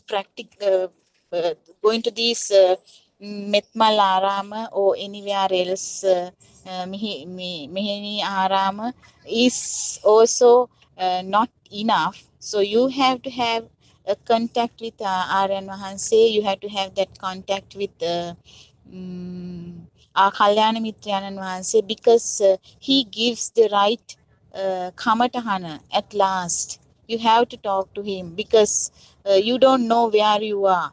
He can read you. He will give you the right answer. So where you are now. So you have to do this. This is the way you have to have.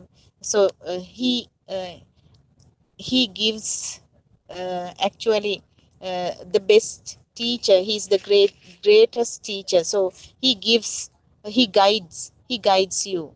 He gives the advices. So the which is very very important, because nobody can give a solution, although you don't know, although you don't know what to do next, or listening to these sermons is also not enough. You have to have a discussion, or you have to have have to have a talk with Kalyana Mitrayanan Wahanse. So he will guide you to the next to the path.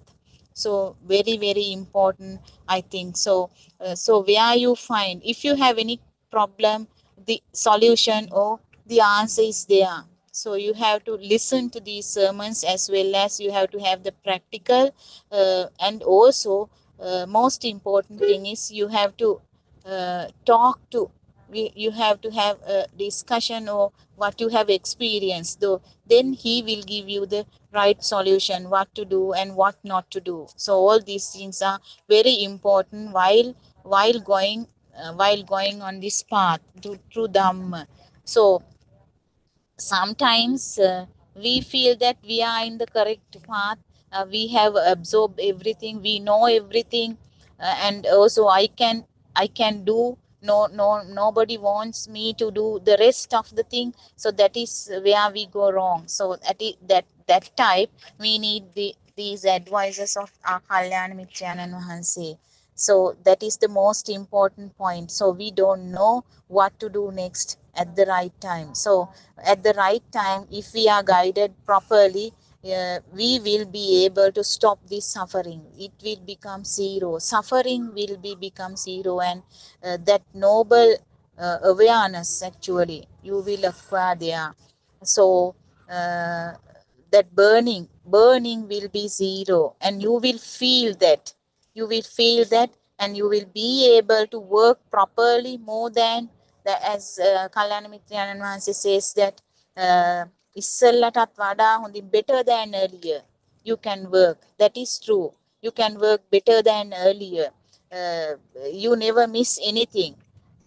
With that understanding, you do everything. So because you can't tell that in the mundane world it is difficult to tell everybody, then they will say that, they will ask you whether you are mad, what you are talking about. So we can't tell this. So because of that, with that inner silence, that noble silence you have, just like that Aryan Vase always says that you can just like an ice cube on fire. That is what, just like an ice cube on fire you can live. That is true. Once you understand this, you are just like a cube of ice on fire. That's true. So that is you have insight noble silence, insight silence. That is noble silence you have. Although everybody is running, you can stop, although you are running. So likewise, these things are really very beautiful examples given by the discourses of this Buddothpado. So once you understand this value, you will never give this up. You will never try to give it up.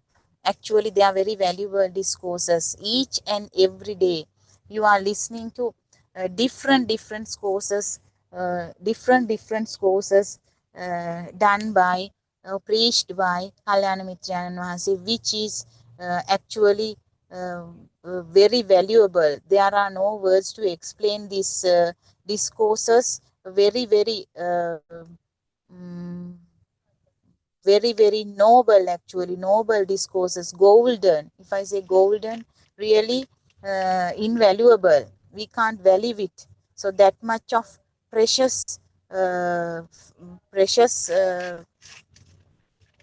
discourses they are. So definitely, if you understand this, you can live very happily with your family, with your friends, with your parents. You can do your studies very well, better than that. You can do your jobs very well. That means you don't, maybe you think that you don't find your, no one is outside. This is not so. Everybody is there with the realization, with that awareness, awaken to the moment. That is what. So that is how we can live. We can we are not fear about anything. So this is really true Dhamma. I think you will understand, that true Dhamma by listening to all these discourses. Each and every day you can listen to these true Dhamma. uh, that much of beautiful Dhamma, when that much of beautiful Dhamma is there, uh, don't try not to force it, try not to postpone it, always try to grasp it. So you will have a very beautiful life, very uh, healthy life. You will have a very precious life, rather than having very lazy, ignorant, uh, and so on, that type of a life. So mm I think I have run out of uh, the time now. So I would like to wind up this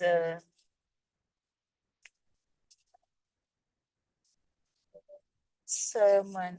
I would like to stop right now. Uh, Before that, I would like to say this. May we have the courage to look deeply, and may the flame of wisdom illuminate our lives. May we have the wisdom to let go. May we awaken to the moment, and may all beings be free from suffering. Yes, may all beings be free from suffering. So, um,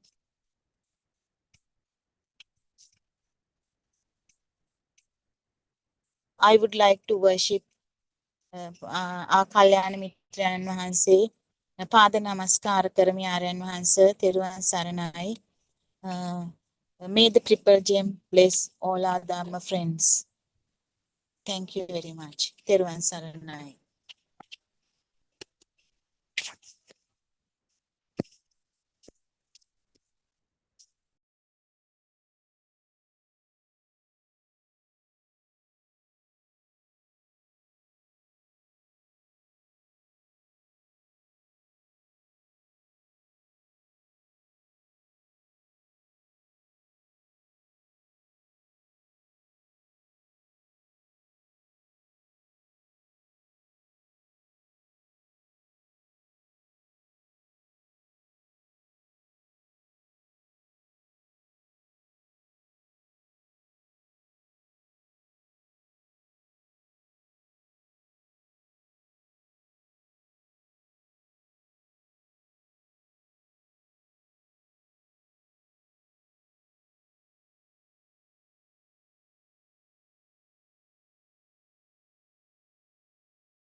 hearing.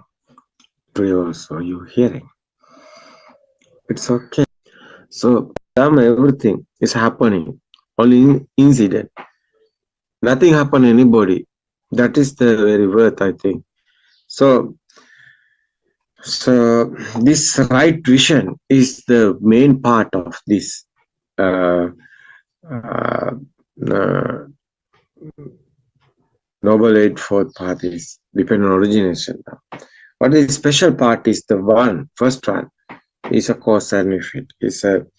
What is the cause is you won't do something. That's what is the effect is, yeah. And that is the effect, yeah. Cause and effect is the very worth, I think. So it's not easy because you don't understand. First is everything is coming knowledge. Otherwise knowledge is not a truth. Knowledge can be changed, but you know this truth, not any change happening anywhere. Is one way. Buddha telling this ekainamaggoam bhikkhave. What the meaning is? Bhikkhave is a bhikshu. Is a ekainamaggoam bhikkhave is one way to the nibbana, no any other ways.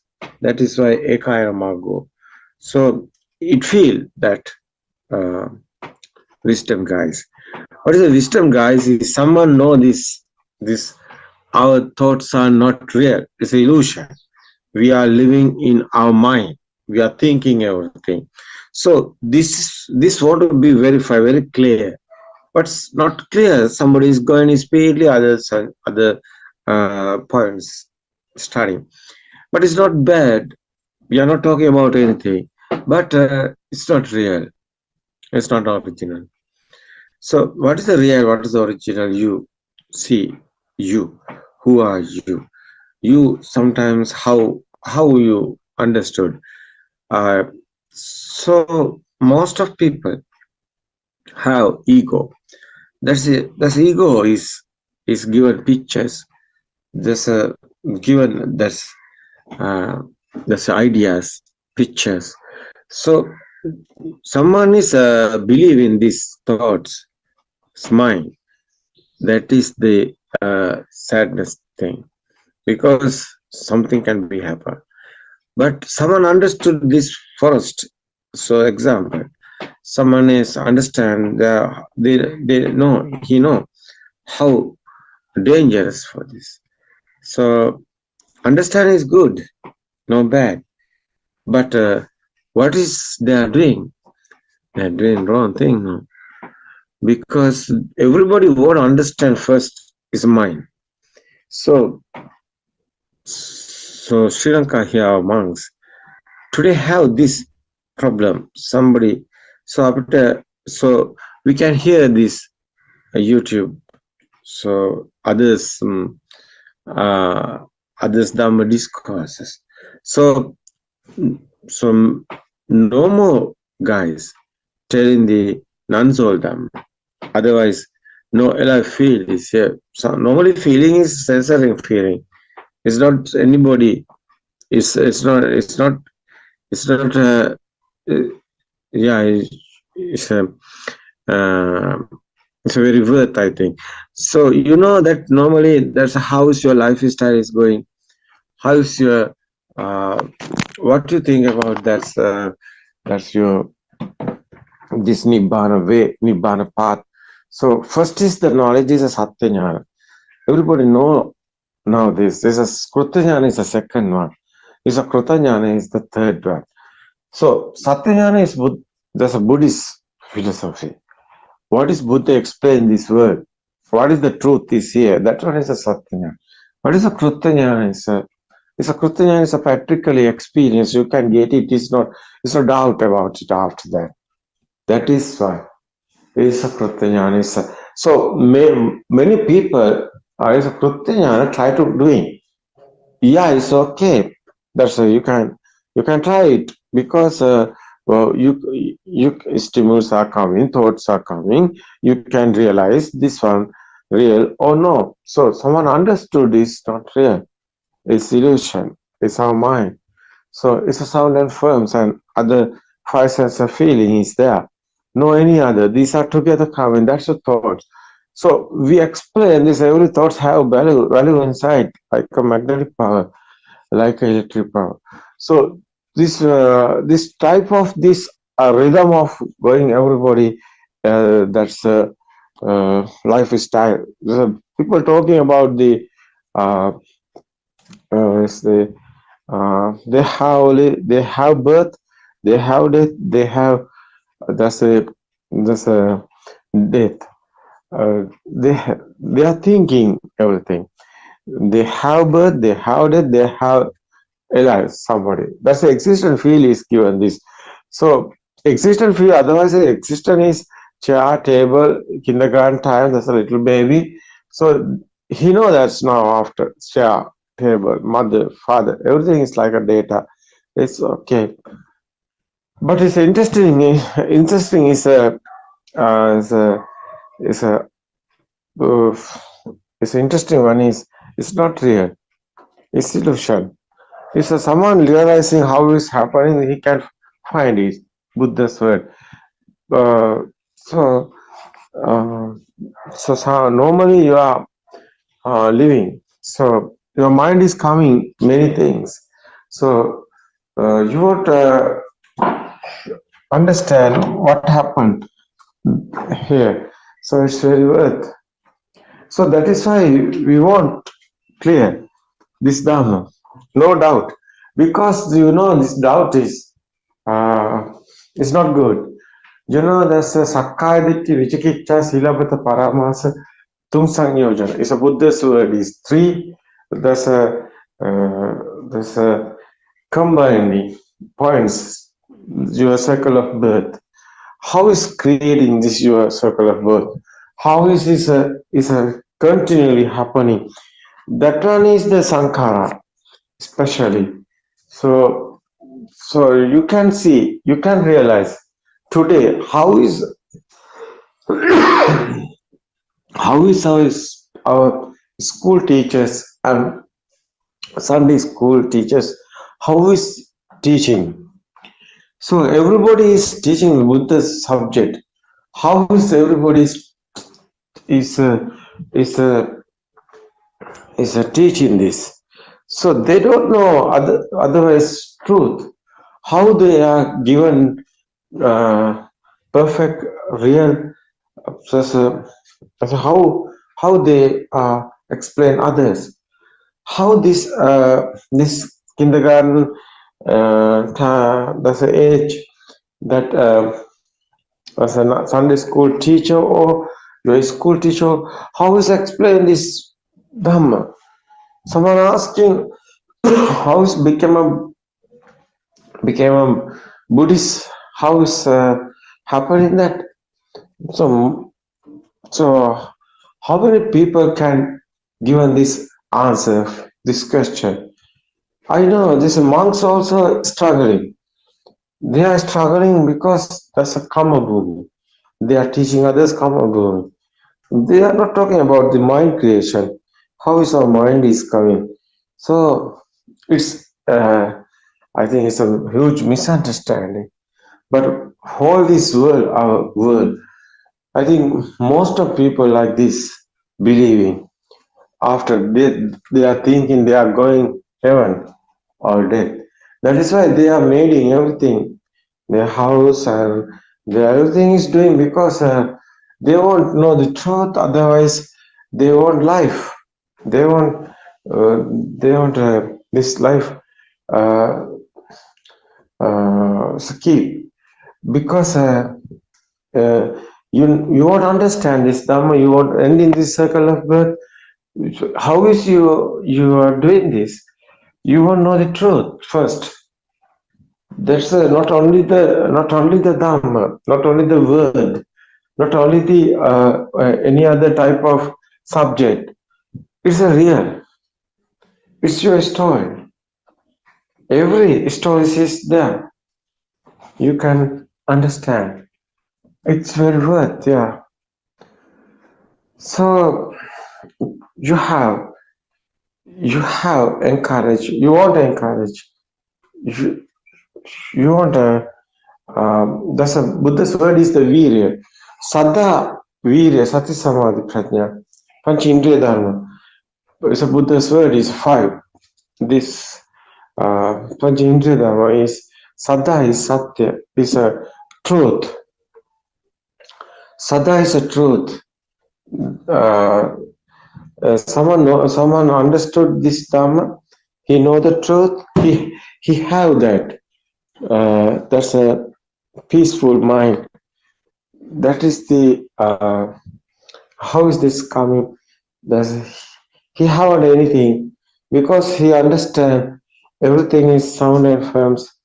So it's very worth, I think, understand first what is the happen here. So doctor also tried to explain that. So so this is the very worth point is our mind creation. That is our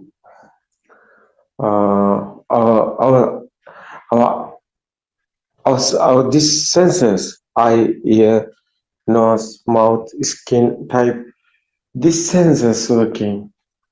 The senses don't we understand. So how is light is happening? How is sound also happening? How is this skin sensor, the hot and cool? How is happening? How is this? So you see, the unbelievable one is it's not outside anywhere. It's your mind. It's only the thought. Thought is not anywhere. You're thinking. This one is very special, everybody, to understand. So we won't talk about this today. Yes, it's the final day before yesterday. Also, we are talking. We discussed why all people in illusion. Why they not understand the truth? They don't know truth. Yeah, it's okay. It's our society. So our religion, so Buddhism, is like a other religious type. So they are talking about going to heaven.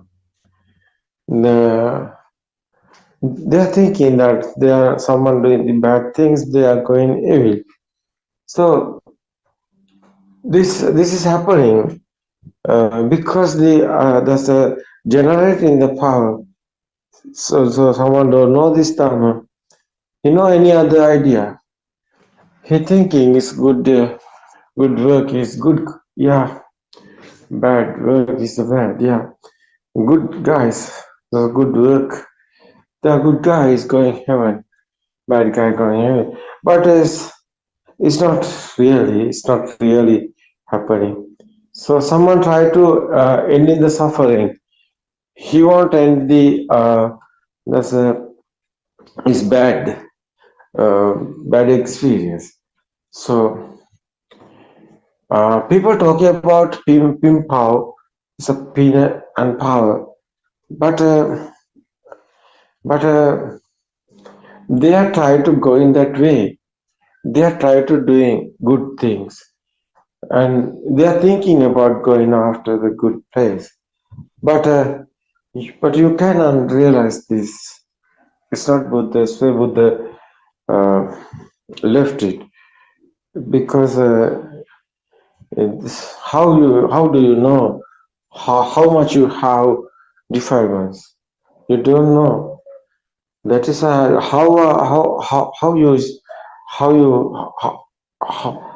do you know you are doing not? There's a many dana. That's a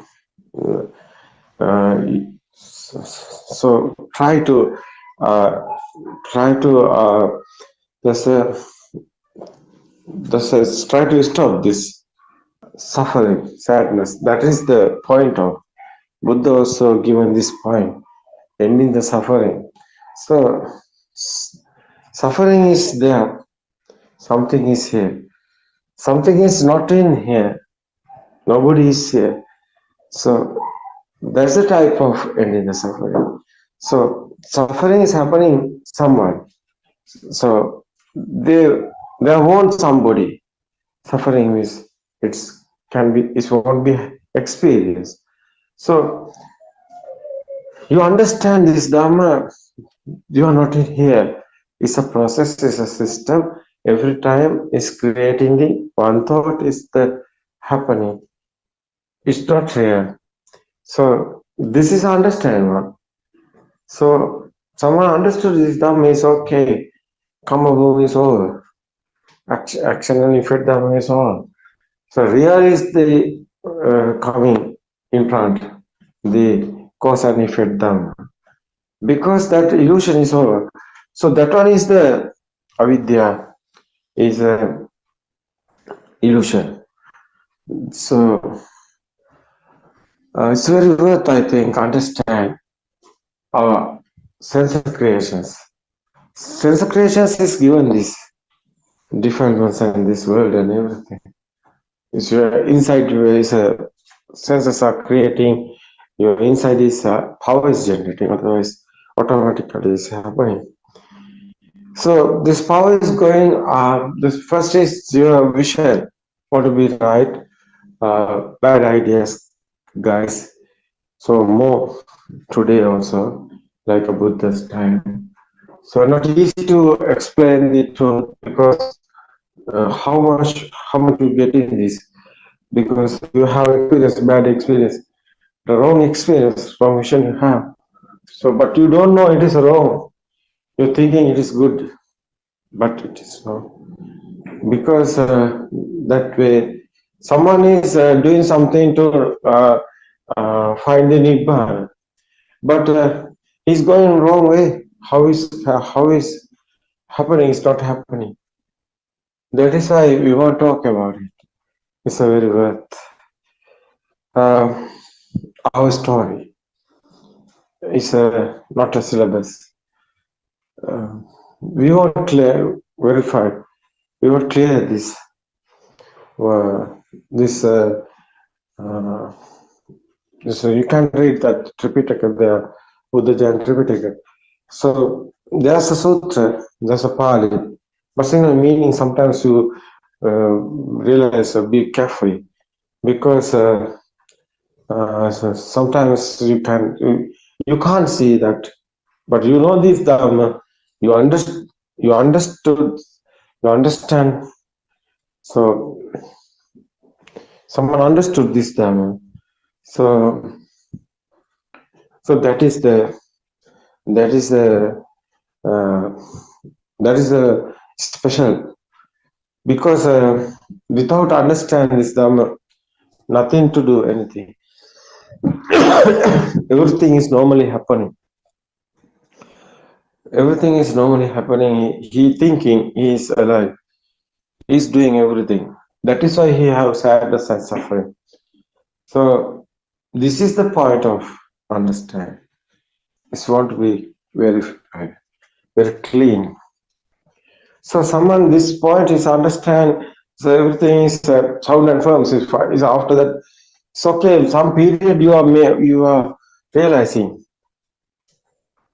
Practically, you are trying to do something because you are thinking, and you are thinking, your stimulus, your thoughts are coming, inside awareness is creation happening, inside awareness is creations happening. So that's the jnana, so you can feel it. It's not a thinking, it's a feel. It's a tranquility and peace and calm mind is coming. No inside pain, no inside burning. So this understand one. Yeah, but what you want is experience, because the experience is practically. It's not after. It's not believing. It's not trust. It's an experience you have. It's Okay, that is a type of confirm what is that happen here. So, we have experience. Many guys asking the knowledge. They are in knowledge. Many of them in knowledge. The inside the awareness, they are not. Their attraction is given inside awareness. You want you won't think this one. This someone is someone is looking the this way, especially this inside awareness. It's not a normal awareness. Normally awareness is somebody is doing something is there. That's a normally. But super awareness we are talking. Buddha's is a cause and effect. That's a vidarsana. Vidarsana is not a samatha. Samatha is a no more stimulus, no more thoughts. There's a no given to value. So samatha, we are talking about concentration meditation. Is not ending the suffering. It's not ending the defilements. So it's not ending the sadness, because there's a doing that leg cross sitting and breathing and exhaling and the concentration meditation people, but they don't know how is this soul is happening, how is this life feel is coming, how is this mind is creations. They don't know. That is why they are in illusion. They are thinking they are living outside. So they are thinking they are living outside. How they can find the truth? They can't do that, because various of animals have individually themselves have that's the world. This world is individually just everybody. That's their mind creations given, not anywhere. That is why it's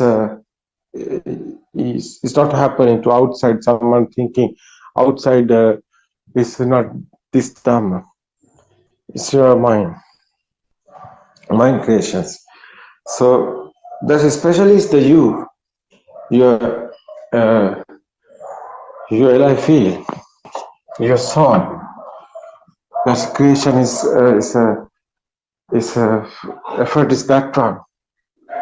It's very special, I think. As understand.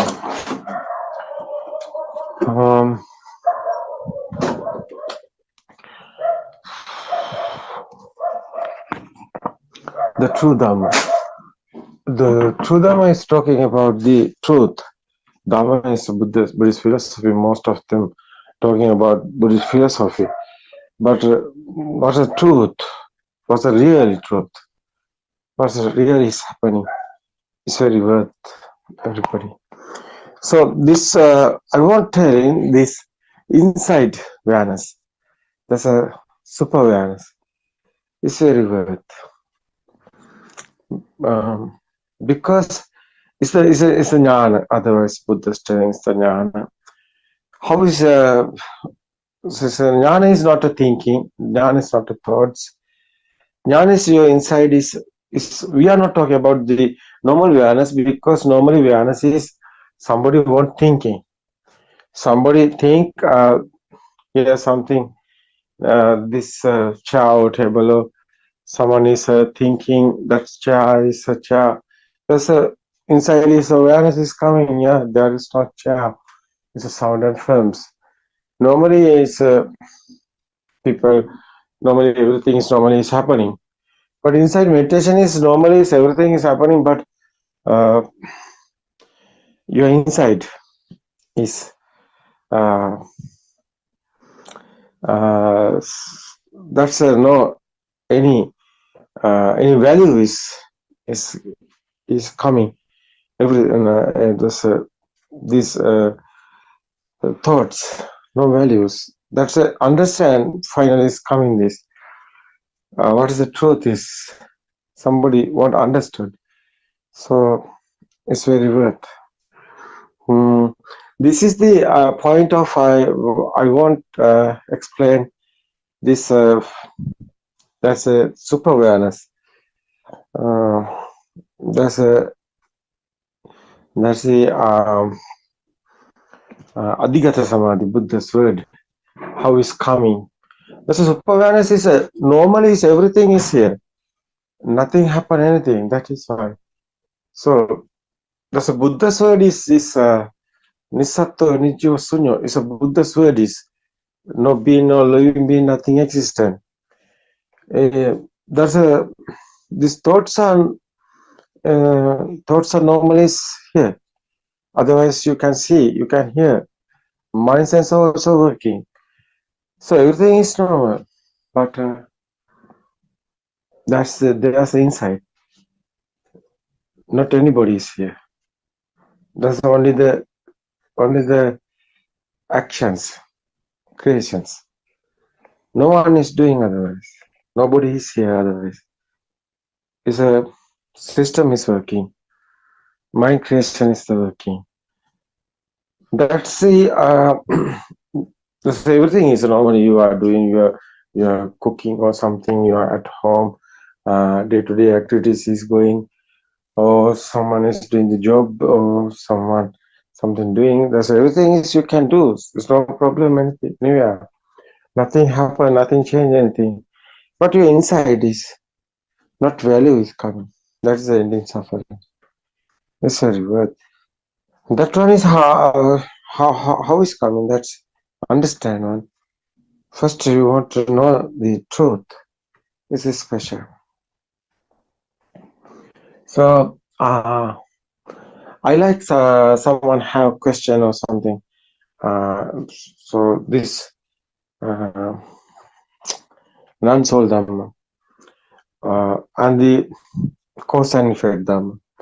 So more people in action and effect, but it's not Buddha's word. But they can't understand this because there's a case is the books. There's a Renka Chandramala Theros wrote books, Havanti Nibbana. So they are not that books haven't cause and effect Dhamma. They are talking only the action and effect. So they are given this our society to action and effect Dhamma. They are always talking about action and effect. It's a silly point because nobody is here who is the action and effect. But they are thinking they are in here. And how they can get this done? It's not easy. So more people today, whole world, struggling here. They want truth, they finding, but it's not easy. How they can meet this Dhamma? How they can listen this Dhamma discourses? That is why I try to explain this Dhamma, English language. Because Sinhala Dhamma discourses I did more, 4,000 over. So Sri Lankan guys, who is talking Sinhala, know the Sinhala language. Yeah, more Dhamma discourses you can hear. But foreign guys, other guys, how this understand? They want this because this is the real one.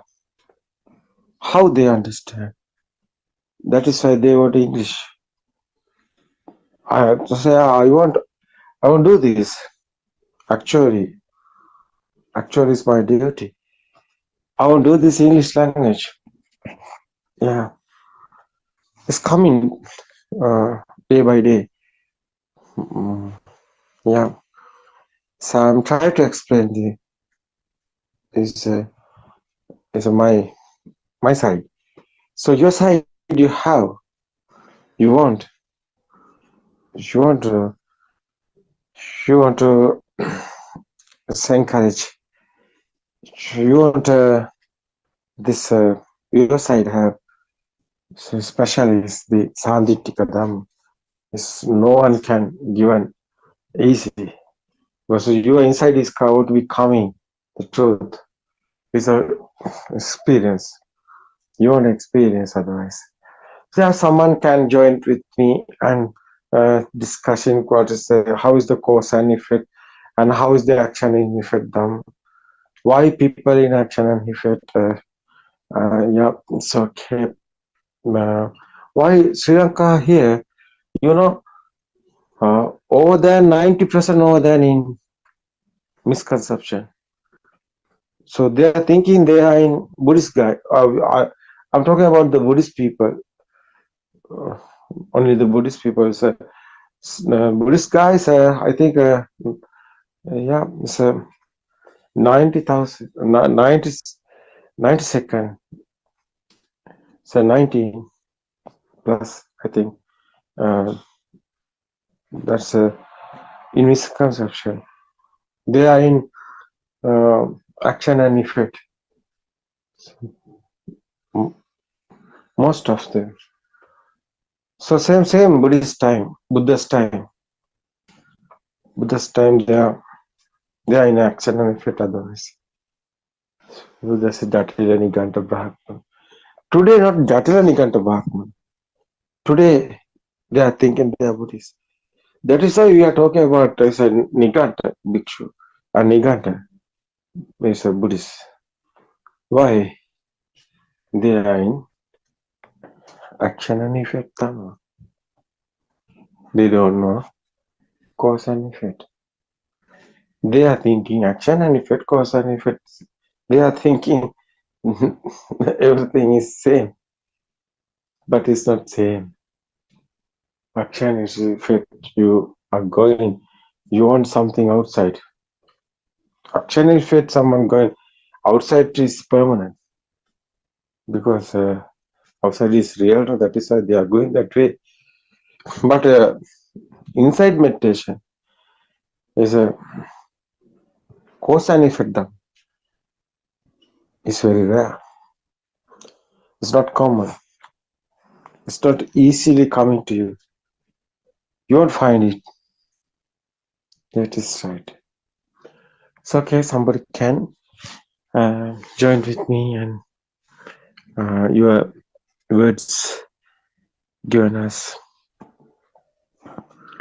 Terence and I. Someone can talk with me because this point is yeah, day before yesterday or we a few days ago we are discussed, but it's not enough. Yeah, many times I think I won't remember in this action and effect. What is the action and effect? What is the cause and effect? Because this is the point of your side is what's happened to you. That's very important, I think. It's a good thing is you don't worry about anything. Everything can be happen to happily. It's a good one. Because I feel my feel is like that. So this era is very valuable in Sri Lankans. So other countries have some problems the same time, especially the next year. So they are thinking their wrong vision. So they are going that way today also. They are making many weapons and they are making them very so this is destroyable items, weapons also. Very destroyable items. is you want again and again think about it. So special is the action and effect Dhamma. So you remember something example is, so your baby, if you're married is okay, your baby is coming to you with you sometimes office. So you're thinking this example,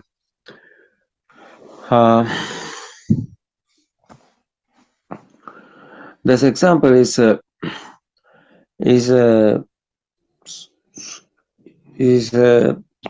you. So normally that's a silly mind is, it's okay. They want to end in this suffering. So it's okay. The Buddha's time is also same now. They want to end in suffering. But how is happening? How is happening end in suffering? So you have really, this world is real. You're thinking this world is real. It's not happening. Suffering is here. Something is there. There's an existential field outside. But color is your eye. Is otherwise is the colors red, blue is coming to sound, but eye is given the light. These are together coming. That's the thought creations. Today is a move in that thoughts creations, but it's not real. So this very special, I think. What is the real cause and effect Dhamma? Someone know. It's very nice, I think. It's not easy, but it is okay. It's very worth, I think. Because existence feel how is coming. That's a sound and forms together. That's actually is, you can realize this practically. That's example like this. That different type of tuning pork. One time touching, that's a ting and tongue is sound is coming. There's the other side someone is there. That's the tongue is coming. This is a type of, yeah. So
So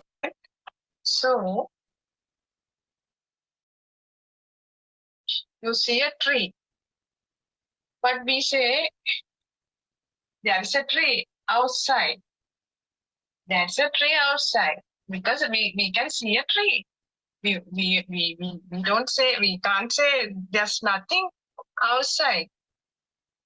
But when you see a tree,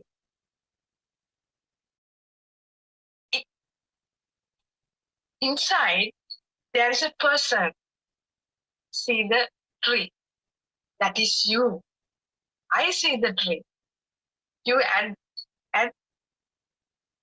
you are the one seeing the tree, not your eye. That is how we see, right? But when you examine this eye very carefully, what is your eye? It is an organ, it's a sense. It has a power, that eye has a power to generate or create an image when it opens a sunlight. You get an image or shadow.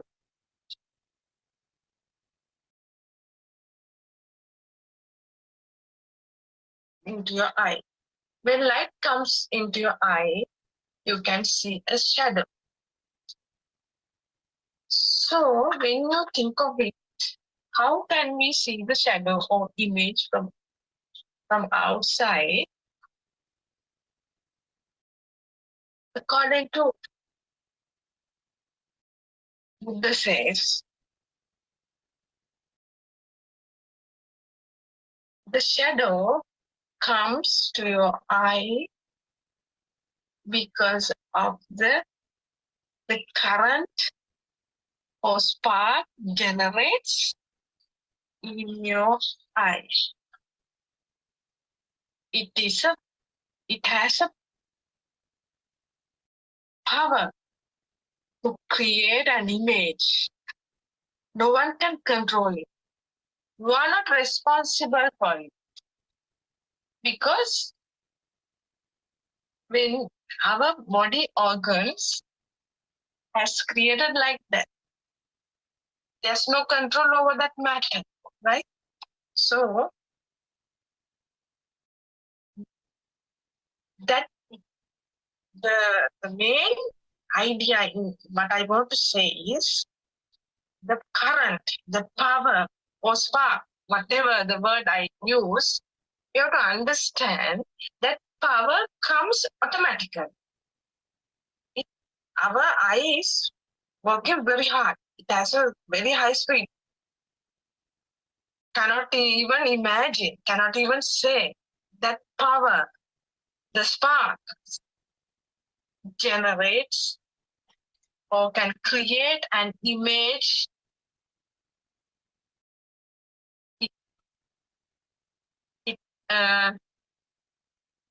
It shows, right? So that image, we say, I saw this thing. I saw a tree. But tree doesn't know that that is a tree. It is a tree. The eye doesn't know. Eye doesn't know it's a tree. Who says tree? We are the one. We are the one calling it is as a tree. Why? What's the reason? When you are born as a child, you don't know anything, but at least you don't know you have born it, right? You are one kind of a system, right? Like that. The tree doesn't know the tree is there. The eye doesn't know the tree is there. The eye doesn't know the tree. The tree is there, and the light doesn't know the tree is there.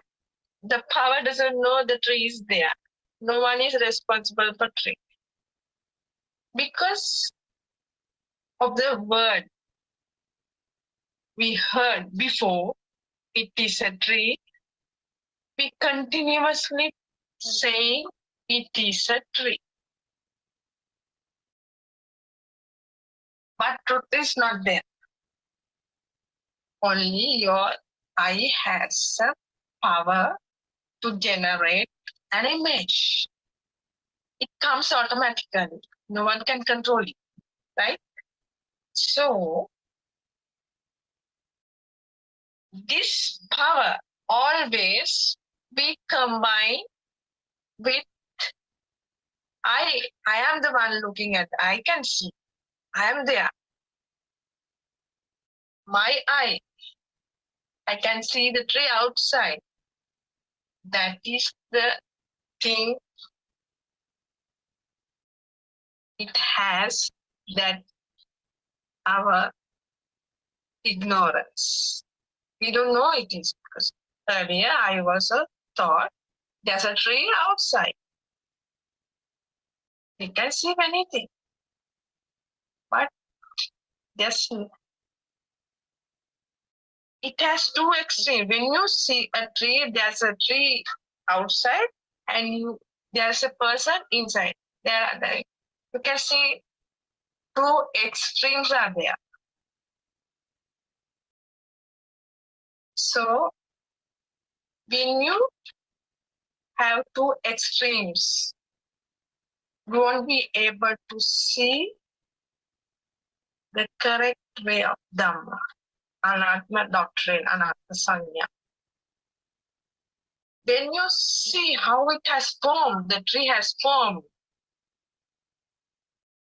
basically the formation of your mind, you can definitely understand how your soul has formed by yourself. Understand what I said? So every time you have to examine through your organs. There is no person in that. Only it has, your organ has a power or it has a current to generate an image, a sound, a taste, a feel, and a thoughts. It happens automatically. When you add some words, when you see, this is the wrong way. That leads to create soul doctrine.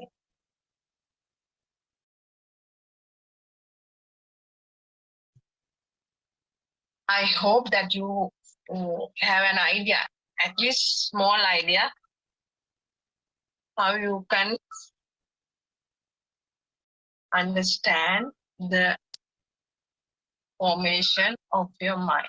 Every time when you hear something, when you taste something, when you see something, when you feel something, you have to find out how it has formed. That means the formation of your mind. There is no place for mind even, right? So therefore, go to your childhood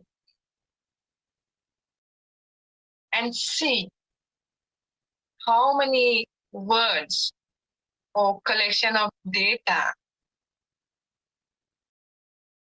needs to create your world.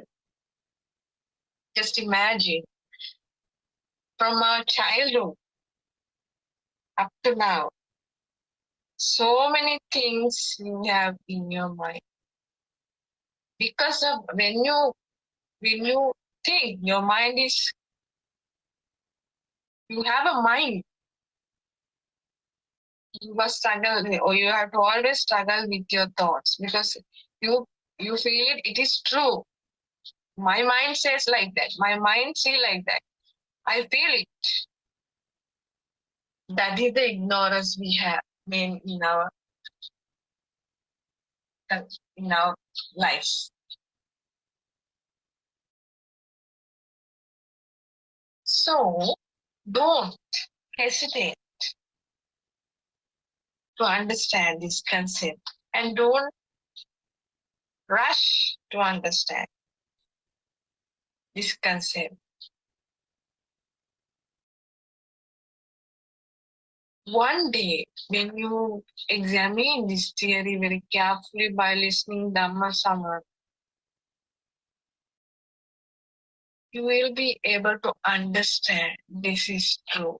The I, that means I has a power to generate an image. The ear has power to generate sound. The tongue has a power to generate taste. The nose has the power of create an fragrance. The body has power to feel whatever outside. That means warm, cold, softness, hardness, everything we feel it when we touch these things, right? Basically, you must have an idea. These are 5 senses. These are not belongs to us. It is our body system. No one is responsible for this body system because it has a natural process. In that natural process, you try to examine carefully where you are. If you feel, when you think your thoughts are right, you have thought, there is a place for thought, there is a mind, I have a mind, I always thinking. No, it is not like that. It comes automatically. Sound plus words is equal to create your mind. Not only that, other things even, right? The basically sound and your voice. That means words. When we add words for a sound, it makes an image or feeling or thought, and it's create a mind. Mind is a thought. Aramunu. In Sinhala it says aramuna. Situvilla. In English it says feel. Thoughts. But these are the words commonly used in English, right? Thoughts, especially thoughts. Thoughts are not true. We are living in an imaginary world. We imagine these are the things we experience. Your imagination is not true. It is wrong. That is why we always try to understand to live from the imagined world and living the real world. So, the Anatma doctrine is very important till you are attained Nibbana. I want to say it again. You won't be able to clear that point at once. It takes time. Don't worry.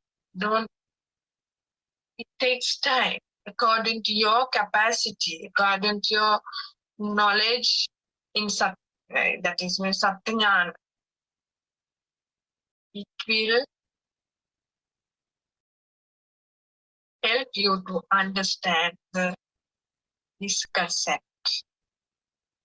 I want to say we have to examine very carefully your 5 senses and basically keep in mind it has spark. It is a spark. It has sparks. Eye has a spark. Ear has a spark. Tongue has a spark. Body has a spark. Mind is another spark with all these things, right? Just imagine when you have a current spark. It doesn't know it is a spark even. It doesn't know this is a sound. It doesn't know this is an image. This is a color. It doesn't know this is a taste. The spark doesn't know anything. It comes automatically. It doesn't exist even. It comes and go, comes and go, comes and go. It comes and goes, comes and goes. It happens at a high speed. And we won't be able to understand the speed of it even.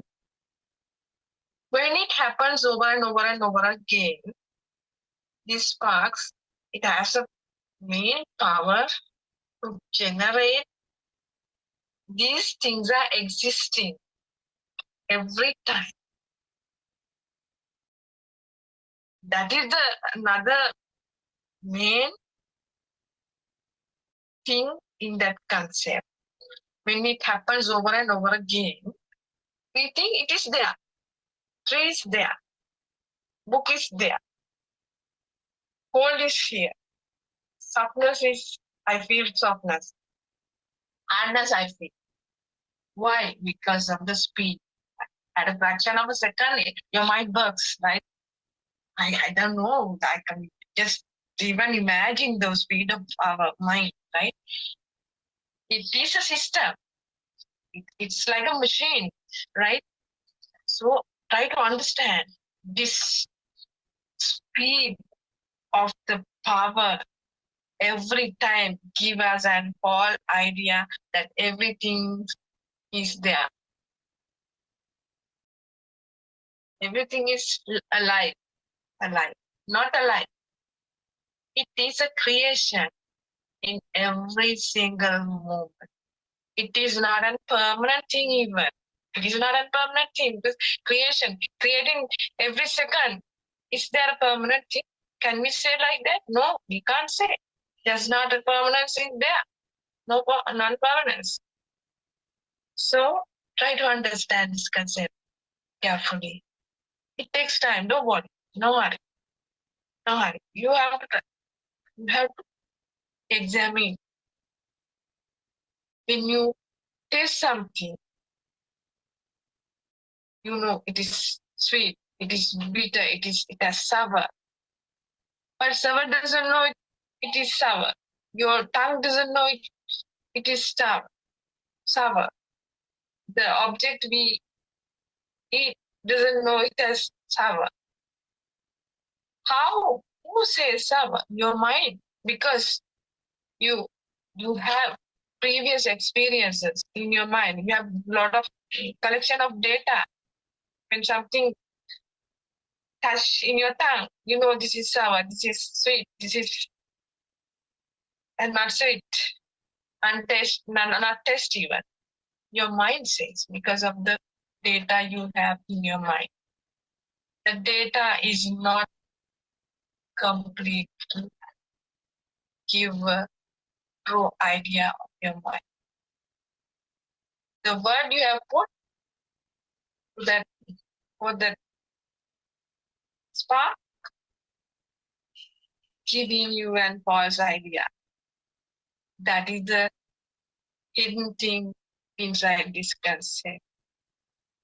I think you get at least a small, at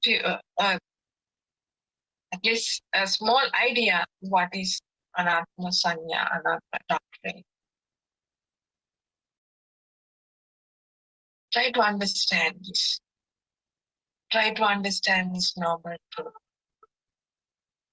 Our RN Master always try to explain you for everyone, not only you, for me, for everyone in Zoom discussion, the identification of your soul. Every time we think, when you think, the soul is there. There's a person inside, there's a living being inside, but there is no one is inside. Your feelings it's a fantasy. It's not a real world. Real world is, it comes when it comes to you feeling, not your thought, not from your thought. It's a hidden thing. It's difficult to explain, but you're feeling. There's no person inside. There is no taste inside. It's only a spark. It's only a sense we have. We get from our senses. It's only there are only senses we have in our body, not our body. It's a system. So try to understand this. It will remove your false idea. The person inside you as called a soul will remove little by little. When you take a pot filled with water, think that the water is your thoughts. When you take one drop from that pot to outside, one day the pot will be empty. All the data you have put in your mind will be deleted. There's no, in that process even, no one is doing it. It happens automatically. When you go Patisota, it happens automatically. No one is doing it. There's no person. It does not belong to a person. It happens automatically. Actually, I'm telling the truth. According to my experiences, it takes time. It doesn't matter for me. When you are in a hurry, you won't be able to feel it. You won't be able to understand it. Take your own time and try to understand this concept, the soul concept. How does it form? How your mind has formed.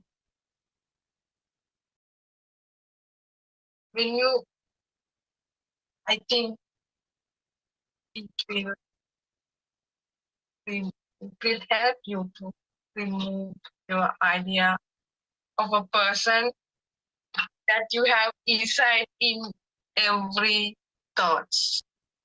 Understand what I said?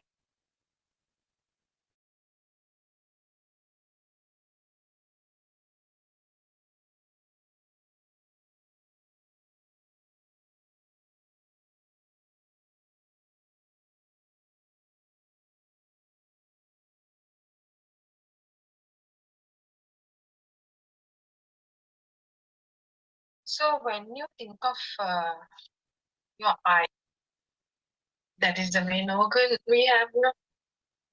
So when you think of your eye, it gives us a shadow, but behind that it has a current. It has a current. That means it is a spark. In general, we can say it is a spark. Now, when you imagine, if you can imagine how that spark shows us an image is there. But we can see from the outside, in other words, right? So, now you know we are unaware of it. So we always think everything we see coming from the outside, not in your eye, not inside your eye. Why? Because we haven't heard a correct path to identify how that image has formed. It is really important to know how we can see that image or shadow from outside, and we consider it is always coming from the outside. But out there, there is an object we see from our eye. That object also doesn't know. Now, take an example. It is a book. It doesn't say, now you are going to see me. I am a book. Right?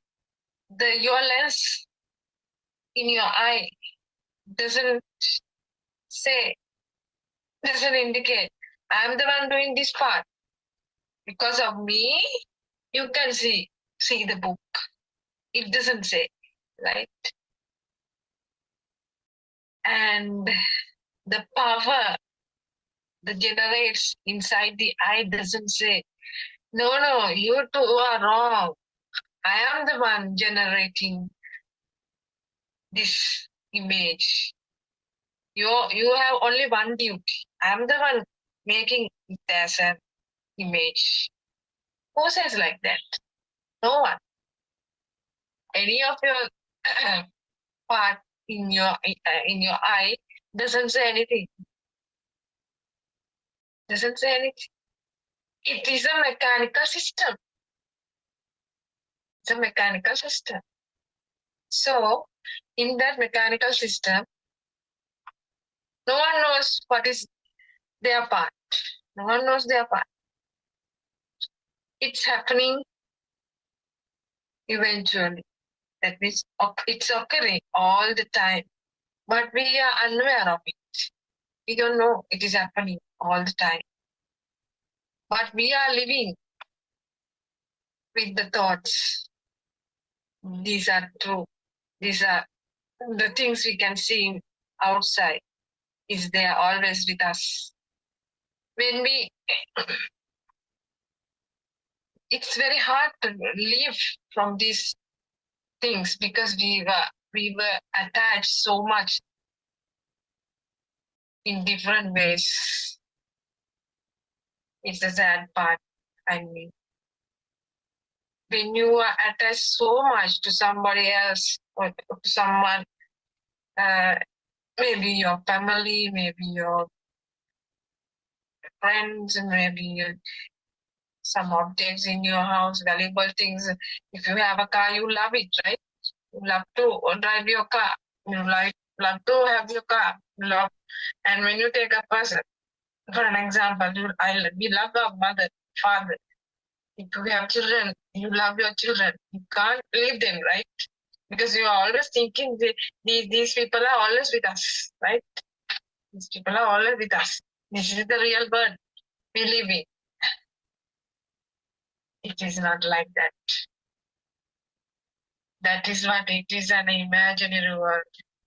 Imaginary world make us fool. Our foolishness.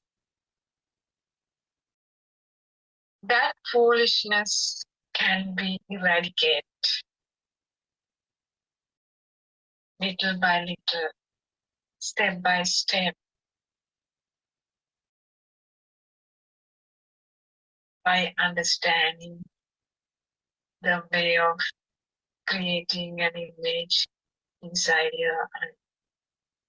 But I want to say something. Have you ever heard the eye say, I am the eye? No, right? We are the one put that name, that organ. This is my eye. This is my tongue. This is my nose. Right? In Sinhala, asa kana nase, sharire, like that. In other language, they say in their language. In Tamil, it belongs to their language, right? It is a simple thing, because you can understand the words we put on these organs or else or everything is not true. according to the countries, according to the languages they speak, differ. Because of that, they explain these organs are in different ways, right? That is also you have to understand. It's a simple thing, no? It's not a hard thing to understand this concept, right? When you examine this theory in your mind, you have to think it in your mind, right? Little by little, you will get to know the truth, the noble truth of Lord Buddha said, right? Now take another, when you think of our ear, it's a main organ. We cannot hear anything without this sensor. It's a main sensor in our body, right? Now, ear doesn't know it's a ear. Ear doesn't know it makes sounds. The part of the ear inside that means eardrum doesn't know that is eardrum. Even it doesn't know the wave comes and touches the drum and makes a sound. Who says sound? The other one says sound. When the wave touches the eardrum, it makes a sound. It makes a sound, right? But sound doesn't know it is a sound. But we are the ones saying, oh, it is a sound. Now when you hear a sound, it's a sound.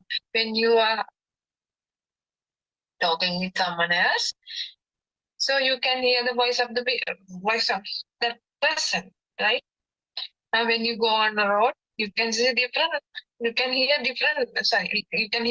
sounds, right? But we can identify in different sounds. This is a voice of a car, voice of a bus, voice of a motorbike, like that. Why? What's the main reason behind it?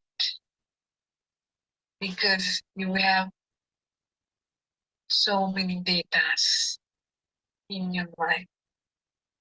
That is irreversible, right? When you hear a sound of a vehicle, at once you will recognize it's a car. In that part, you cannot separate the voice and the color. It comes both at once.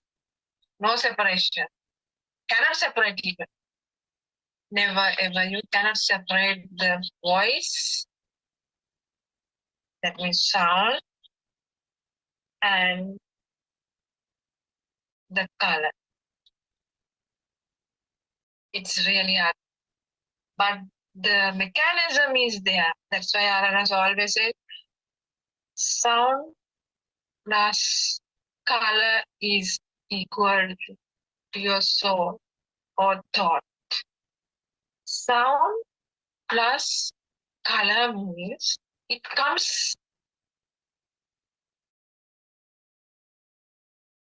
as a combination.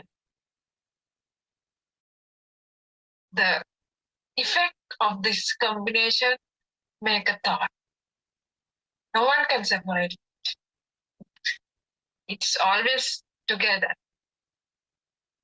And it comes at a high speed even. That's why we are continuously hearing. We can hear everything continuous. The speed you can't imagine. And imagine. When you see something, that part only it happens in your mind. Right? When you hear something, only that part, that process happens. Just imagine with these five senses, the speed of the mind is unbelievable, right? 1 second, one thought, not a 1 second even.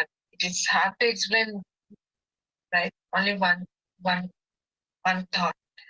How many thoughts you have for a mind? Cannot count the uncountable thoughts we have. This is a problem also. It makes us fool, right? Because we always think it is there. When something is there, you are also there. That is the saddest thing. Because I am the one talking, I am the one hearing, I am the one testing, like that. We always have. Cannot separate you from that feeling. If you understand the theory well, how the mind is formed, then only you will be able to get rid of from your mind. Understand what I say. I hope you can understand this. If you feel it's a simple thing. Yes, when you hear this thing, oh, it's a simple matter. We can understand. But when you are being practical, it's not an easy task. According to my experience, I'm saying like that. Somehow your soul is attached to everywhere, in every thought, in every single day, and every single moment. That's why we always think we are living today. This is the end of the day. Tomorrow I have to go to the office. I have to do my work. I have a lot of work. Why? You are living. We think that we are living. Yes, that's why we are continuing all these things, right? We are living. Who says no? Because I'm here now. You can't see me. I can talk to you. I can do my work without any problem, right? So always think we are living. That's the problem we have. We are not living. It's a power generates from your senses that you are living because of the speed, because of the senses speed.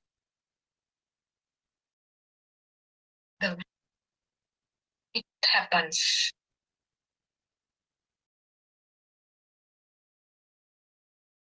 If Buddha has not explained the speed of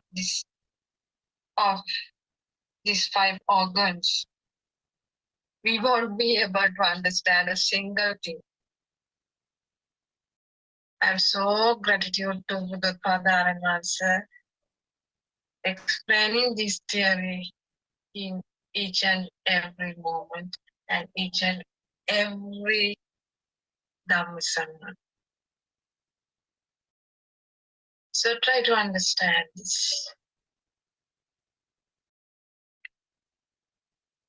The senses makes you happy, but that happiness will turn as a sorrow because there's no permanent happiness in this world. The permanent happiness you will see one day when you get rid of your five senses, from your five senses. In Sinhalese it says, Ayatana Nirodha. Then only you will feel I am out of the thought, now I am living. Now you are going on with the feel. I'm sorry to say, it's really hard to explain what is feel. It is inside. It is coming up inside. It is coming inside when you are get rid of from your 5 organs. You know, this world is not true world. This is an imaginary world. Initially, you have to think of it. This is not the real thing. What I am using, what I am talking, what I am seeing. But after listening this Dhamma, you will be able to handle this situation without thinking it. When you think, that means you are there. It is not a fear. Try to understand. What I'm explaining is really hard to explain, right? Thought and the feel. It's entirely different thing, right? Thought always gives a false idea. Without thought, you will get a feel. You feel it. Now, for an example, when you get into the water, you feel cold, right? How can you explain it that is cold? Only your body can feel, right? The coldness. When you go under the sun, you feel hot, right? That is a feeling. That's a feeling. When you feel hungry, it's a feeling, right? Like that. It's very hard to explain what is feeling. Thought is not a real word. When you have feel, that means there is no soul in that. There is no soul in that, right? According to my experience, that feel is so beautiful. Even though I explain it's beautiful, then someone is there, no. Right? It is a different experience. It is a different experience what I have undergoing, what I have going through, right? Without mind and living with a feeling. It is no, in this situation, we cannot expose me. I am like that. I'm there. I'm living. No. There is no one in that way. It is a peaceful thing, right? You know, we are not unnecessarily involving or anything. And you see everything,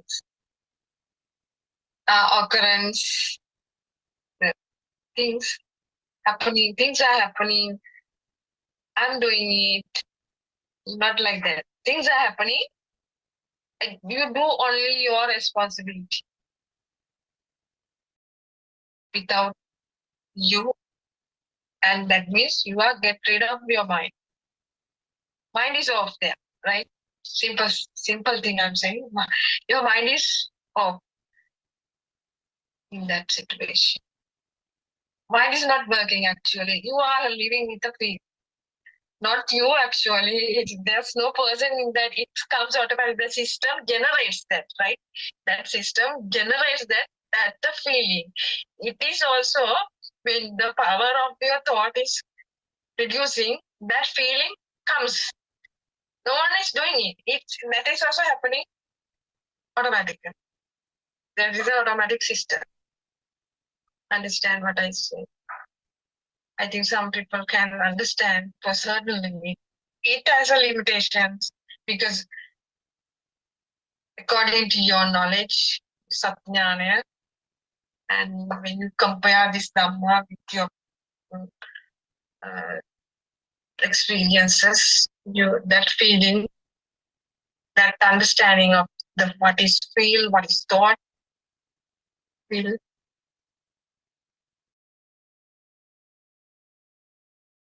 know that you are the one person and have that feeling, right? I cannot say you exactly this person, this man has this feeling, or you are the one experiencing that situation, right? But even though I'm saying you are the one, there is no one there, but to communicate, I have to use that word. I have to use that word. So what I want to say is, at least take a few minutes when you are practicing this Dhamma. You have to examine your 5 organs or senses carefully. Examines their action mind. When you're practicing actions, we have action mind. That means Kriyasiddha.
Devan Saranai, my dear Dhamma friends.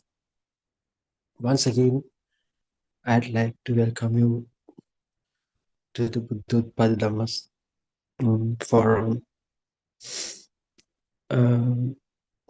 So before I start my explanation, I'd like to thank or pay my humble worship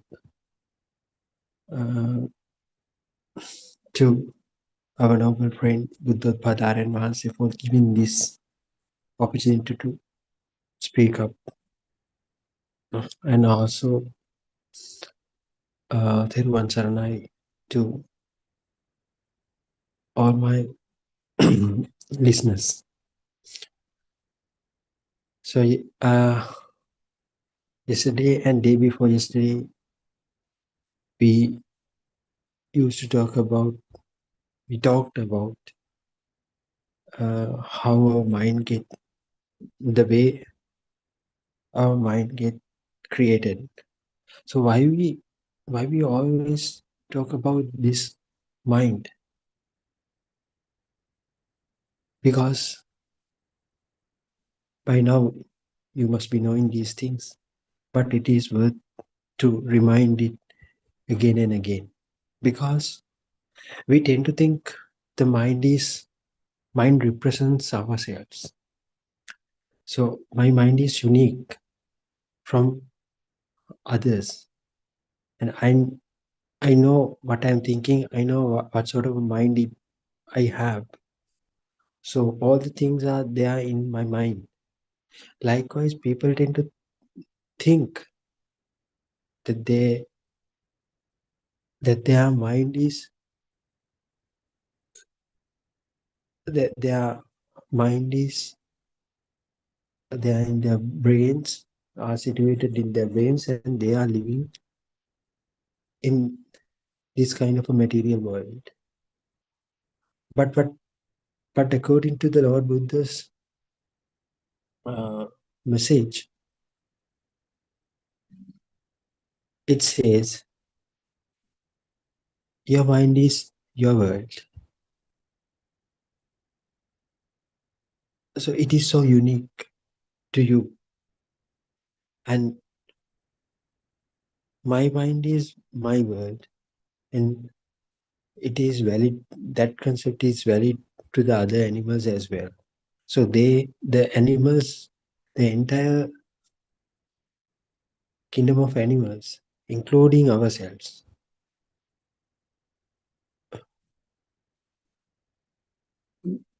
live in their own different worlds. So it is very impossible to think at a glance like that, because we think that we share the same kind of materials in this world, and we have certain social interactions between each other. So we tend to think there's one world. So we all live in this particular one world. But according to the Buddha, so that's why by those days, in those days, Rohitatta wanted to explore what sort of a world we are living, the nature of the world that we live. So what he tried was to investigate about this material world, not by stopping investigating this world. He wanted to explore the stars, the universe, the planets, and all the things, because we think that we are living in a planet called Earth, and there are certain planets in our galaxy, like Mars, Venus, Pluto, Neptune, and so on. So they rotate around the sun, and this is our and also there are so many stars in this universe, and they have some kind of a similar structure, and they want, and we nowadays scientists also do the same thing. So they have sent they are sending the satellites, and they try to gather more and more information about this universe, and they try to find out whether there are some kind of alien species in this universe, and also they want to find out what is the edge of this, what is the border of this entire universe, and they have named, they are trying to name everything they tend to see through these telescopes. So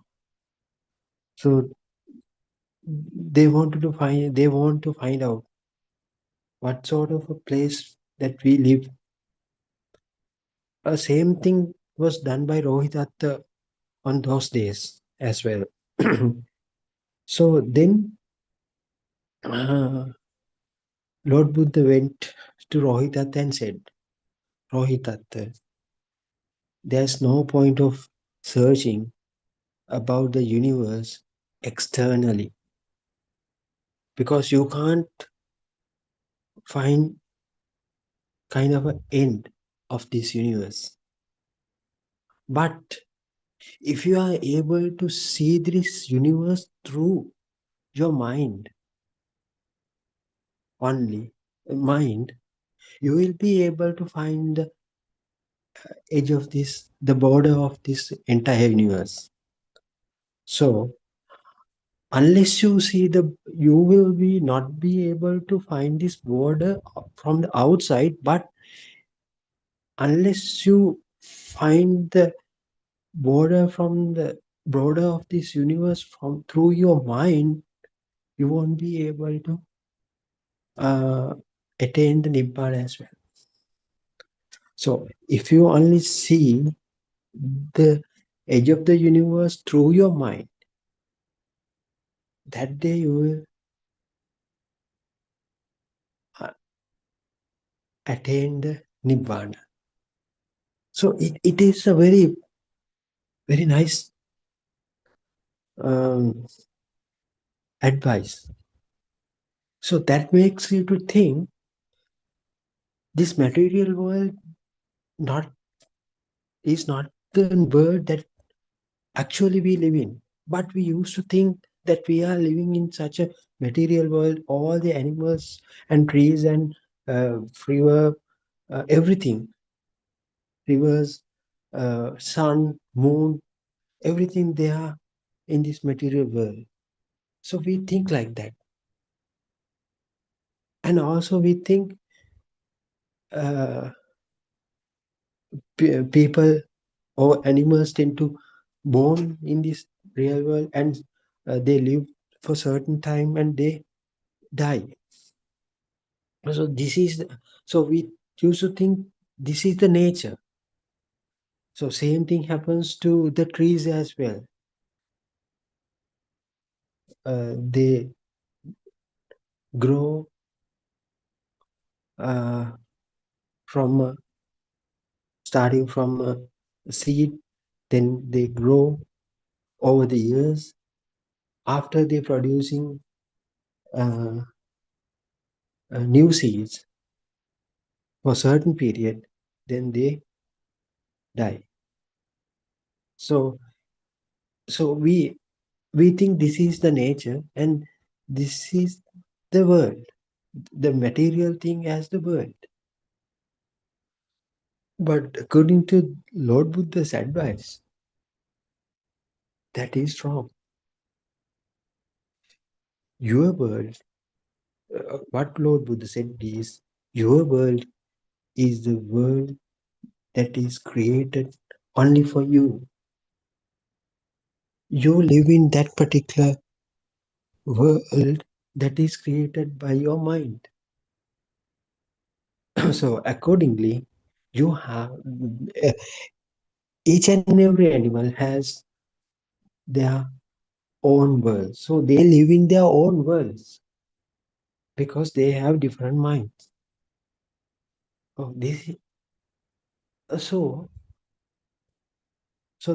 that makes us a question, that gives rise to a question that what sort of a mind it is, mind we have.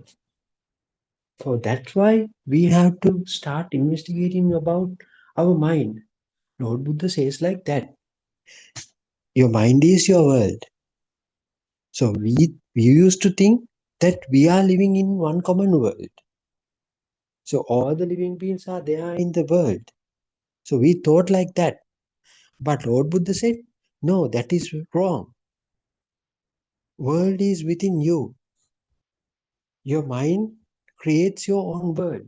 So you live in your own world. And there are 8 billion people in the world. So they live in their own worlds or own worlds. So it is so confusing. Buddha says like that, but our understanding is very different. So why is that? So then comes a question, either our understanding would be wrong or Buddha should be wrong. In order to understand that confusion, so we have to investigate what Buddha said actually. Chitte niyati loko. Your mind is your world. That was the advice that has been given by Lord Buddha. Then we start this experiment, investigation. How Lord Buddha said, our mind is the world. So this brings us to, this will carry us a lot of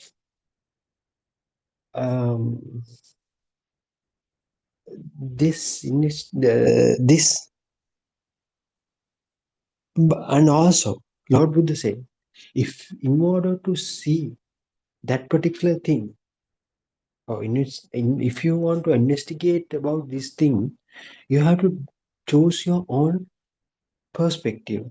So you have to do your experiment from that, only through that particular perspective. Otherwise, you won't grab this truth. So it is very well said by our Lord Buddha. So what is this correct angle?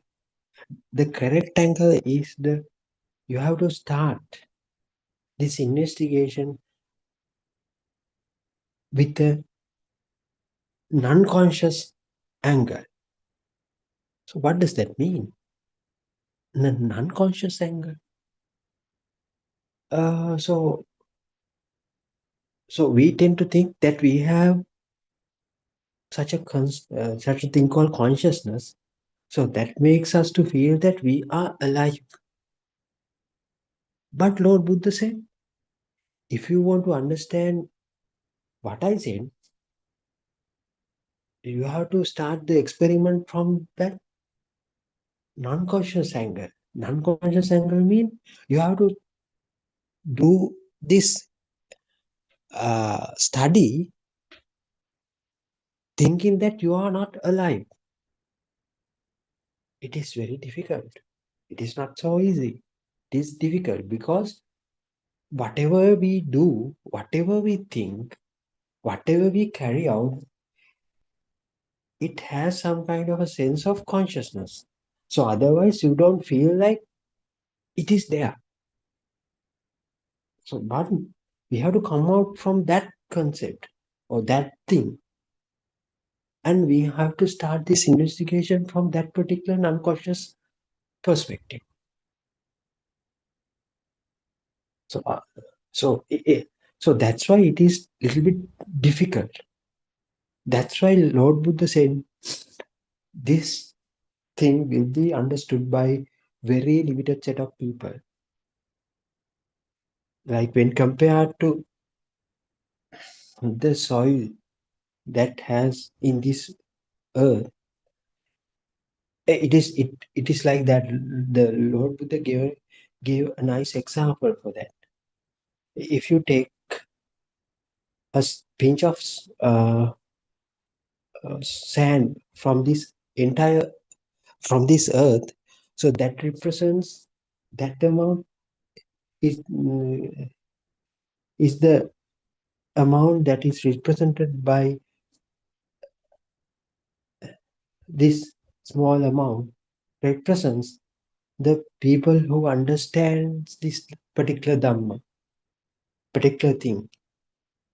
But the rest of the soil which are there in the earth represents the people who do not understand this fact.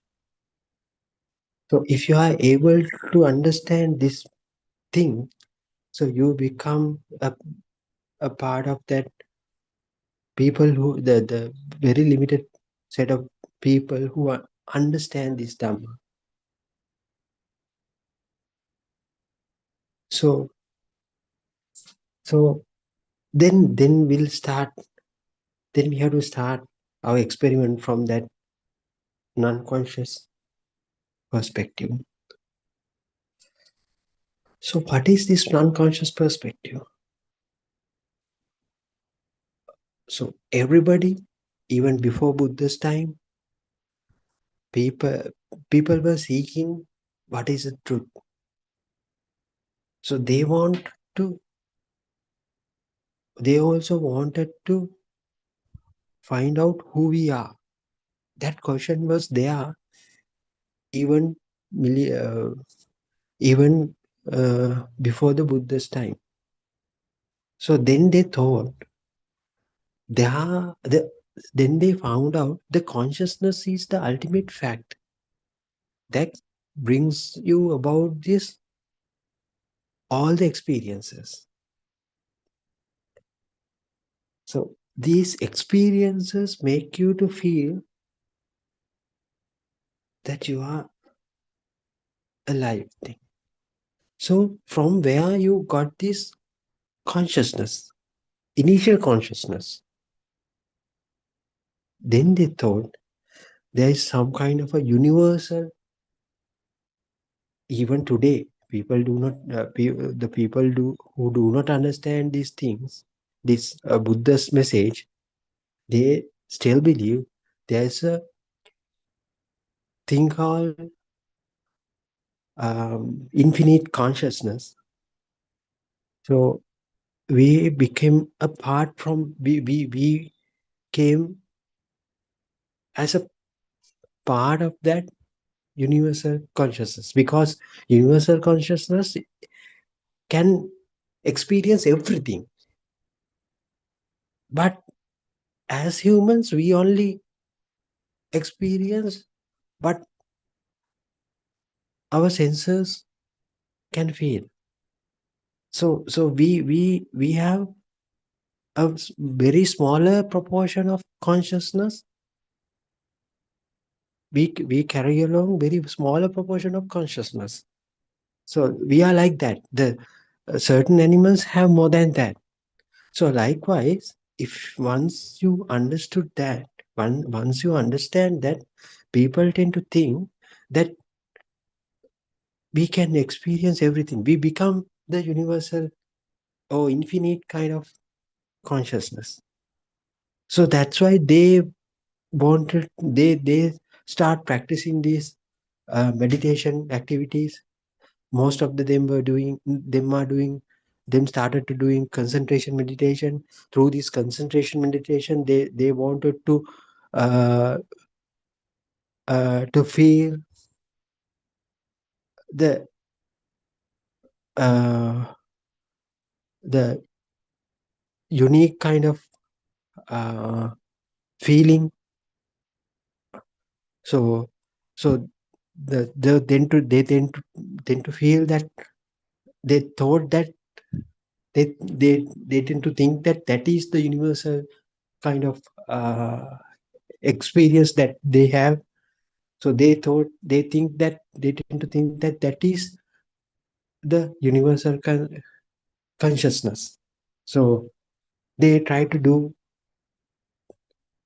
they try to achieve that particular experience through this concentration meditation. So people nowadays, even in Himalayas, in certain in even Sri Lanka, that you will see those kind of people. So they are the people uh, who leave their families and go to the jungles and start meditating, and they keep on meditating. Or most of the time they do these concentration meditations. So at certain point, uh, by doing this concentration meditation, they will attain to some sort of uh, tranquil stages. So they are known as uh, first, second, third, and fourth dhyana stages. At the fourth level, they tend to feel that they are in that kind of a universal consciousness. So they tend to think this is the ultimate happiness that they will gain after doing this meditation. So they feel they fall in love with that kind of feeling, because they think this is the experience that every super human can should get. Every human should get but this is kind of a supernatural thing. So if you are able to go to that state, that would be the end. But Lord Buddha have seen those kind of people in Lord Buddha saw those kind of people those days as well. There were certain teachers he followed. Aralakala Buddhakaram Putta, like there were 5 teachers for him also. So they used to practice those kind of meditation things. So initially Lord Buddha, as Prince Siddhartha Dev, after leaving the home, he learned from those teachers, but he couldn't achieve this everlasting peace in the mind, because then he left them 5 teachers and tried to find out the truth by himself. One fine day he was able to understand this cause and effect Dhamma, this dependent notification Dhamma. So that it is kind of an supreme understanding. So that understanding make him to comprehend the entire thing, made him to comprehend the entire thing. So that was the truth. So it felt to himself. So that understanding made him kind of an internal transformation within him. He found out that transformation is was everlasting.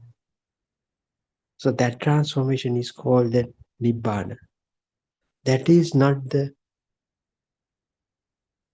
end results that had achieved through this concentration meditation. So that's why the people tend to think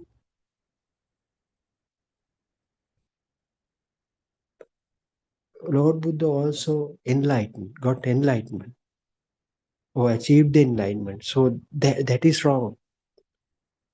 Enlightenment is a state which is very similar to the end stage of the after doing this concentration meditation. But Buddha achieved the state of Buddha only through the understanding. This understanding should be there. So what to understand here is the mind. So that's why we also need to understand what sort of a thing is our mind is.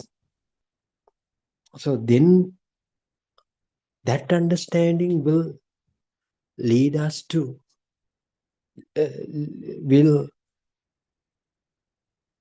make us to comprehend that we live in our own minds.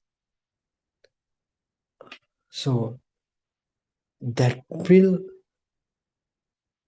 lead us to understand that we live in our mind is not permanent.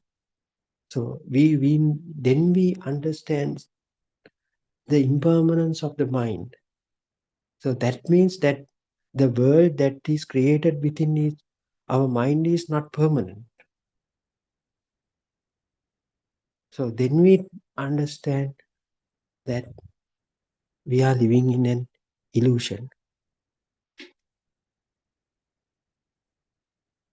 So from that understanding will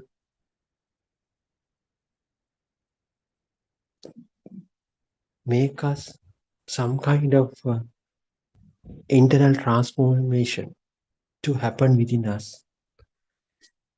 that transformation will be permanent. That is the state of Buddha. That is the Nibbana.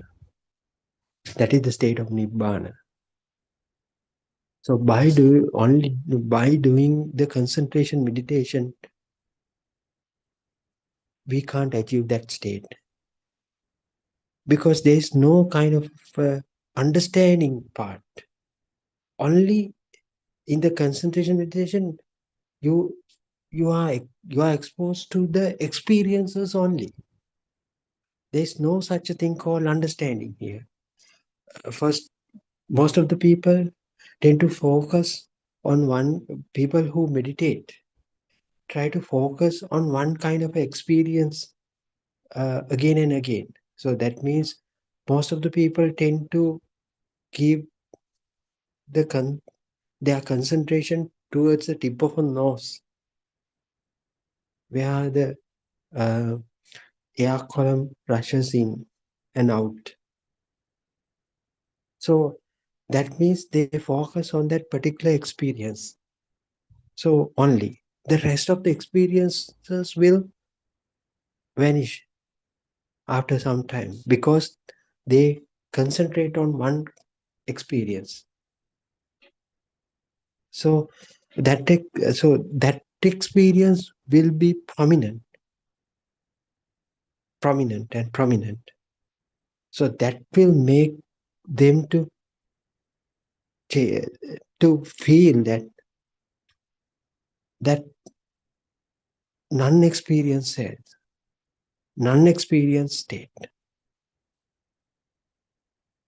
But still they don't know there is person behind that non-experiencing state as well. That's why Lord Buddha said in certain instances, so there was a person who was doing this meditation activities very profoundly in those days. The name was Buddothpada. So Buddothpada said, came and said to Lord Buddha, I don't also feel this world as real, because I'm in a one single experience. So to Buddothpada, Lord Buddha said, this is not the exact experience what I'm telling. The experience that I'm telling is, you have everything in this world, but you are not in that particular experience. But Buddothpada, you are there in that non-experienced state as well. That is the difference between your experience and my experience. In my experience, there is no self for that particular experience. But when compared to your experience, you experience everything, the nothingness and all the things. There is always person behind your experience. So that is the main difference, that what you said and what my teaching says. So it is very difficult to understand by just by knowing these things. What you have to do is, you have to try to find out what Buddha says is correct or not. So in order to do so, you have to do your own experiment on the Buddha's message.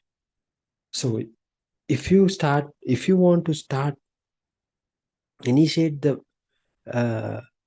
this experiment, you have to start it from the non-conscious angle.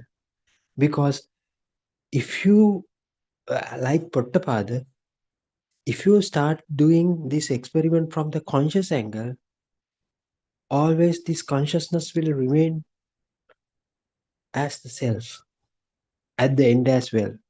At the end as well. But if you are able to start without a self in the very first beginning, you will see Yes, that is true. There had not been a self act here. So that was the Buddha's message. That proves the Buddha's message. So first of all, you have to study this thing as an unconscious thing. So better to focus it as a system. So Dhamma is the system. Dhamma describes the system. System in the sense, Dhamma means, what is Dhamma here? Dhamma is the methodology that has been preached by Lord Buddha to see this, to do this experiment. The methodology is well explained by Lord Buddha. That methodology is itself a concept that has been constructed by Lord Buddha. So what is that methodology? Is the dependent orientation, cause and effect Dhamma.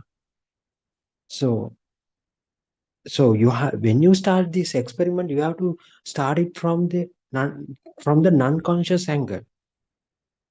But as I said earlier, the Buddothpada was Buddothpada started his concentration meditation from the self angle.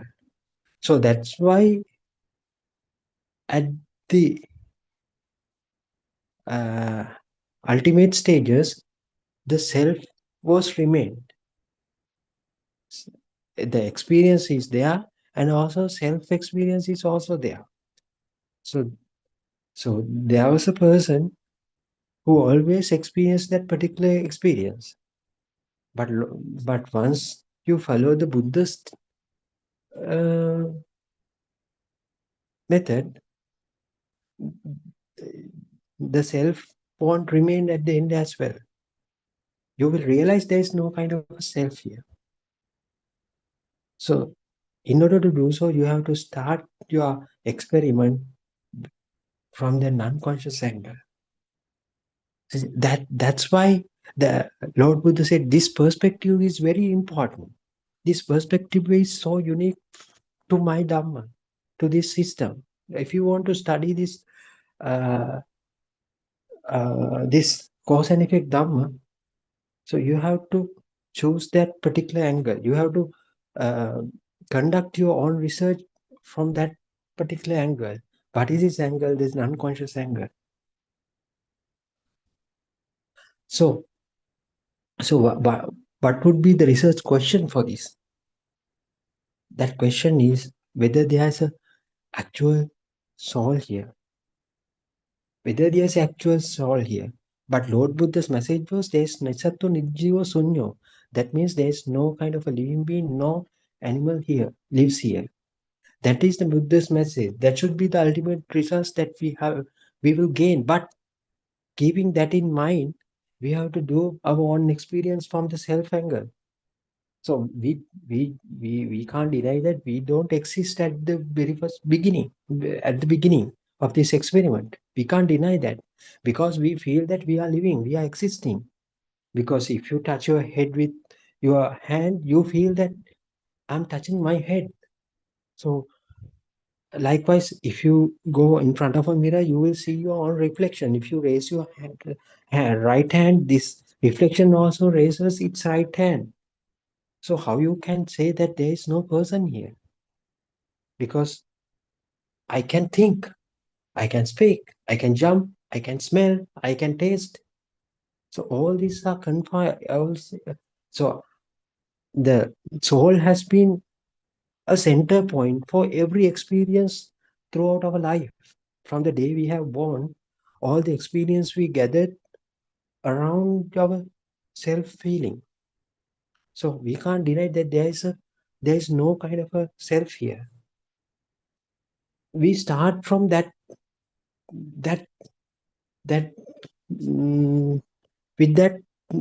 we start this experiment with that experiences. So, but the ultimate result should be there is no soul here. So that would be the That is the message that has been given by Lord Buddha about 2500 years back. So, in order to achieve that state or that result, we have to follow this cause and effect Dhamma in that unique perspective which is preached by Lord Buddha about 2500 years back. We have to study this process. We have to study this entire thing as a process, as a system. So once you start to understand this system as the end results, you will realize, yes, what Lord Buddha said was correct. But Lord Buddha said is correct. There is no soul here.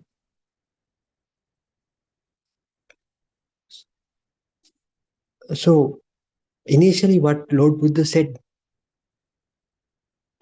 to start with, you have to find out how you, to think how you gather these experiences in the present moment. How you collect the how you collect the experiences in the present moment. So you tend to feel like that you are living in this present moment even right now. When you listen this number, you are feeling like that you are listening to these sermons, because you can hear a sound. You tend to feel the sound is as real thing. And also you may be holding your phone with a hand, so it gives some certain kind of a solid feeling. So that in turn make you to feel that I'm holding this phone. And also you may be walking here and there while listening to this Dhamma. So your feet, when your feet touches this ground, so you will feel some kind of a solid feeling that it makes you to feel that you are walking on this ground.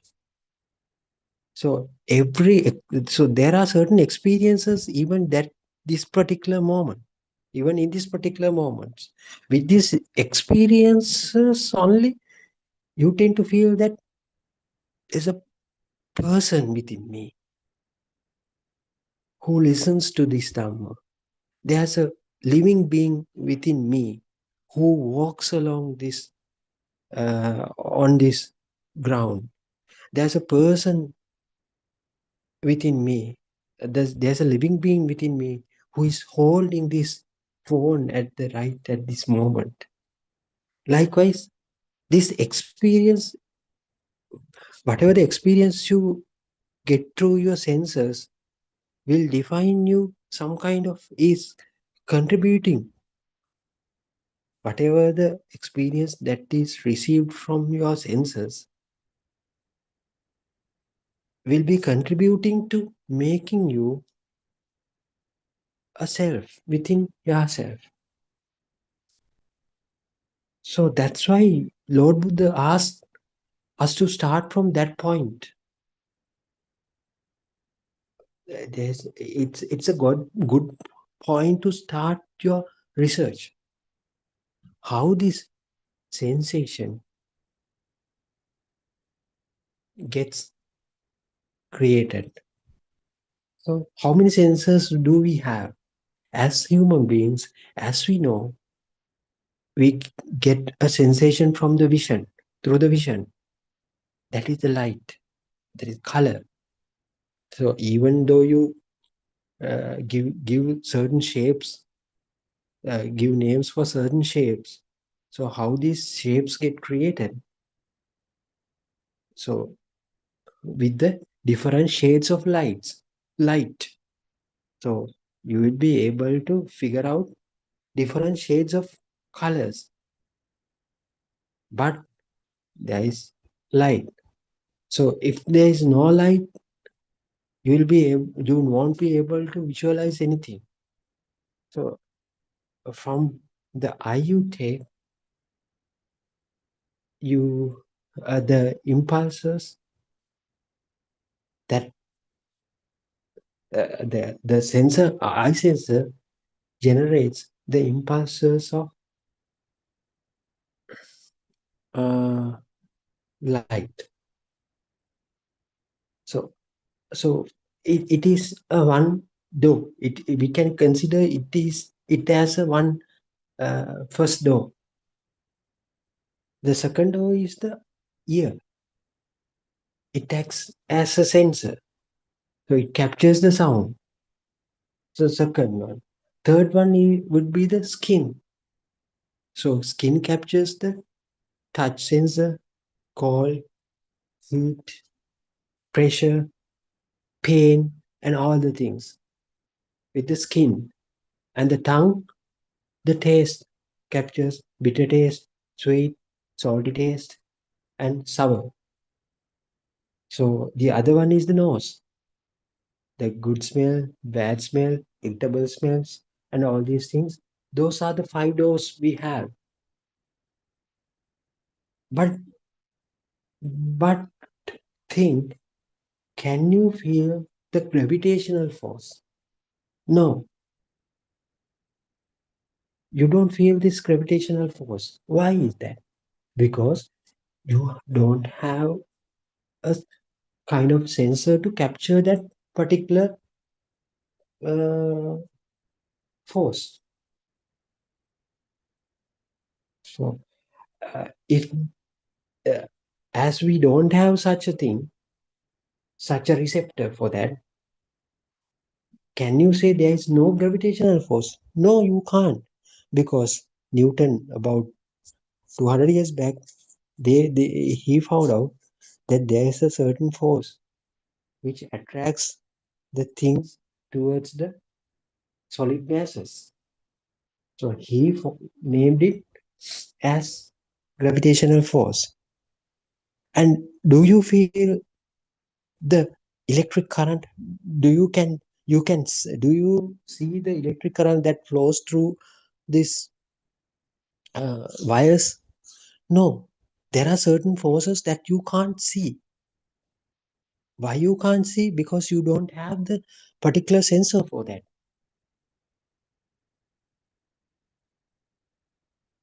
So if you take some other animal, we'll say an elephant. So elephant feels that there is current in this cable flowing or not. It can sense, because maybe his skin sensor is sensitive for that particular force of a particular energy. He may be having the sensors in the skin to detect that current, but unfortunately we don't have that thing. So his world may be the elephant's world should be definitely be different from our world, because it has another kind of a sensor that we don't have. So its experience might be different from our experience. Likewise, dog tend to hear the more higher frequencies than us. We know that,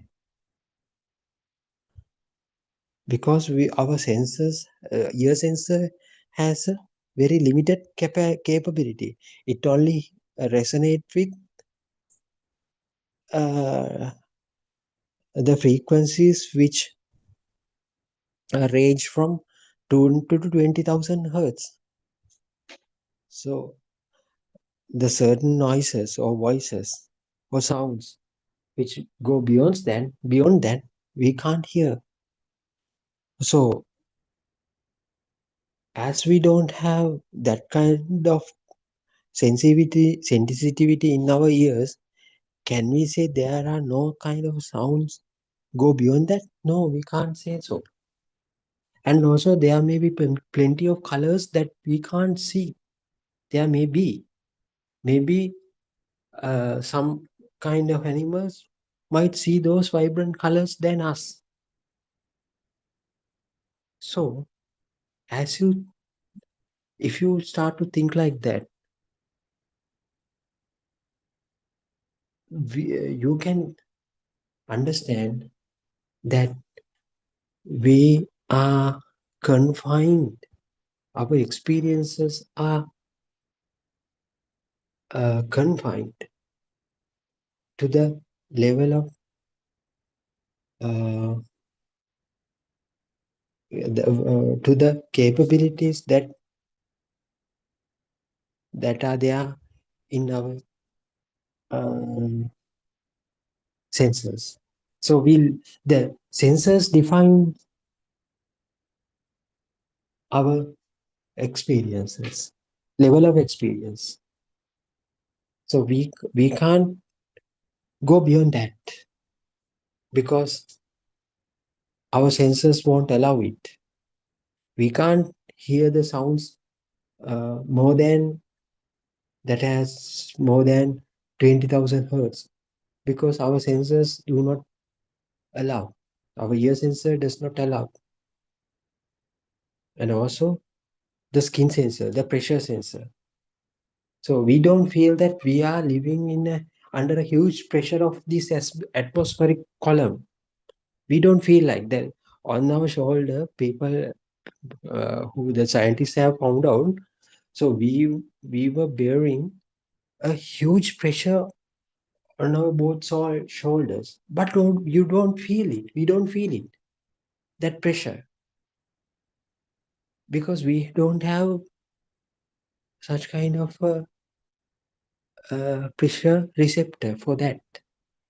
We don't feel that uh, we are lifting that much of a heavy air column on our shoulders. We don't know because we don't feel it. So actually speaking, we are bearing, we are holding, we are lifting at this process. If you keep on standing, people have scientists have found out that you are uh, lifting thousands of kilograms of air on your both shoulders, but you don't feel. Why is that? Because you don't have sensor for that. Sensor does not detect that particular thing. So those things clearly defines you. The amount your experience is limited by your the the senses. So what we don't know is another thing. People tend to think that humans are superior. They have a thinking capacity. They have a mind situated in the brain. Our brain capacity is pretty much larger when compared to the other animals. So that's why we have a good thinking capacity, and our mind is very powerful, and blah blah blah, all the things they think. When when you start to analyze closely, you can figure it out. You can do your own experiment to find out what sort of a thing your mind is. What is this mind? So how this mind gets created? So if you look at the newly born baby, does he have a big mind? Does he know, this baby know that he is a male? Or does he know that now he has born in this world? Does he know this is a kind of a weird world that I should not live within it. So he doesn't know anything. So where was that mind? Doesn't he have a mind? Or does he have a mind? Because he has the brain. So people tend to say the mind, the brain has not been developed yet.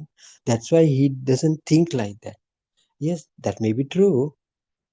But how this brain, this mind gets developed? As he grow older, the experiences that collected through the senses will contribute to mature his mind. So that make a sense for us that our senses are responsible for creating and developing the mind for us. So without these senses, you won't be able to grab the worldly changes. So if you don't, so there is no chance of creating a mind in if you are born without any sensor.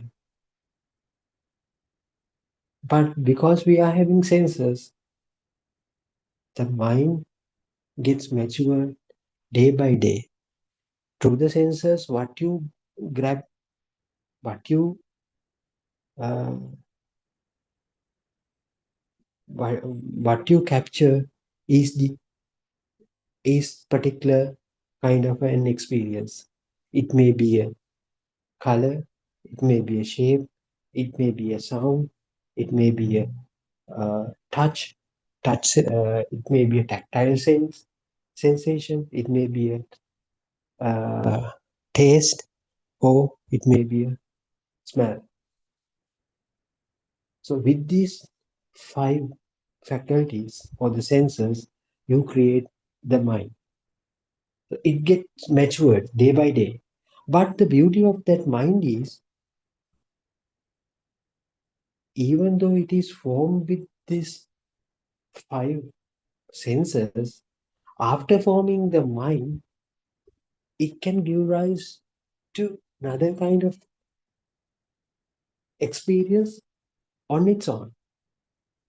It can generate its own experiences from the mind. So again, what will happen?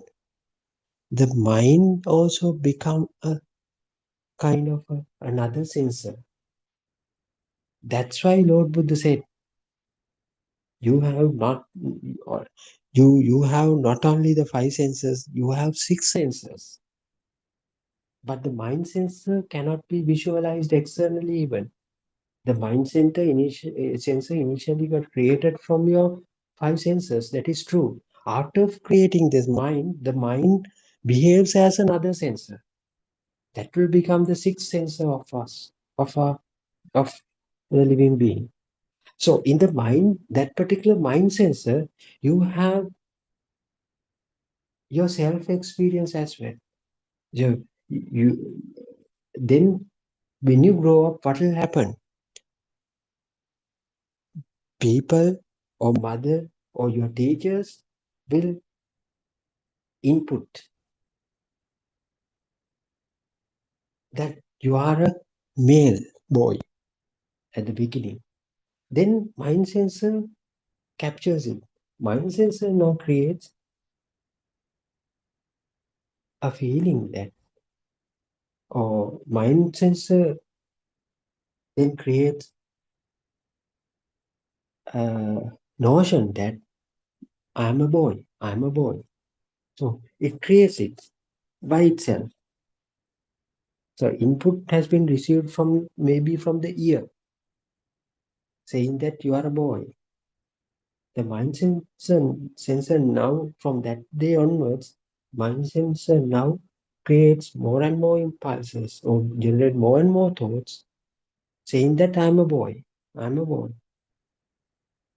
So likewise, every worldly perception that it receives through the senses define its mind.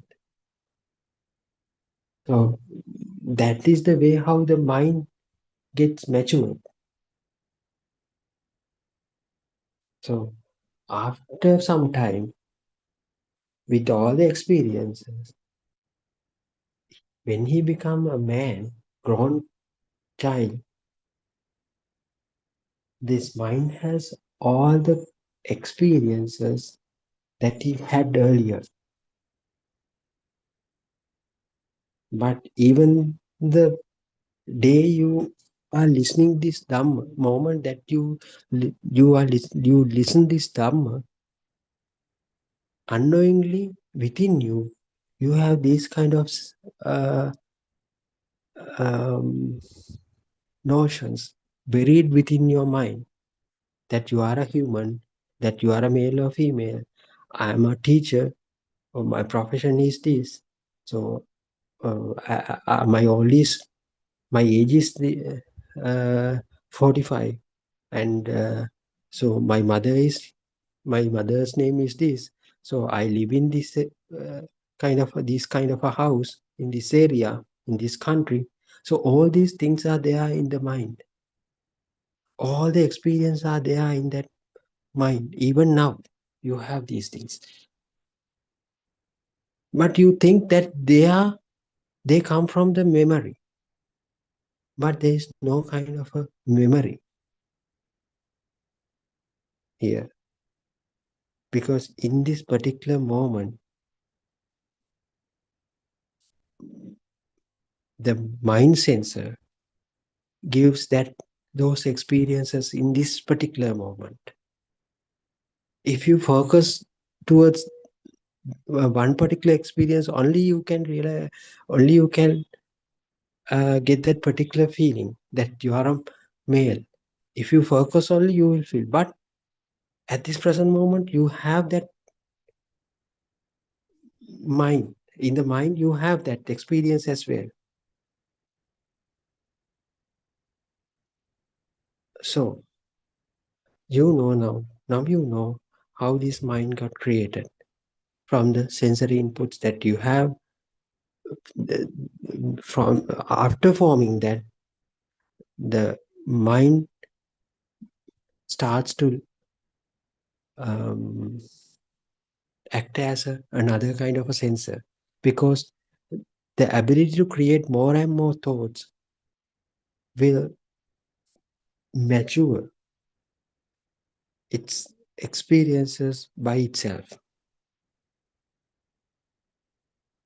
So people use the word that I'm thinking, but it is not.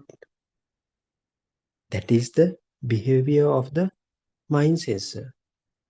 This is the nature of the mind sensor. So the nature of the mind sensor is creating more and more thoughts.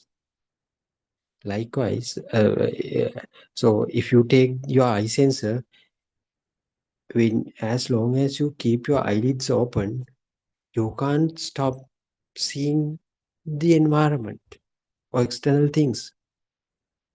Even though you don't like to see these things, you can't stop those things, because you see the whole functionality of your eye sensor is give rise to certain visual things for you. So as the same way, what the purpose of your mind is, the functionality of your mind is creating thoughts for you. So it keeps on creating thoughts again and again and again. Then you think that you are the one who is thinking, because in the initial thought, unknowingly yourself was there in that particular thought as well, because yourself has been created from your childhood in that particular thought. So it propagates from there to here. Each thought, every thought, even though even though you don't think that you are a human being, there's a hidden kind of a thought that you are a human, you are a male, you are a teacher, you are a well-recognized person in this society. Likewise, all the things are there. So that's create you, your minds create you, your ego, your self-identity. But it is still behaves as another sensor, sixth sensor of humans. So we don't know that. The creation of the thought is the entire functionality of the mind. So if you suppress your mind,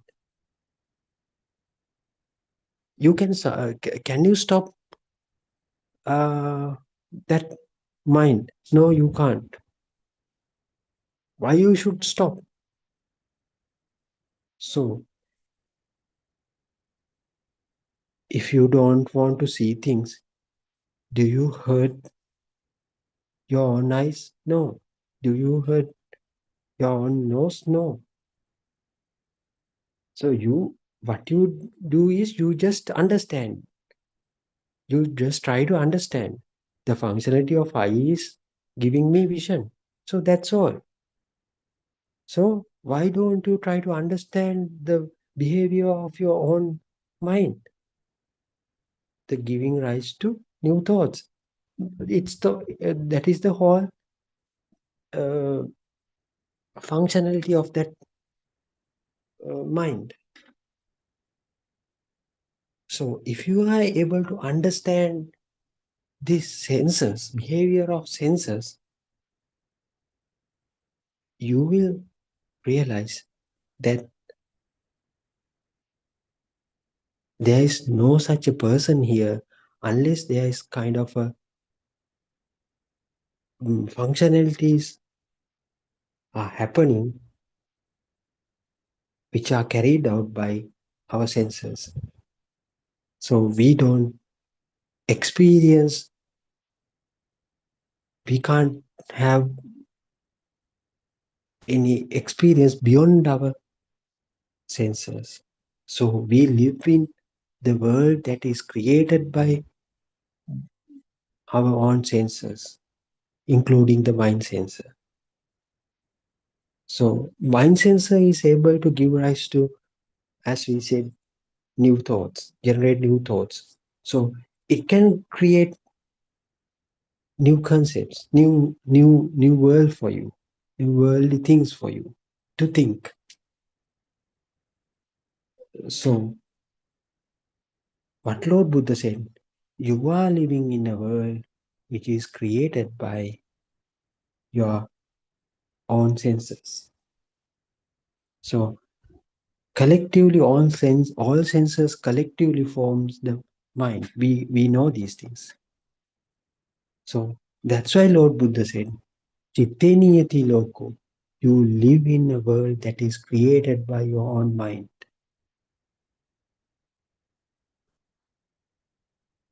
So as we are having 8 billion people in this world, now we can realize we live in our own worlds. Every living being live in their own worlds. So from that we can clearly understand the Buddha's word Chitte Niyati Loko. So I think the time has gone. So time has come to end our explanation. So we can talk more tomorrow as well. So Teruvan Saranai, all of you will meet up tomorrow as well. Teruvan Saranai. Teruvan Saranai, Dr. Ravi. Teruvan Saranai. First of all, I pay my homage at Buddothpado Aryan Mahase's feet, our noble friend, the Kalyana Mitra, for sharing this beautiful message of truth with all of us. And according to his new concept, actually, this 24-hour English Zoom discussion on this Buddothpado PeoTV YouTube channel happens. And it's actually when Dr. Ravi concluded his sermon, the words of Buddha, Gautama Buddha, Chittena Niyati Loko, was mentioned. And the moment I heard it, it occurred to me,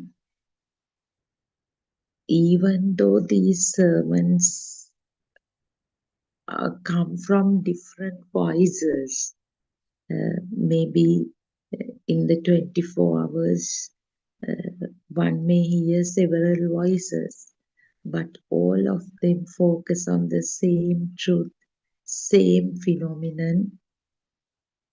Actually, this is the reawakening of Gautama Buddha Sasana, because in all 10,000 or more Buddothpado sermons, that the word, the truth revealed to the world by Gautama Buddharajanan Mahansi is being repeated, is being explained with vivid examples, and we have to be so much grateful to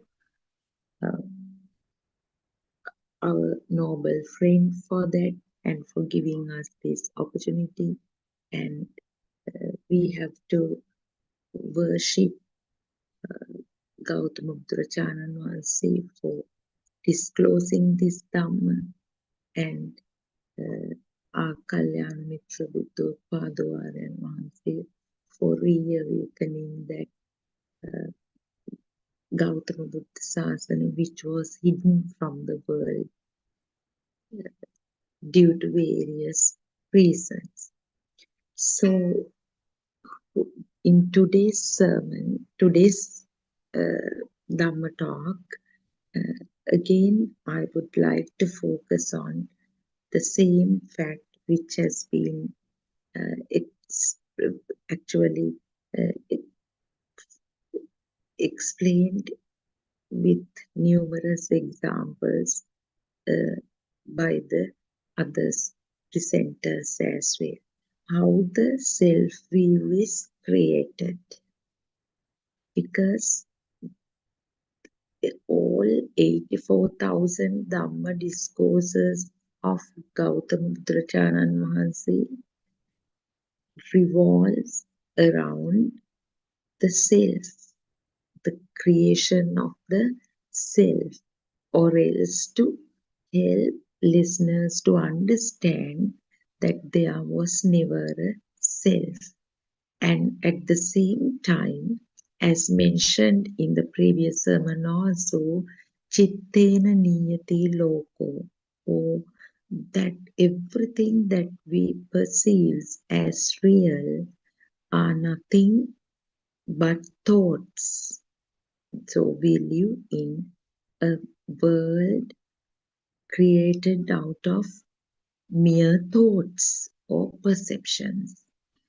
So in Buddha, Lord Buddha's very words, Nisatto Nisjivo Shunyo, or Chittena Niyati Loko. These are the two aspects, because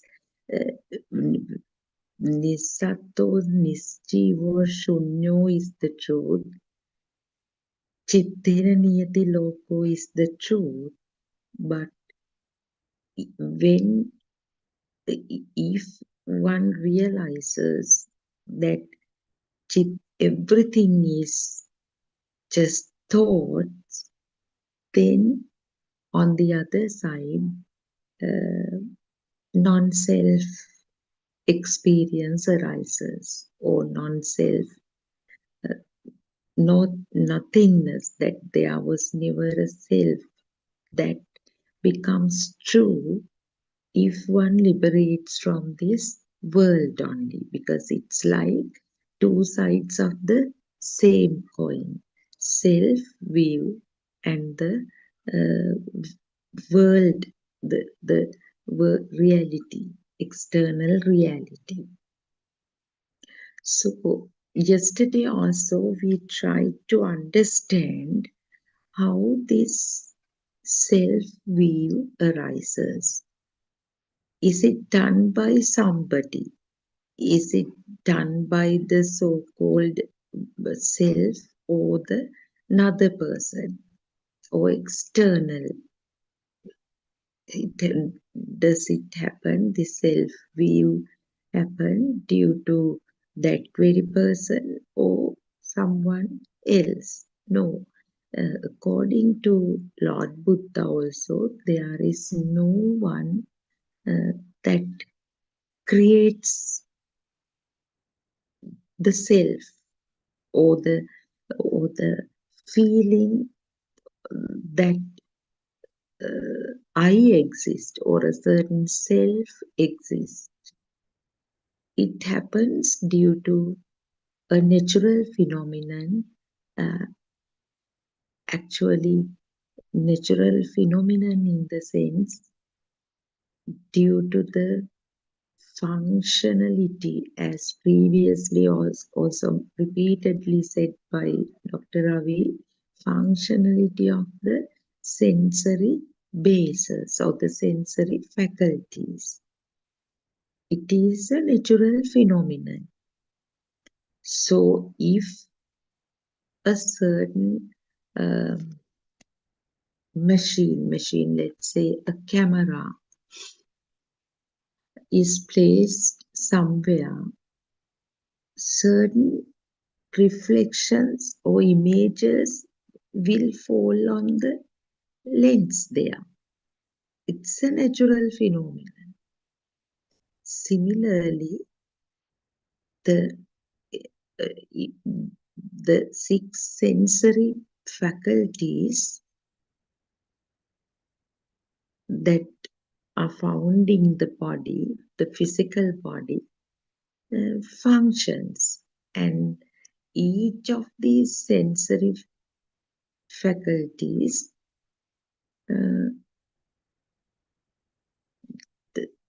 naturally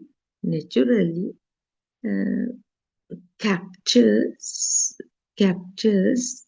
certain sensory inputs.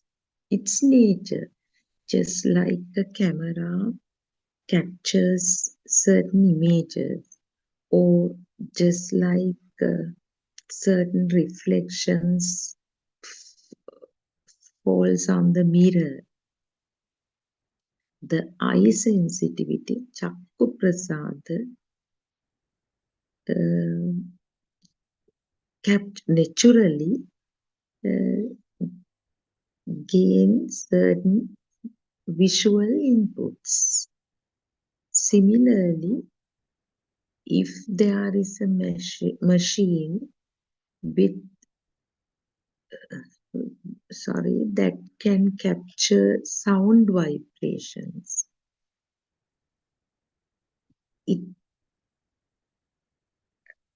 no one can prevent these sound vibrations occurring in that machine.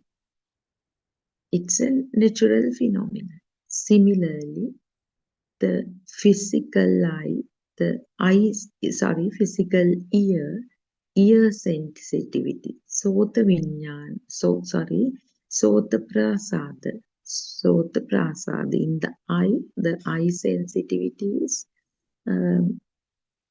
Chakku Prasada. It's like a mirror.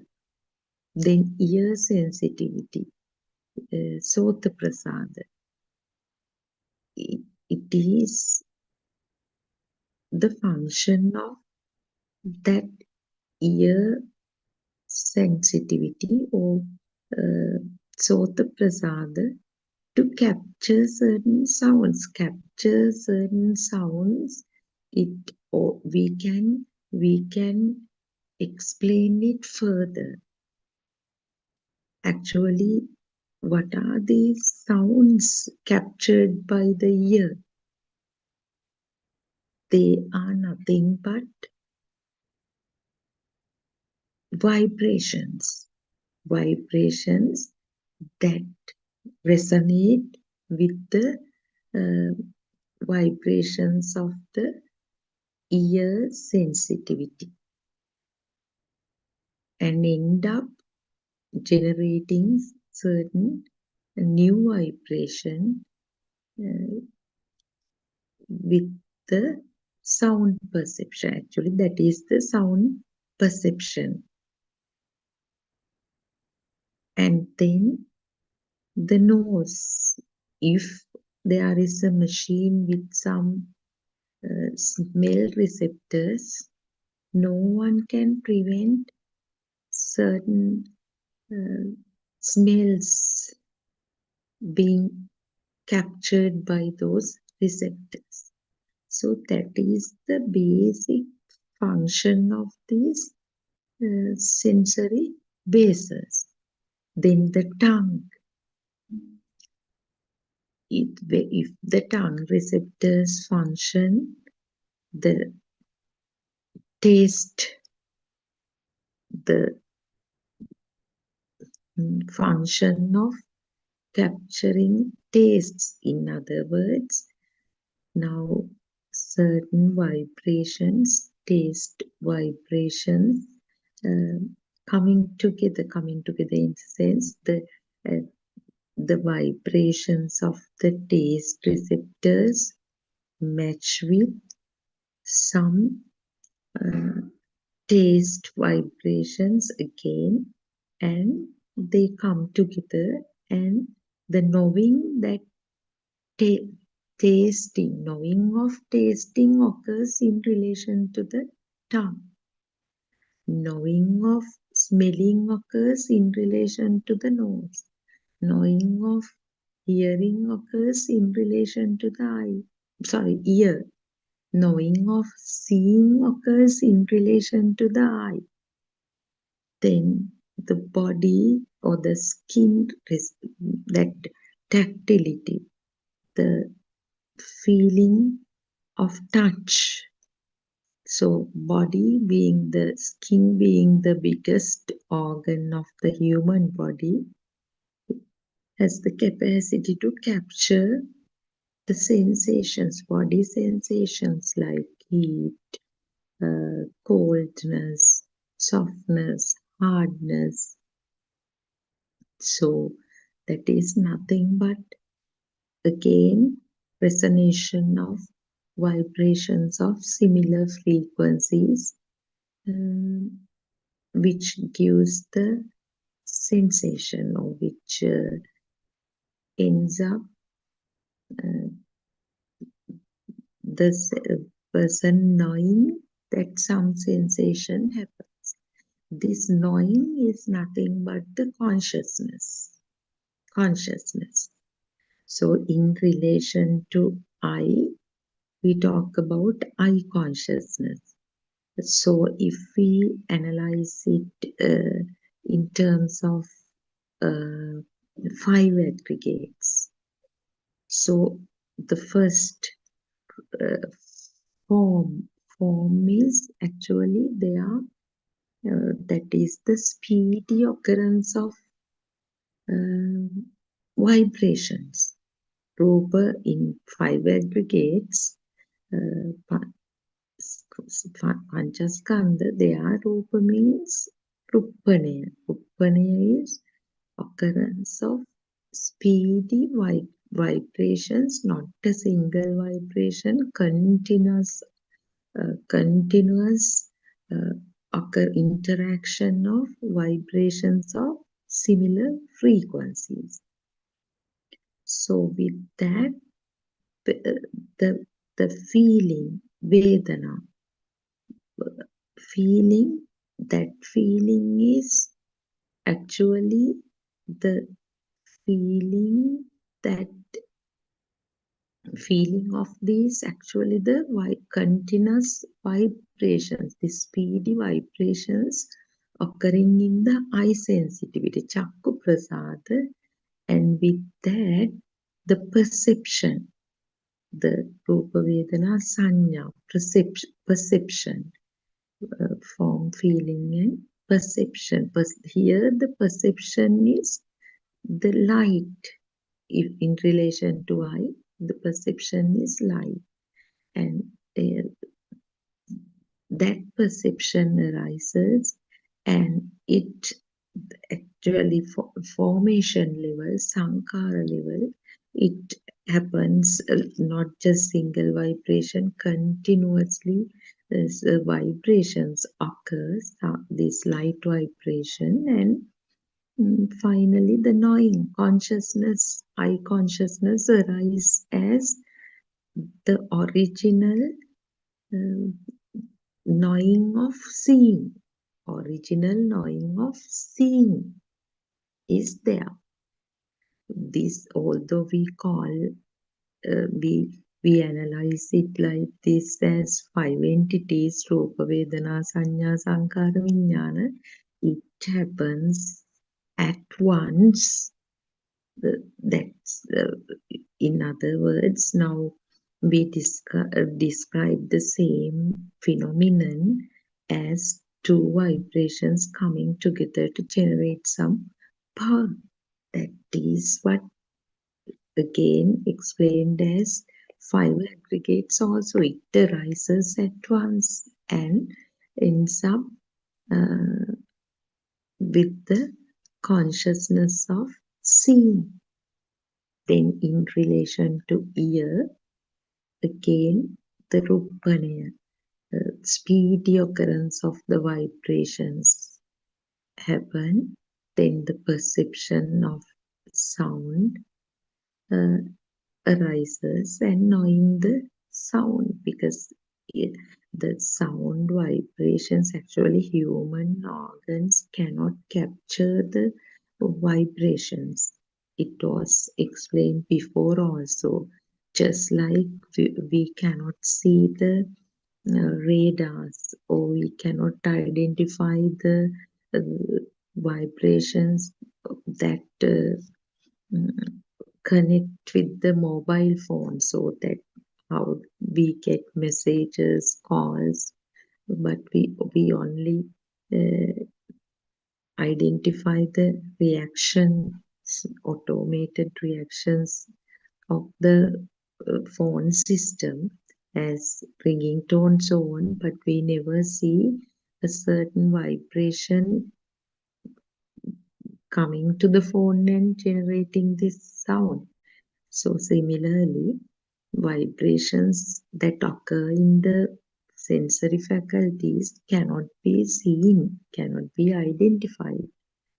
It is because the human sensory bases do not have the capacity to capture certain subtle vibrations. Actually, when it comes to hearing, it's between 20 to 20,000 hertz. Seeing also the same, but different systems like other systems of certain insects, animals, they have the capacity to capture an even wider range of sounds and even different visual vibrations also, because different light vibrations also, because that's why it is explained that the worlds, these illusory worlds created by mind consciousnesses of various living creatures or sentient beings are different from one another. Just like now in the human world alone, there are 8 billion or around such number of people, and all of them have different phone numbers if they use mobiles. So no one, so nothing messes up. When that number is dialed, it is only connecting with that particular mobile phone. So just imagine all these creatures in the world, they all, if their systems are also unique like that. That idea, the visual, the sensory faculties, the capacity of each of those sensory faculties, I mean system, consist of the 6 sensory faculties, have different capacities. No, nothing is identical. Now, in the human world itself, we see the differences, individual differences in the sense difference of the functionality of sensory faculties. So that itself is enough to understand the illusory nature of this external world that we believe that we live in, or we it is pure ignorance. Despite this true message, we would definitely believe that we were born to an existing world and we may die one day.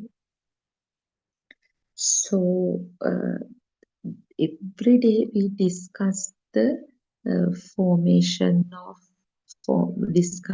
formations of sensory faculties, because the Lord Buddha's words salayatana loko loko, one cannot experience a world other than the illusions created by the 6 sensory faculties, which is true, is the basis to understand that there is no self, or nisatto, nisjivo, shunyo. So let's delve into this further. So these creations of the sensory faculties are not performed by a person outside, or not by me, but it is just a natural system. So that is why in Dhamma it is said, Hetum paticca sambhuta hetu bhanga nirucchati. When certain causes and conditions arise, these effects also arise as a natural phenomenon. The cause means the resonation of the vibrations of similar frequencies. Now this is very clear. Now imagine somebody is blind. So the visual formations may not arise, because that the vibrations of that eye faculty, the physical eye may be there, something called eye is there, but the person cannot see. Even the blind people, we see the physical eyes, the eyelids are there. Even they may try to open, we can try to open thighs, but still the causes, actually cause is resonation of the vibrations of similar frequencies. Now a blind person and a person with a healthy eye staying at some place, so the certain vibrations resonate with the vibrations of the eye sensitivity of the person with the healthy eye, and he might see certain things. Originally, certain vibrations arise, and they may create actually some visual formations in the eye. And the moment, actually, so far we talked about the original individual sensory experiences, but so let's stop at that. So the seeing will be sensed, seeing will be felt by that person with the healthy eye, but the other person may not experience any visual input because the causes, the proper causes do not arise to create a certain effect, because now if they are staying at the same place, certain vibrations may be out there, because entire universe is made up of vibrations, but nothing resonates with this physical life. It is the same with the dead body. Even the dead body has this physical eye, ear, nose, so on and so forth. But the vibrations to match or resonate are not arising there. So that's why seeing does not happen. That process is broken down. It's same with the nose. So the seeing, hearing, and feeling. Feeling happens in relation to nose, tongue, and body, skin. They happen when the causes and conditions are present. The effect is there. So, in Buddhist philosophy, there is a beautiful explanation given to how the self arises with the functionality of the six sensory faculties. Now we discussed deeply about the original sensory experiences of each of these senses. How the seeing happens, hearing happens, and feeling happens in relation to nose, tongue, and the body sensation. These are the experiences of a newborn, even actually. There is a problem with someone who has exposed to the world. These original sensory experiences are no longer there due to another natural phenomenon. Now let's try to understand that. So if it is actually seeing what happens in relation to the eye, hearing what happens in relation to the ear, smelling that happens in relation to the nose, tasting that happens in relation to the tongue, and touching or feeling of tactility that happens in relation to the body.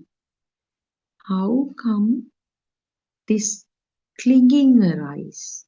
Clinging, or the self kind of feeling that certain entities and people are there, not the original sensation. How and why do we feel that we see trees, we see the mother, we see the river, or the world, or the sun, moon? If it is just the sound that occurs in the ear, how do we hear the dogs barking, a girl singing, a sermon being delivered, a lecture being delivered? Who attributes certain meanings and values to these sounds that occur in the ear? Then the smelling, that original sensation of smelling, how does it become the smell of the cake, smell of the pineapple, or smell of the jasmine, smell of the favorite perfume? And if it is just the original taste sensation, how does the individual feels as if tasting the taste of pineapple, taste of strawberry, the taste of pudding, taste of ice cream? If it is just the tactility that is felt by the skin, how does the individual feels the coldness of ice, coldness of the wind, softness of the cushion, softness of the bedspread? How does it happen? So this is being very beautifully explained in true Buddhist philosophy. So the more we delve into the truth, our gratitude to Lord Buddha definitely enhances. Our gratitude to our noble friend definitely enhances, because without this message being explained so clearly in such a simple manner, we wouldn't have been able to untangle this knot.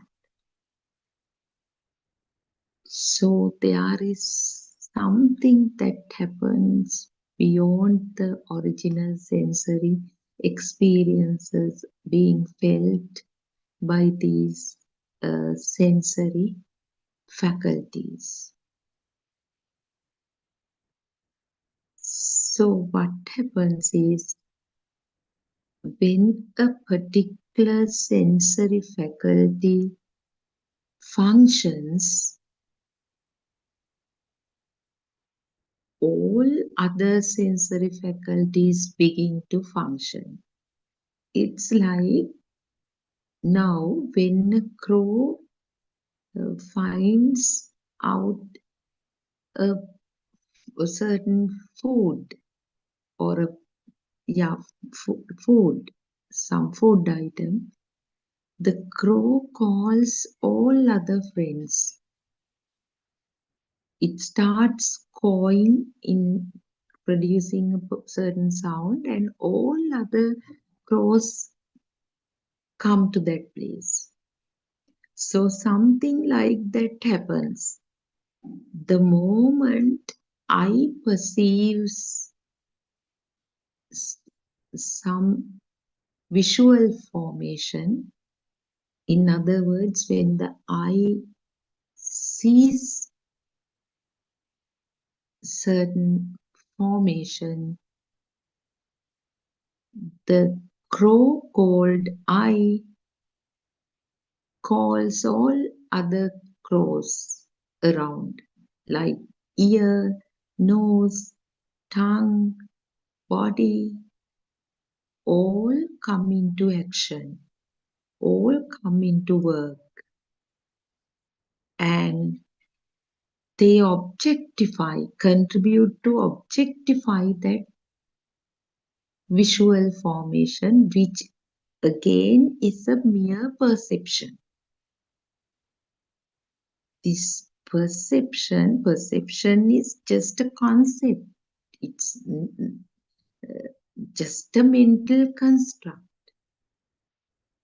The eye perceives certain visual formation. The crow-called ear come and contribute the sound. Maybe tree. Then the crow-called nose come and contribute the smell experiences in relation to that tree. The tongue comes and contribute if it has some taste experiences related to that tree. The skin, the crow-called skin comes and contributes the tactile experiences whatsoever it has in relation to that tree, and this converging of sensory inputs creates a thick perception called tree in the mind, in the sense giving rise to mind consciousness. So these 5 crows call another powerful crow called mind consciousness, which actually creates the misleading form of a tree,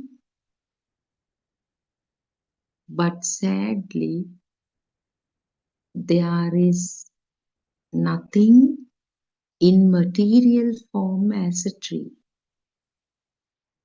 It's just the concept that is generated by the mind consciousness with the combination of predominantly the sound and the color. Sound and the color means among these sensory faculties, eye and the ear.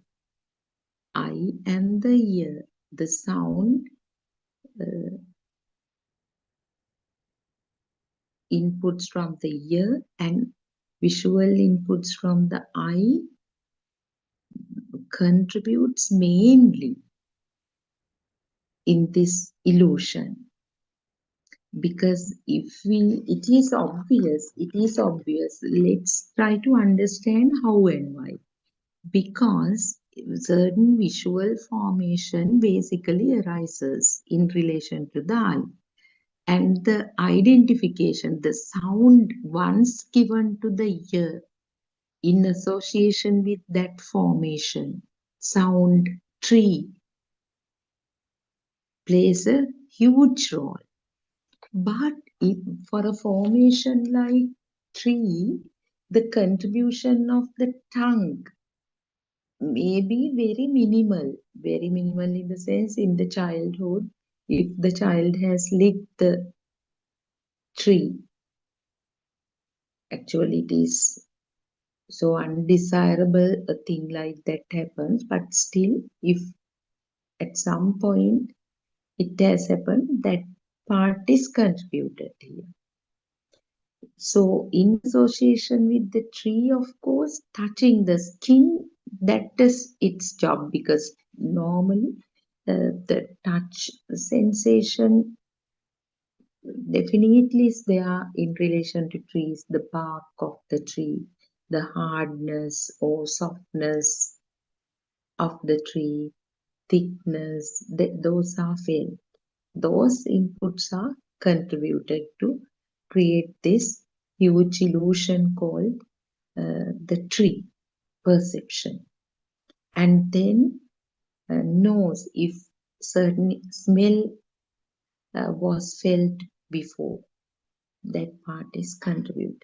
But now it's obvious in the perception called tree, the main stakeholders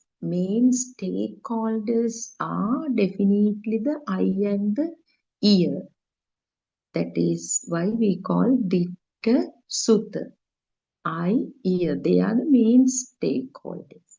But small contributions are made by this felt part. Felt part means skin or the body, the nose and the tongue. So, however, whatever the contribution, they come together in no time.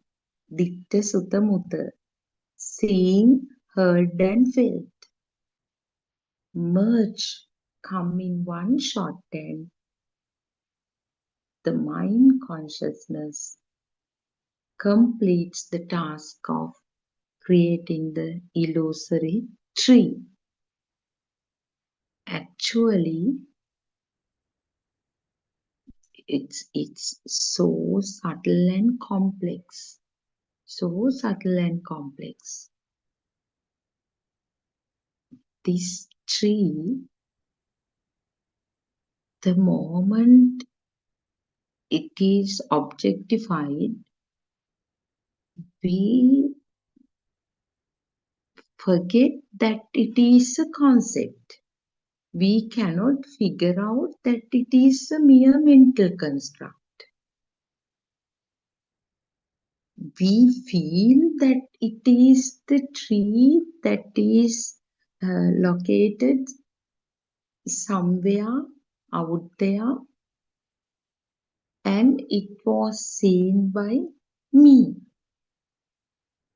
So that is actually the knot, two knots, the knot outside and the knot inside. The problem is the moment it objectifies, solidifies, we go blind and some excitation arises, That's what is explained in Buddhist philosophy as Nandi. Excitation means some value attributed to this arises, some need to keep it, because the moment the tree, we forget that it is an empty perception, the solid tree is there. Certain existing entity as the tree arises, and that is a perfect stimulus. Although I mentioned perception there, it's the stimulus, in other words, or it is the thought, and we know it arose with the interactions of vibrations, and these vibrations have some underlying power. So when they, just like the rotation of the wheels in the dynamo generates power to charge the battery, these vibrations, when they interact, they definitely create some power. That power, that is the excitation, this feeling that something is there, and at the same time, actually, when the tree solidifies, the very moment, the feeling that it is there and I am here, I am experiencing it arises. This we can test it, we can experiment it, taking a kind of trying with your sensory basis. So tree arises as a three-dimensional solid entity. But actually, if we try to experiment the function of the eye only captures a certain shape, certain. Actually, these shapes also arise due to variations of light. Ultimately, light is also not an existing thing. It is also a thought on. There is no kind of depth or width that eye captures. It's just a bunch of colors. But the ignorance is that hardness of the tree once felt, that image once felt, and the smell, taste, whatever smell, all come together. That is why it gives rise to this solid. Actually, it's a myth. There is nothing three-dimensional or nothing like that in this perception. But that ignorantly take it as a solid object. And so the moment in other words, this perception is solidified due to the ignorance on. The thing is, the moment certain visual formation arises, this sound or the name along with other sensory inputs arise and identification happens. So this identification of non-existing sounds, non-existing visual formations, non-existing smells, non-existing tastes, non-existing tactile sense, tactility are done by mind consciousness. They are just thoughts.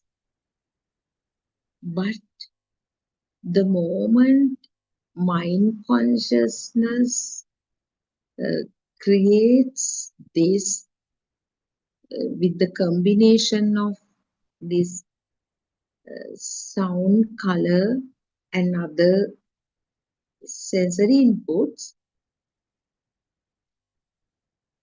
the feeling that it is something, and also the notion of time arises due to ignorance. That it is a tree, it was there yesterday or in the past, it is there now, and it will be there in future. So the present, past, present, and future. The notion of time is also pure ignorance, because the lifespan of a thought is just 17 chittakshanas or 17. This is such an incalculable time period. Don't know whether to say, the moment I say time period, the chittakshana, billions of chittakshanas have passed. It is happening so fast, so incalculable time period. That's why we, however much we worship, we pay homage to Buddhachanan Vahanse, we still owe a huge debt of gratitude to him. Despite his incomparable wisdom and the compassion to relieve the sufferings of the people, we wouldn't have been able to see this illusion, understand this illusion. And at the same time, the contribution of Buddothpado Vahanse to share this self-evident truth, even though he finds it very difficult to spread this message due to numerous challenges, his courage, his bravery, because it's not fair to use the word is for him, actually. It is a fully awakened system. So we actually owe a huge debt of gratitude for all his efforts. So it is now we actually analyzed the formation of the stimulus called tree into all minute details, but that is not sufficient. So this is penetrative insight. Penetrative insight is to analyze at the beginner level, or as someone steps into the path, to analyze or contemplate like this several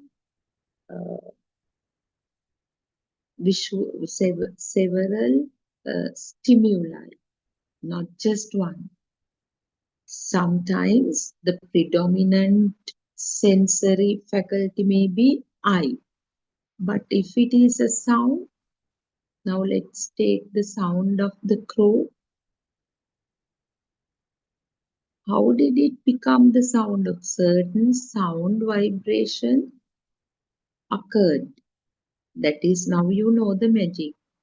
The frequencies of similar vibrations interacting and generating some power. So it is just a sound, but it is identified. In no time it is identified as the crow sound. When that sound objectifies crow, the name, the sound comes. The sensory input, that sound of the crow is there. The sound crow also arises. With that, the image of the crow arises. We actually call it derived matter, upadaya rupa. It's just a mental construct. And whatever other experiences, softness of its feathers, smell, everything comes together and we get the image of an existing crow. So the feeling is, okay, a crow must be somewhere out there. Now it's crying. So how did this happen? How have we got entangled in this?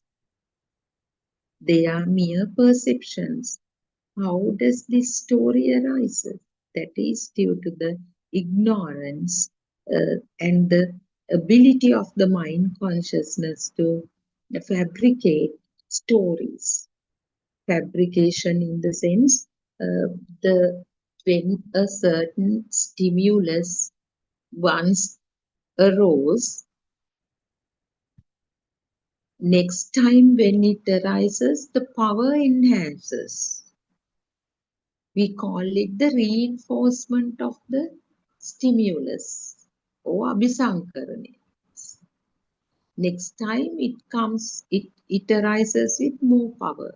If certain person is unable to, who has never heard the truth, this abhisankarana cannot be prevented. The enhancement of the power each time the stimulus arises.